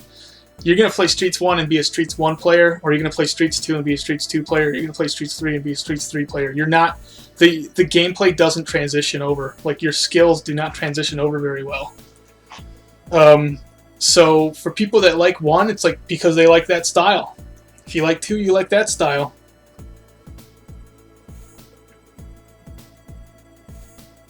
Yeah, exactly. You can't factually be like... you really can't say which game is the best. You can only give... The best you can do is like somebody like, like me or Corkscrew, or I don't know if Azumi's on today, but who plays these games at a really high level, usually like we'll have an opinion and then we'll have a reason behind it because we kind of understand like what it is that made us good at the game, and that's usually what we like about it, what we find satisfying. And like 2 does require faster reflexes, especially if you're playing with Max. Your reflexes need to be outlandishly fast, and it is more like dynamic. In the enemies are more dynamic, and like you just don't know what the heck they're gonna do. It's like it's maddening. But 3 is a lot more like you have more control over how well you play 3. It's just different. It's just different games. You have more control over your character in 3. Tower of Doom, D&D. I've played Tower of Doom like a couple times, maybe twice. I don't think it would take me too long to get to like 1 credit status on it. But arcade games are like notoriously hard to 1 credit. And I like it, but I like Shadows over Mystara like 10 times better. So I usually just stick to Shadows over Mystara. Yeah, man. Corkscrew, like, you're totally right. Everything you're saying, I'm like, it's hard for me not to agree with. It's like you just... if you're used to 2 and you go into 1, you're going to be like, this game's too simple, I need my blitz moves. Until you get good at 1, and then you'll start like having an appreciation for it. And if you start with 2 and you go into 3, you'll be like, dude, these guys take off too much damage, like I can't even get through the first level. Until you get good at it. And then you'll have like an appreciation for it. But the games are all hard in their own way, and it's like, it's crazy. It's really crazy going from one game to the other.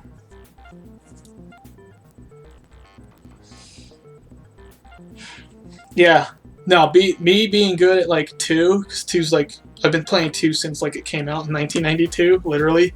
And I've been playing 1 for a while as well. But I think I started playing 2 before 1. So going from 2 to 1, I was like, dude, I need my blitz moves. This game's too slow. I want like my special to be, you know, and it took me a while to get into 1 as a kid. And then I didn't play 3 until I was like an adult. And man, I really didn't like 3 when I first played it. It took me until I got like started getting good at it that I started appreciating it. But yeah, you're not going to be good at 2 or 1 and then come into 3 and be good, and vice versa. You're not going to be good at 3 and then come into 2 and be good. You got to relearn the games. Their timing is so different, especially if you're jacking the difficulty up. The timing is so precisely different. It's ridiculous.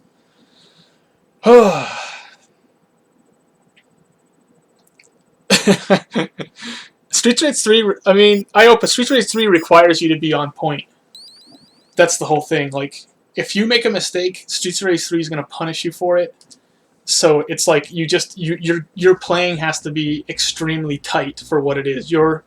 It's like, here comes these guys, and I need to be standing here.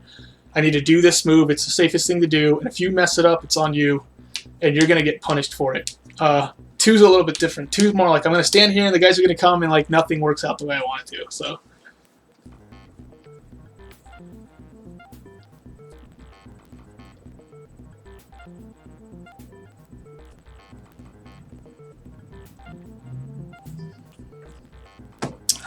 I think I'm done streaming for the day. Sorry that skate run didn't turn out the way I wanted it to. But at least I found like a cool little glitch. And now, like, you know, thanks to you guys, thanks Iopa for like pointing that out to me for Streets of Rage 2. Like, if I ever get that soft lock again, I still have 1 move I can use. And thanks for looking it up, Corkscrew. I appreciate it. Because I literally would have just reset the game, so at least I got a skate run in. But it wasn't a 1 credit, and it's not a 1 credit because I got glitched out. And then I think my Blaze kind of suffered a little bit because of it, but I don't know. I don't expect a no-death Blaze anytime soon. I really do have to be on my own playing individual levels and getting better at 5 and getting better at 7. 6, there's almost nothing I can do about 6 to get better at it. I don't know what to do with it. It'll happen when it happens.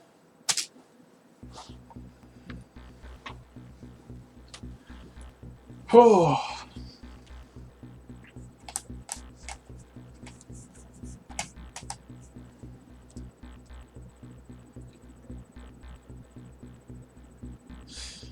Yeah.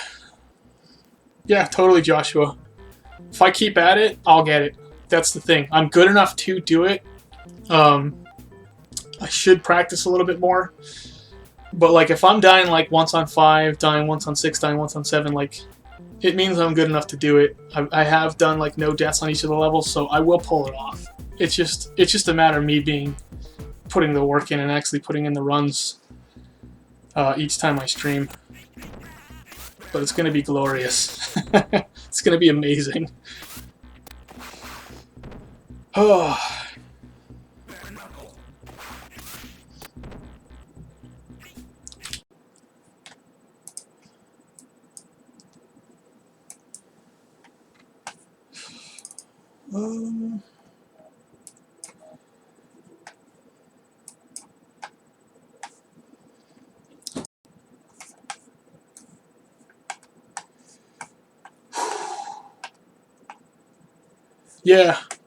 Yeah, but that's usually what I do. I just enter a code. Oh, then I go to the level select. Oh, then I run the level like over and over. And that's what I did for 6 to beat the jet. I think I actually like put a save state in, which is a cool thing with an emulator. I put in the save state, and then I ran the 6 jet. I swear I ran him 100 times. I ran him like 20 times and was dying like 2 to 3 times on him. And I was like, this is impossible. It was like, and it took me probably about 100 times before I got like a no death on him. Oh, because I was trying like all these different strategies on like how to do it, and just found that like cornering up and jump kicking seems to work the best.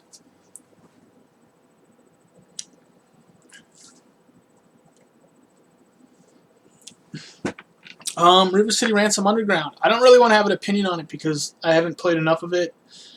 So far, I don't like what I have played of it.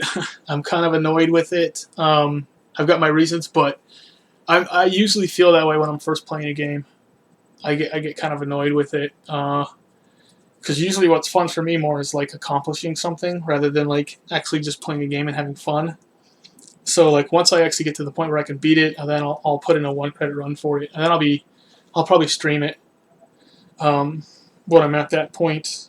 But yeah, until then, I don't really want to drop my judgment. I don't know. We'll see. We'll see what happens with it. But yeah, thanks for watching, guys. I don't know when I'll be back on. Definitely next week. I'll be back on next week. I don't think I'll be on tomorrow or Sunday. And I don't know if I can be on Monday or Tuesday. So I'm still at that point where I just don't have a schedule set up properly. And anyway, so hopefully I'll be on before like next Wednesday. But if not, then that's why. I'm just not organized enough. So sorry about that. But thanks for watching, guys.